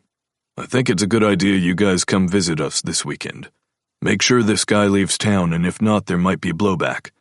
I don't want the two of you involved in whatever I have planned, since you are now involved with each other. He slides in that comment, and if this wasn't a tense moment, I would laugh. Got it, I confirm, knowing I probably don't got it. There is no way she's going to leave town so close to the event, and knowing how busy the bar gets on the weekends. See you tomorrow, he replies and hangs up the phone. Everything okay? She asks, and for the second time, I lie to her, and the guilt eats at my stomach. Yeah, I have to get to the barn, I say, and she nods, walks over and grabs a travel mug. If you give me 10 minutes, I can get dressed and drive you over there, she offers. I nod as she walks by me but stops to kiss my chest where her bite mark is before pulling my shirt over her head and leaving her naked in front of me. That's not going to get us out of here in 10 minutes. I slap her ass as she walks away from me, giggling. I prepare us both to-go coffees, and when she drops me off at the house 15 minutes later, I make out with her like it's the last fucking time I'm going to kiss her. See you later. I get out of the truck and walk up the steps to my front door. Walking in, I grab my truck keys before turning and heading right back out. Hoping like fuck he's home, I pull up to his house, which is farther away from town. The fixer-upper he bought a couple of years ago looks brand new compared to the one that is falling down beside him. Walking up the steps, I pull open the storm door and knock. I hear him on the other side of the door before he pulls it open, wearing what I was wearing not too long ago. "Charlie," he says my name. "I need a favor," I state, and he moves away from the door, and I step in to see that the front isn't the only thing that is new. The whole inside looks like it was redone. I also know he did all this shit by himself over the last 8 years. "What kind of favor?" he asks. I explain to him everything that happened this morning, his face filling with fear and then anger. "What the fuck?" he hisses out. "Like, can't they just leave her the fuck alone?" "I need to get out of town, and I need your sister to come with me." "She won't go." He shakes his head, thinking exactly what I was thinking. "I'm going to come in tonight, sit with you at the bar, and ask her to go with me," I say. "I'm going to need you to take my back on this. I'll hire a couple of people to help you at the bar. If she thinks you're okay with it, she might go with it." "I'll take your back," he nods. "You sure about this?" I know the question isn't about the plan to take her away for the weekend. He's asking me if I'm sure about his sister. "She's it for me," I confirm, and his mouth drops. "Told her I love her yesterday. Only one other person I said that to. Not going to be another one. I'll be at the bar tonight, and you take my back." "Yeah." He agrees, and I nod at him, turning and walking out of the house and heading to the barn.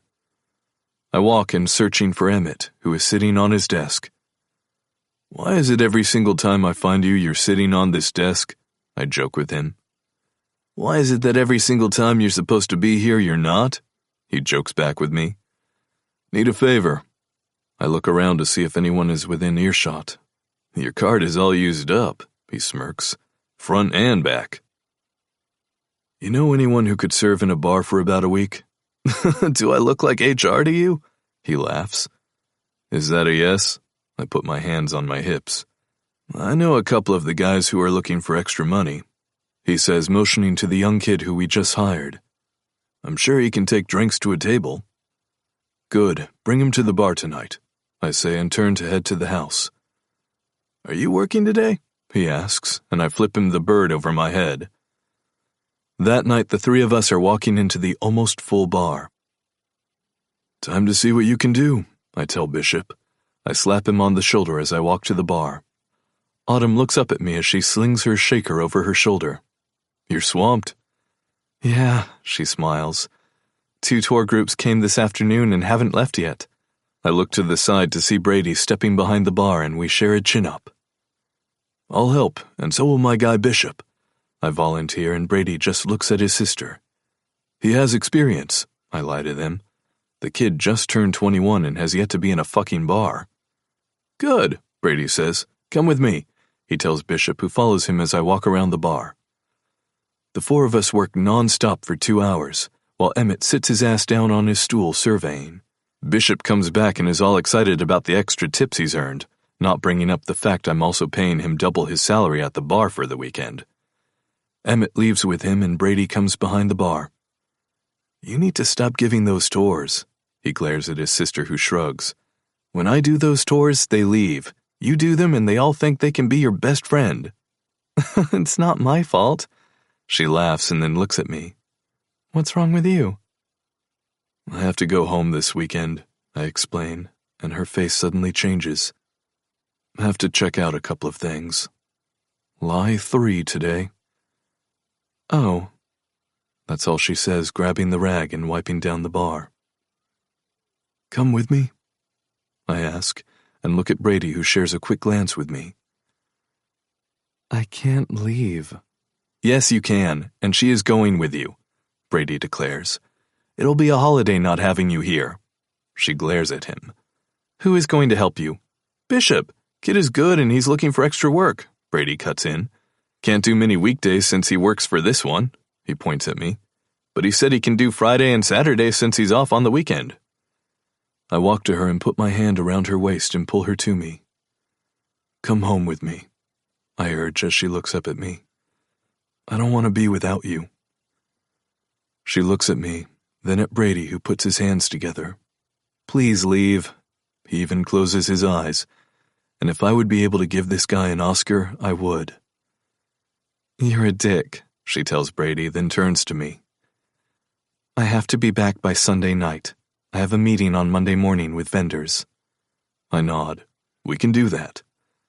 I will agree to anything to take her away, and I was even okay with kidnapping her, but this is much better. Let's get you home and packed. Chapter 34. Autumn.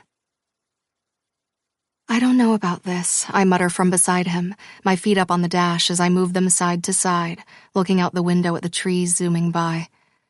I've been like this for the past 3 hours of the drive, and we have an hour left. Isn't it going to be weird? I ask again for, I think, the 100th time. He reaches out his hand to put on my leg, the heat from his hand warming me. It's only weird if we make it weird. My head flies to look at him, shocked he would say it was weird. But it's weird. I tuck my hair behind my ear.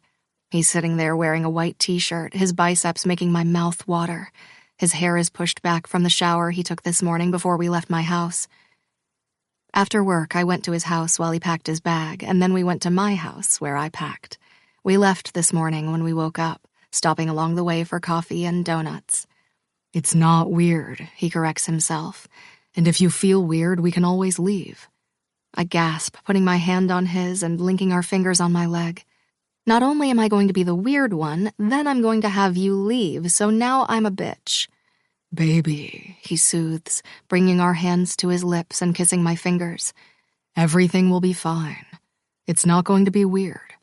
It's going to be fine, and it's going to be great. He looks at the road, and then his voice goes lower. Baby, he calls me, and I look over at him. I need to tell you something. I knew it, I say, making him laugh. It's weird, right? No, he shakes his head. Not that. He tightens his fingers with mine. I lied to you. My feet fall off the dash as I sit up straight.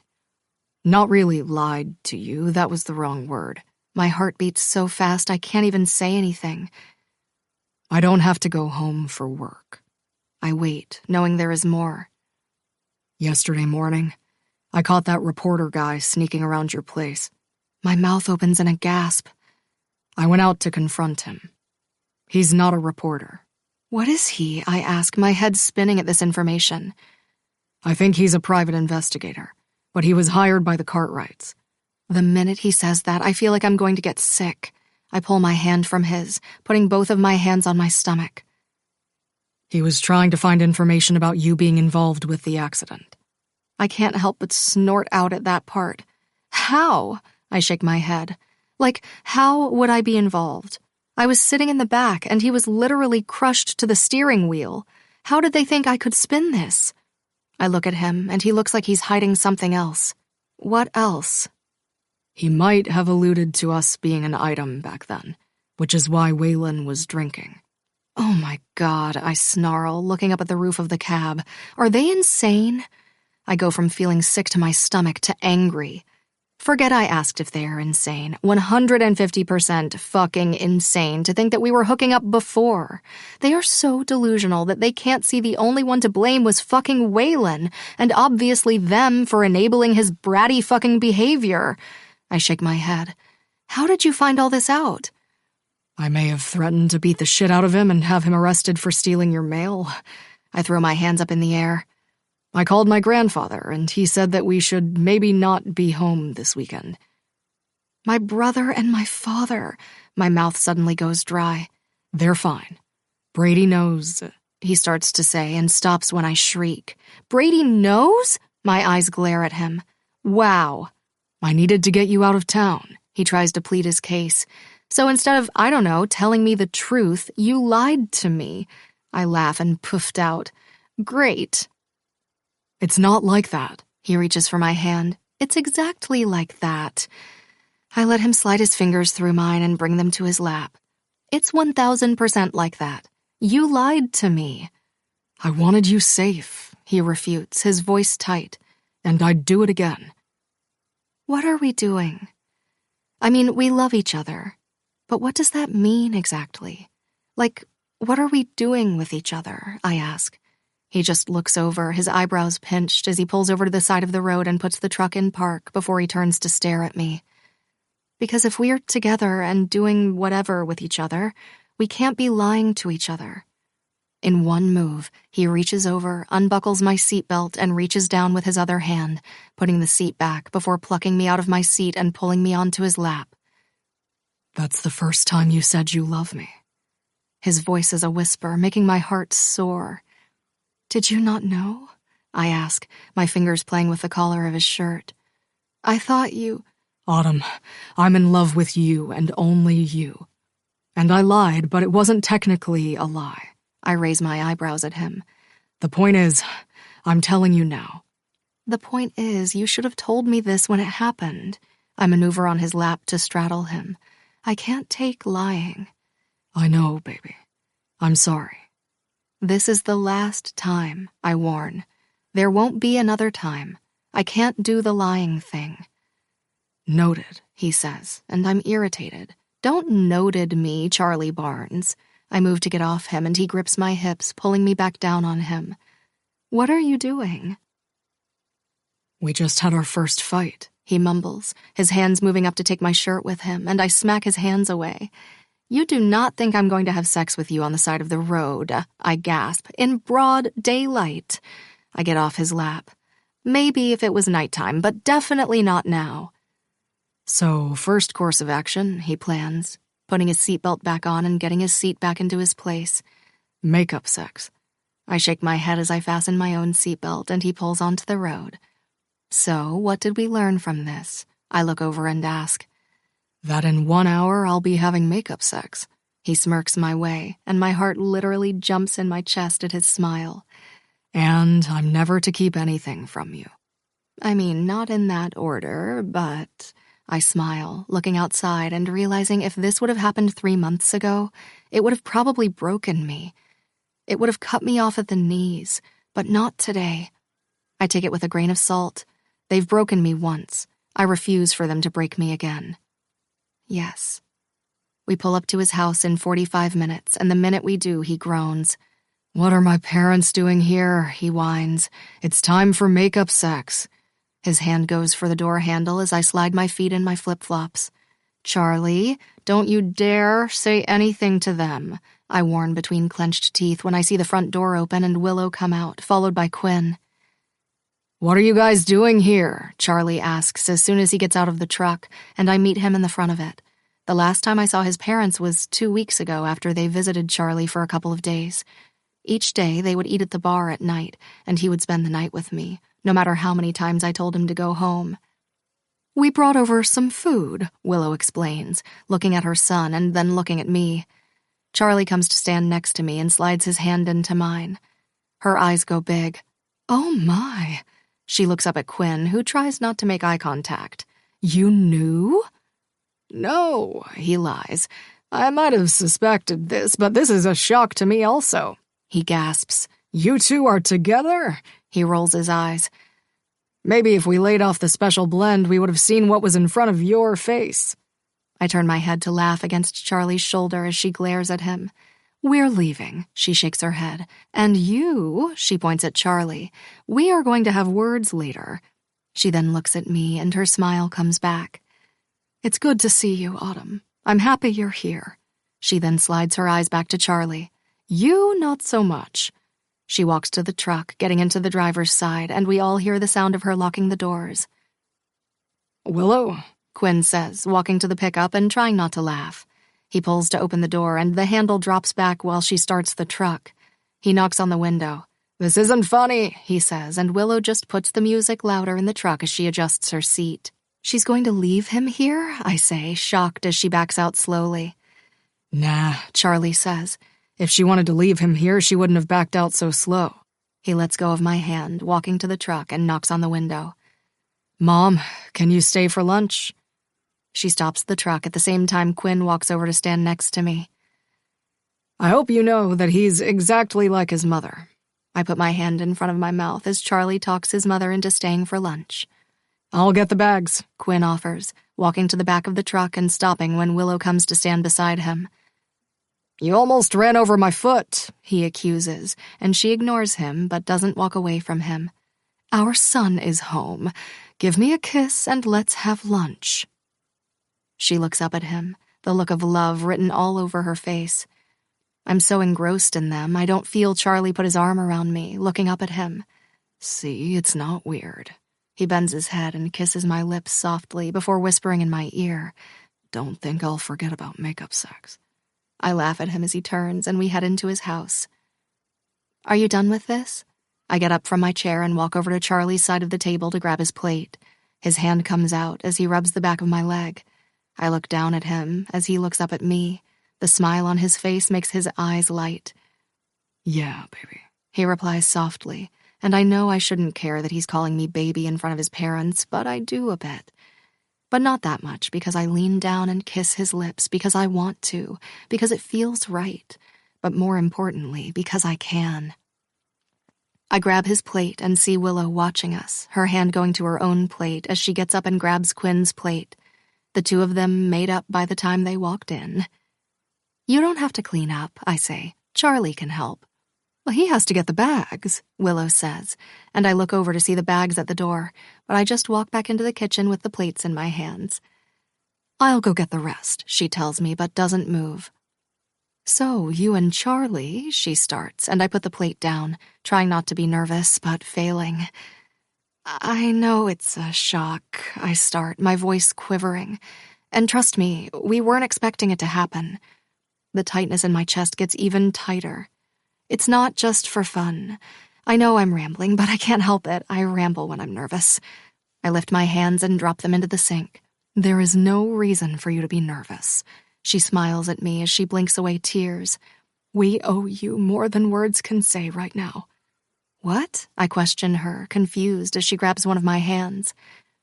I just had lunch with my boy, and he sat there and he smiled. Not a fake smile, but a real fucking smile that went all the way to his eyes. I try not to laugh at her saying the F word, especially since she whispered it. I sat there and he laughed like I haven't heard before, like I've been praying for the last 8 years. He sat there and I could tell he was happy. He wasn't faking it. He wasn't saying it to say it. He was actually happy, and he's thriving, and you are part of that reason. I start to say something, but she holds up her hand. You brought me back my boy. I didn't think I would ever see him again. She wipes the tears away. You brought my boy home. She smiles at me. Now, we've been in your hair long enough. She turns. So I'm going to let my husband, she shouts toward the men, take me home and make up for the fact that he lied to me. I didn't lie to anyone. Did you ask me? Quinn defends himself from the table in the other room. No, you didn't. She winks at me. So now I have to ask you things and you not tell me? She puts her hands on her hips and walks into the room. What else are you keeping from me? He groans, and I hear the chair creak across the floor before I see him bend. The next thing you know, she's over his shoulder. What are you doing? You are begging to fight with me. He smacks her ass. I'm going to give you something to fight with me about. He walks out the door and slams it after him. I look over at the dining room when I hear the sound of the other chair scraping the floor. Charlie now comes to my side as he bends down and picks me up over his shoulder, and I laugh. He slaps my ass. You owe me makeup sex. He walks over to one side of the house. Plus interest.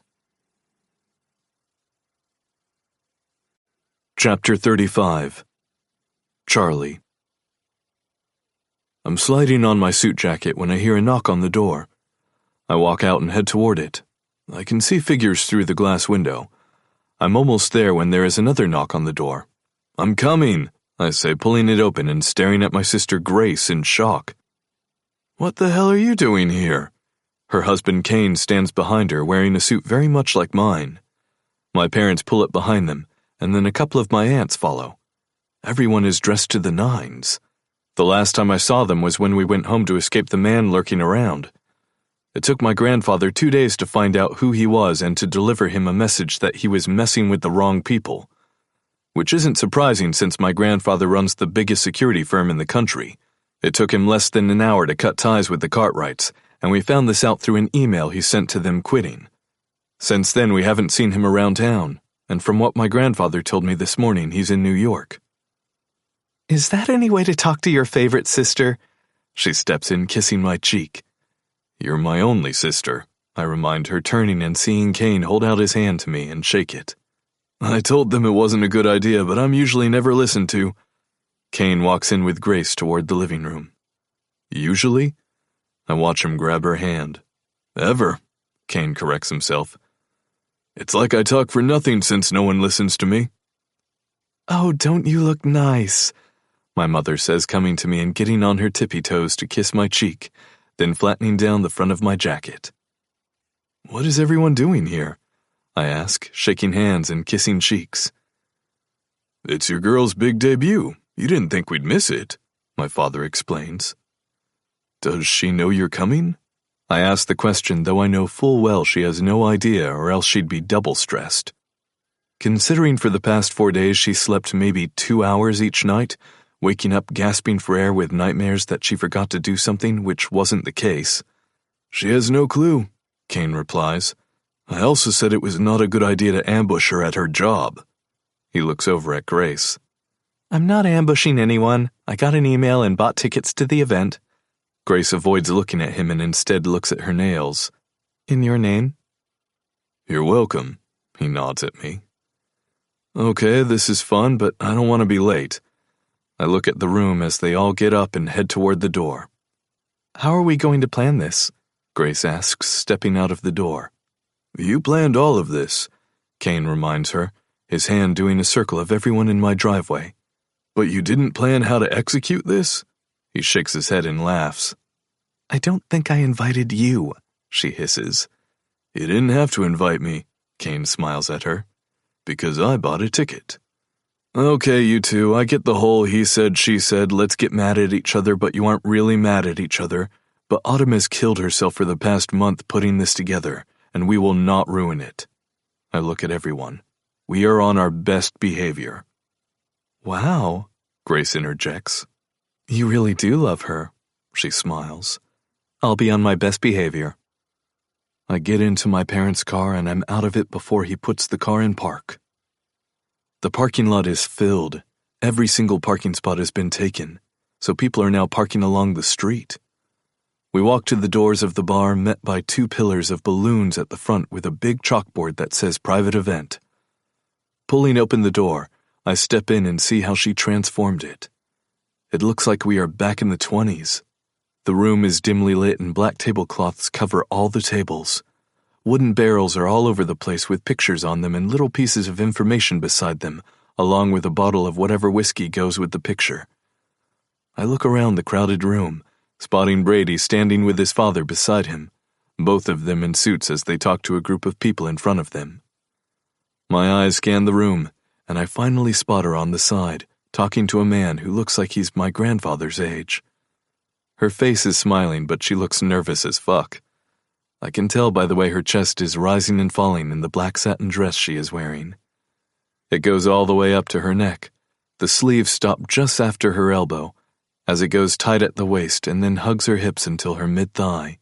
It's the first time I've seen her this dressed up in a while, and my cock pays attention right away. "Finally!" I look over to see my grandfather standing there with a glass in his hand. "What took you guys so long?"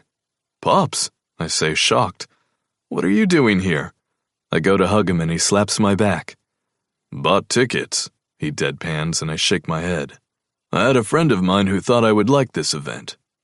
"A friend of yours?" I ask, confused, as he brings the glass to his lips and takes a sip. "Yes. he confirms and then motions with his head toward Autumn. That's my friend. I watch as Autumn talks. He owns Southern Tea. He is the largest wine and spirits distributor. He takes another sip. I might have given him a bottle of the new blend. I stare at him as he smirks at me.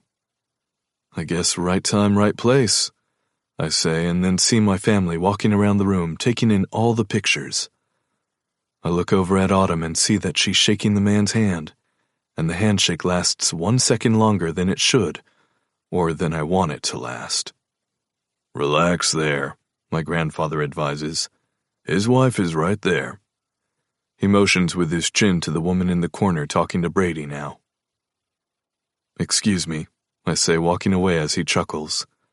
Her eyes find mine, and I can see some tears in them, and my pulse races. Hi, I say when I get close enough to her, wrapping an arm around her waist to bend down. Usually I kiss her cheek, but not now, not tonight. Actually, no fucking more. I kiss her on the lips, and she even gasps before my lips touch hers. I can hear whispers from some of the local people here but have zero fucks to give.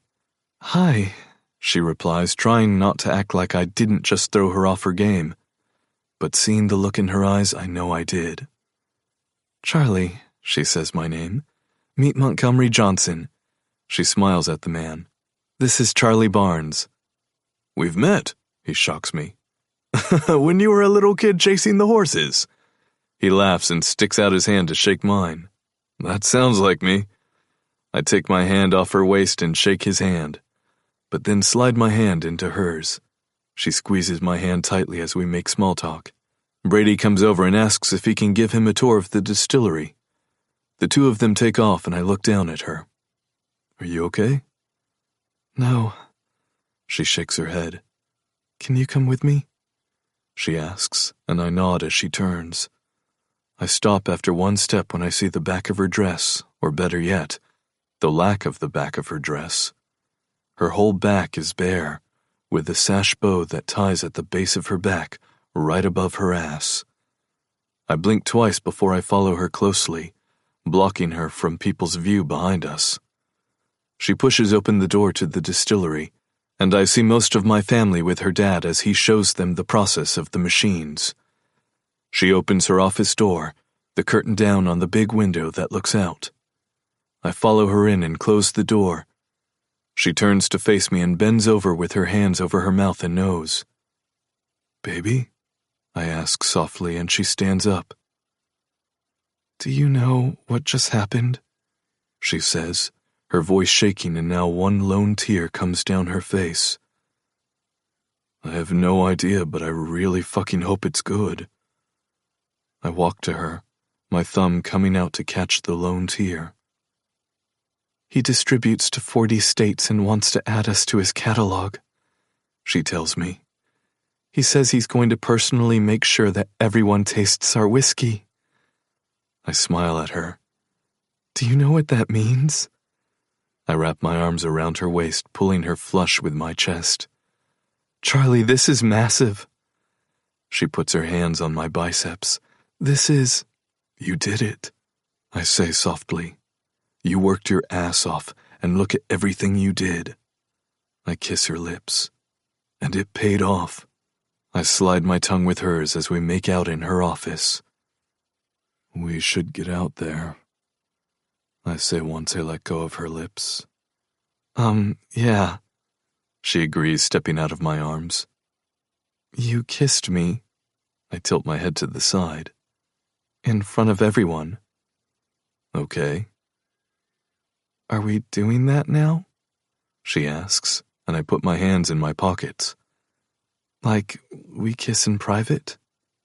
She wrings her hands together. But we've never, in front of everyone. Do you not want to kiss me in front of everyone? I ask, getting pissed.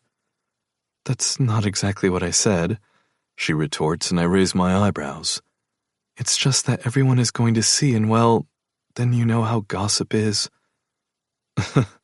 Are you ashamed of me? I chuckle nervously. Charlie, she says, Don't be ridiculous. I'm doing it to protect you. Noted, I say. But I don't give a shit if people gossip. I don't care if people take pictures and post it on flyers in the middle of the town square. I shake my head. So now that we've concluded this portion of our talk, how about we get out there so we can celebrate? Okay, She agrees, walking to me and taking one of my hands in both of hers. that sounds like a plan. I pull open the door and walk out with her. Also, we are going to discuss the dress. She looks down at her dress. What's wrong with my dress?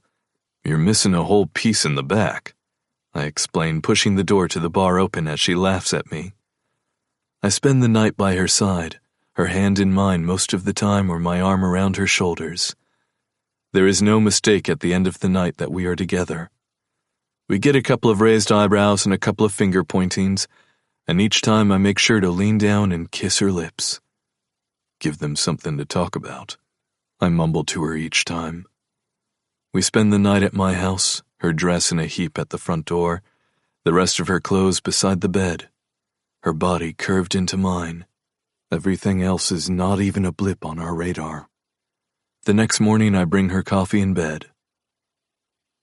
Will you come with me? I ask as she looks up at me. I want to take you somewhere. I'll go anywhere with you. She agrees, getting up and sliding into her dress again. We go to her house and she changes before I take her to the cemetery. She looks out the window as I drive up. You okay with this? I ask when I put the truck in park, and she nods, getting out of the truck. I slide my hand in hers as we walk over to the grave. I haven't been here in 8 years, she admits to me softly. I couldn't. My thumb rubs hers as we stop in front of Jennifer's tombstone. I miss her, she says. There isn't one day that goes by I don't think of her at least once. She wipes the tears away from her face, looking up at me. She loved you so much. I nod. The feeling was mutual. She must be pissed at me now that I'm with her man. She laughs through her tears, and I look down at her. I don't think she cares, I say honestly. Then you don't know anything. She lets go of my hand and wraps it around my waist. I would be pissed if you got with my best friend. I wrap my arm around her shoulders and pull her closer to me, kissing her head. But then Jennifer was nicer than me. She might have done this, I suggest. She knew the both of us were hurting and needed each other. She looks up at me and then looks back down at the tombstone, squatting down in front of it. I miss you so much, she now whispers to her. There is so much that has happened. She laughs now as she wipes away a tear. I bet you know already. I smile as I listen to her talk to her. I promise that I'll take good care of him. I close my eyes, blinking my own tears away. We both love you so much, and we'll never forget you. She presses 2 fingers to her lips before putting them on Jennifer's name. She stands up beside me as my hand moves to grab hers, sliding it with her fingers and feeling her. Making me settle just by her touch, she looks up at me. The streaks of tears down her face as she smiles, inhaling deeply before saying 3 words that I don't think I've ever wanted to hear more in my life. I love you. Here in the middle of the cemetery where my dreams were shattered, I feel whole again. I feel like whatever path I was on and then did a detour led me to this moment right here. To this woman right here. To the fact I love her with every single fiber in my soul. I love her to the point that I never, ever want to be without her. I love her to the point where I don't think I could breathe without her. She has cured me, and she had no idea she was doing it. I had no idea she was doing it until it was right there in front of me. I love you. Epilogue 1. Autumn. 6 months later. Hey, Brady says, coming into the office with 2 plates in his hand, and my eyes light up. One of those better be for me, I reply, as he sets 1 plate with a burger and fries in front of me, and then places his own in front of him as he sits down in his chair. Last time I came in here with food only for myself, you stole it from me. He picks up his burger and takes a bite. Didn't even offer me anything. I pick up a French fry and dip it in the mountain of ketchup the chef put on there for me. It was delicious. What are you doing? He asks, looking at all the paperwork in front of me. Preparing my speech for the State of the Union. I scrunch my nose up at him. He ignores my joke. We need to hire another server, Brady suggests. 1 isn't enough on a Saturday. Even you have to agree. I do. I agree with him. We need at least another 2. I take a bite of my burger as my eyes go to the papers that were in front of me not long ago. Invoices that are all current with the way the bar is taken off. It's like we are back and even better than ever. I had to soak my feet in an ice bath when I got home. Well, I'll put the notice up on the door like I did the last time, he says. And we also need another bartender. I look at him. You can't be doing the office and then the bar every night. You sound like Charlie, I point out to him. I'm fine. I'm more than fine now that nothing is threatening me and my family, I admit to him. The Cartwrights have slunk into whatever hole they are in now. Now that Harmony left Winston, they are trying to do damage control to show everyone how amazing they still are. Apparently, according to the gossip going around, she left him 6 months ago. Why anyone is surprised is beyond me, since he makes it no secret that he cheats on her. The number of times I've seen him out with different women is crazy, and if I were her, I would light all of his shit on fire. You are. But we are doing pretty well now, he declares, and I chuckle. Very well, considering all of our debts are paid off, and we have regular runs with orders that are backed up. Plus, the tours are still going stronger than ever. We sell more cases than we've ever sold. Why don't we wait a couple of months and see? I try to meet him in the middle. You said that last month, he points out, and we've already passed the quota for this month. He then points at the whiteboard I hung in the office with a goal that we need for the month. The private tasting events are booked solid for a whole year, Autumn. His voice starts to go up. What else is new? I try to change the subject. Not much, he says.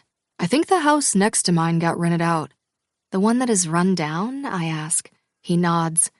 Saw someone over there this morning trying to calm down the overgrown weeds. Every single time I come and visit you, I have a feeling it's going to fall like a stack of Jengas. Hire the fucking bartender. He puts his hands on his hips. Or you know what, I'll do it myself. Fine, I hold up my hands. I'll do it, jeez. I inhale. I was just trying to spend time with you. You want to spend time with me? He retorts. Invite me over for a meal. Now I have to go out for a bit. He doesn't wait for me to answer him. Instead, he just walks out of the office when my phone rings and I see it's my father. Hello? I put the phone to my ear. Did your brother talk to you? He mumbles, and I laugh.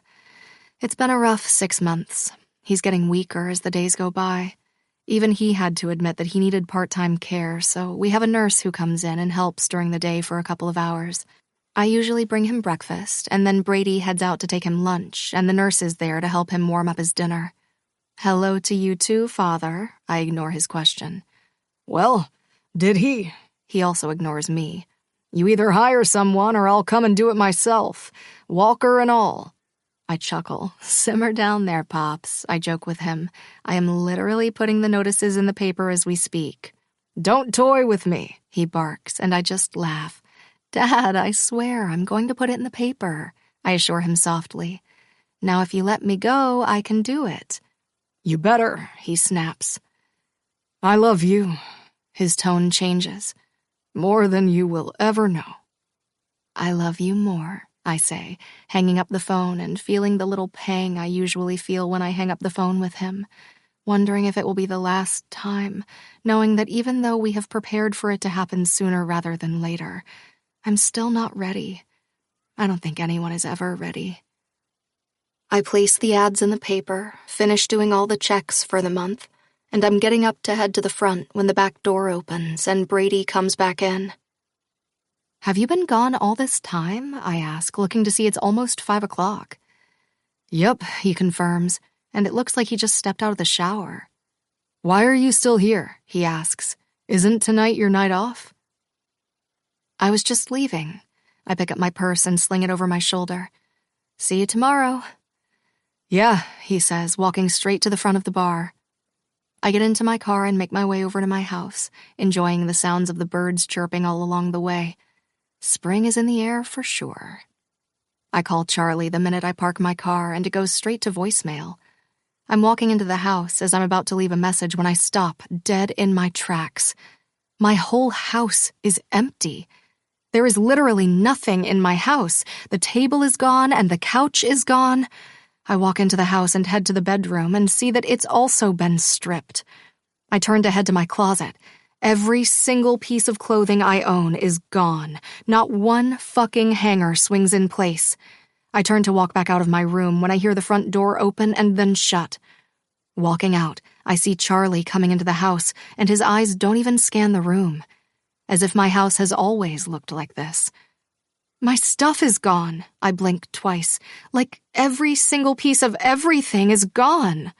I turn around, wondering if I should call the police. I put my hand to my head. How did they take all of this stuff and not leave anything?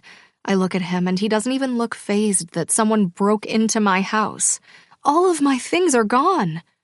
They aren't gone, he reassures me, his voice not rising like mine. I moved it out. He walks into the room, standing in front of me. We moved it out. Started this morning when you left. Just finished, not long ago. Who is we, and where did you move it to? I ask, and he just looks at me. His beautiful face tries to fight smiling at me, but he just smirks and then grins. The face I look for every single night I'm behind the bar. The face I look at right before I fall asleep. The face I wake up to each and every single day and have for the last 8 months. The face I want to stare at for the rest of my days. Me and a couple of guys from the barn. Your brother came and helped. Brady came here, I say, pointing at the wooden floor, to help you move my things out? Yup. He puts his hands in his back pockets, the t-shirt pulling against his chest. Where are my things? I ask again. Took them to my house. Our house, now. I put my hands on my hips. You took all of my things over to your house? Our house, he corrects me. It's been over 6 months. I'm done with this back and forth bullshit. Half here, half there, playing heads or tails to decide where we sleep at night. So you thought, hey, let's just take all her stuff to my house instead of talking to me about it? Yup, he nods. Another thing besides you moving in with me. He takes one hand out of his back pocket, tucks it in his front pocket, and takes something out before getting down on one knee. The phone drops from my hand, clattering onto the floor. We're getting married. My hands go to my face. I want you to move in with me, and I want to marry you. I'm not waiting forever, either, meaning if I could convince you, I would do it tomorrow. He holds out the ring. I'm not wasting more time with you not being my wife, he says softly. I want to have my ring on your finger. I want your ring on my finger. I want to have babies with you. I want to fight with you for fun.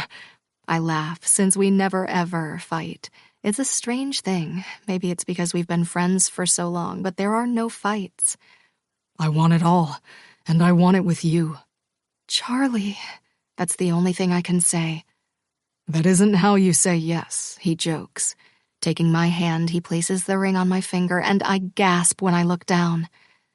I don't want to hear anything either. I went with my mother. This is massive, I declare, looking down at the huge ring on my finger.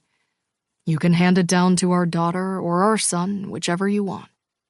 I want my father to walk me down the aisle, I say. I don't know how much time we have. Does that mean you'll marry me? He smiles, and I grab his face in my hands. That means I'll marry you. Tonight, tomorrow, this weekend. I kiss his lips. In this lifetime and the next, I will marry you each and every single time. He gets up from his knees, swinging me around. You are everything I've ever dreamed of, but thought I would never get. Dreams come true, baby. We're proof of it. 5 days later, in the middle of his backyard with all our family and friends, wearing a wedding dress I didn't even think would be possible to get on such short notice, my father walks me down the aisle to the man who made me see that I am worthy, who showed me what unconditional love is, who showed me what real love feels like. I became Mrs. Charlie Barnes. Epilogue 2. Charlie. 5 years later. The soft bells ring and my eyes flutter open, taking in the almost dark room. The sunlight tries to come through the side of the shades.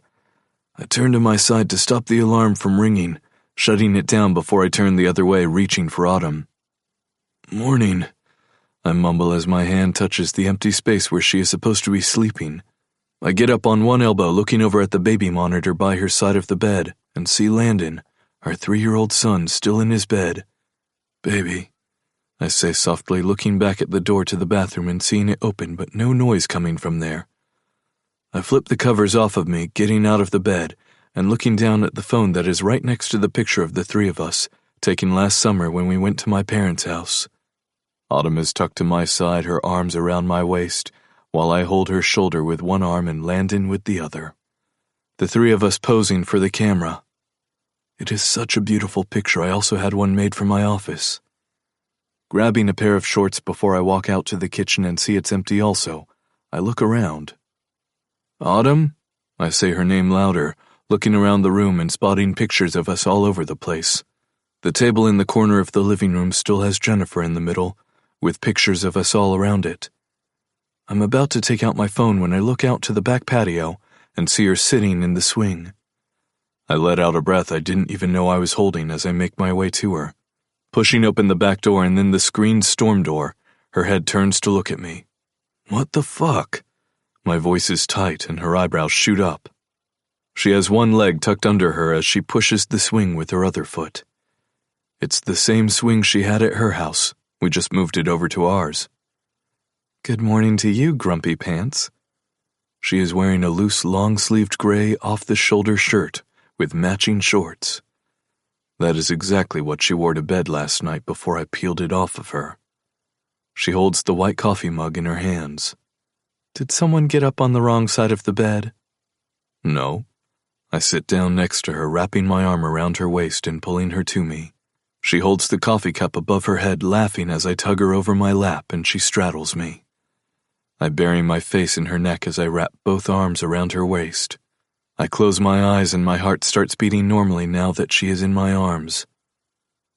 "How am I supposed to make you breakfast in bed for our anniversary if you leave the bed?" She leans the side of her face on my head. "Happy anniversary," she responds softly.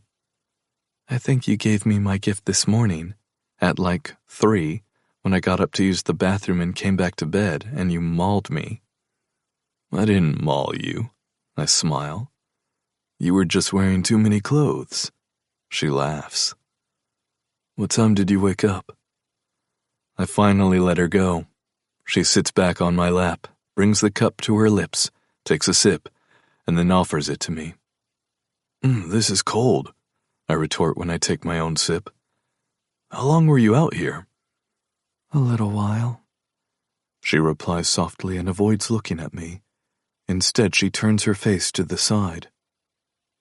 "Was just sitting here thinking." "Yeah?" I ask, knowing something is up with her. "And what were you thinking about?" She shakes her head and puts her hands on my chest right where my heart is beating. "I was just..." She trails off. When she looks up at me, I see tears in her eyes, and everything inside me freezes. "I was thinking, Jennifer." I lean over to the side, putting the coffee mug on the table before giving her all my attention. Autumn. My voice comes out in a whisper. I know. She starts wiping her tears off of her face. But I was just, I don't know, thanking her without trying not to feel guilty about having you. I hold her face in my hands. I believe in my heart this is where we would always be. My thumbs catch her 2 tears. That regardless, this right here with you and our son is where I would have been.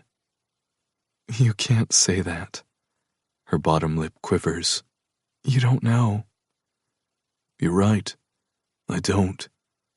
But what I do know is that my life with you, with Landon, it's not something I would trade for anyone ever. I kiss her lips, our foreheads connected. I'm pregnant, she reveals softly. My eyes fly to hers, and my heartbeat speeds up, listening to the words, blinking a couple of times, wondering if I'm hearing things or not. But the smile on her face, the way her eyes light up, I know. I'm 3 days late. I woke up this morning and took the test.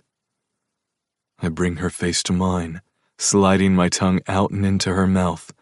Her hands roam up my chest to around my neck.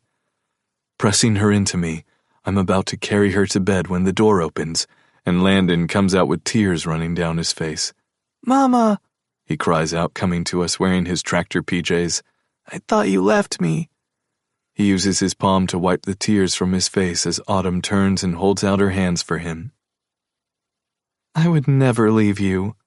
She moves back on my lap, turning him and sitting him down between us. Never, never. She kisses his head, my arm holding them to me. We would never leave you. I look at my wife. Do you know what today is? I ask him, and he rests his head on Autumn's chest. It's the day Mommy and Daddy got married. He looks up at me. He looks exactly like me minus his eyes, which are just like his mother's, the mirror to his heart like hers. Do you love her? Landon looks at me and then his mother, then back at me with a smile, and I give him the same smile back. He loves you, he tells Autumn, who just laughs at him. Yeah, she nods her head. It's something that started when he was 2 years old and I walked into the house one day and said, Landon, you know what? I love her. Then I kissed her lips, making him laugh. So ever since then, he asks me every single time I get home, Daddy, do you love her? She kisses the top of his head before looking at me. I love him too. How about we go and get breakfast going? She asks him and he jumps off of me and runs toward the door, and we watch him run into the house. Thank you, baby, I tell her, and she turns to look back at me, tilting her head to the side. One hand goes to wrap around the side of her neck, and the other goes to her stomach. Thank you for taking my shattered dreams and making them real, mending them so they are so bright they're hard to look at. No, she refutes, getting off of my lap and holding out her hand for me. Thank you for mending all of my broken pieces and putting me back, not like I was, but better than I've ever been. She turns. Now come and feed your wife and children. I get up, slipping my hand in hers. I watch her walk into the house before turning and taking a look at the blue sky and silently saying, Thank you, Jennifer, for giving her to me. Thank you for listening to Shattered Dreams, written by Natasha Madison. Narrated by Savannah Peachwood, a member of SAG-AFTRA, and Gregory Salinas. Produced by One Night Stand Studios. Post-production by One Night Stand Studios. Text copyright 2024 by Natasha Madison. Production copyright 2024 by Natasha Madison. All rights reserved.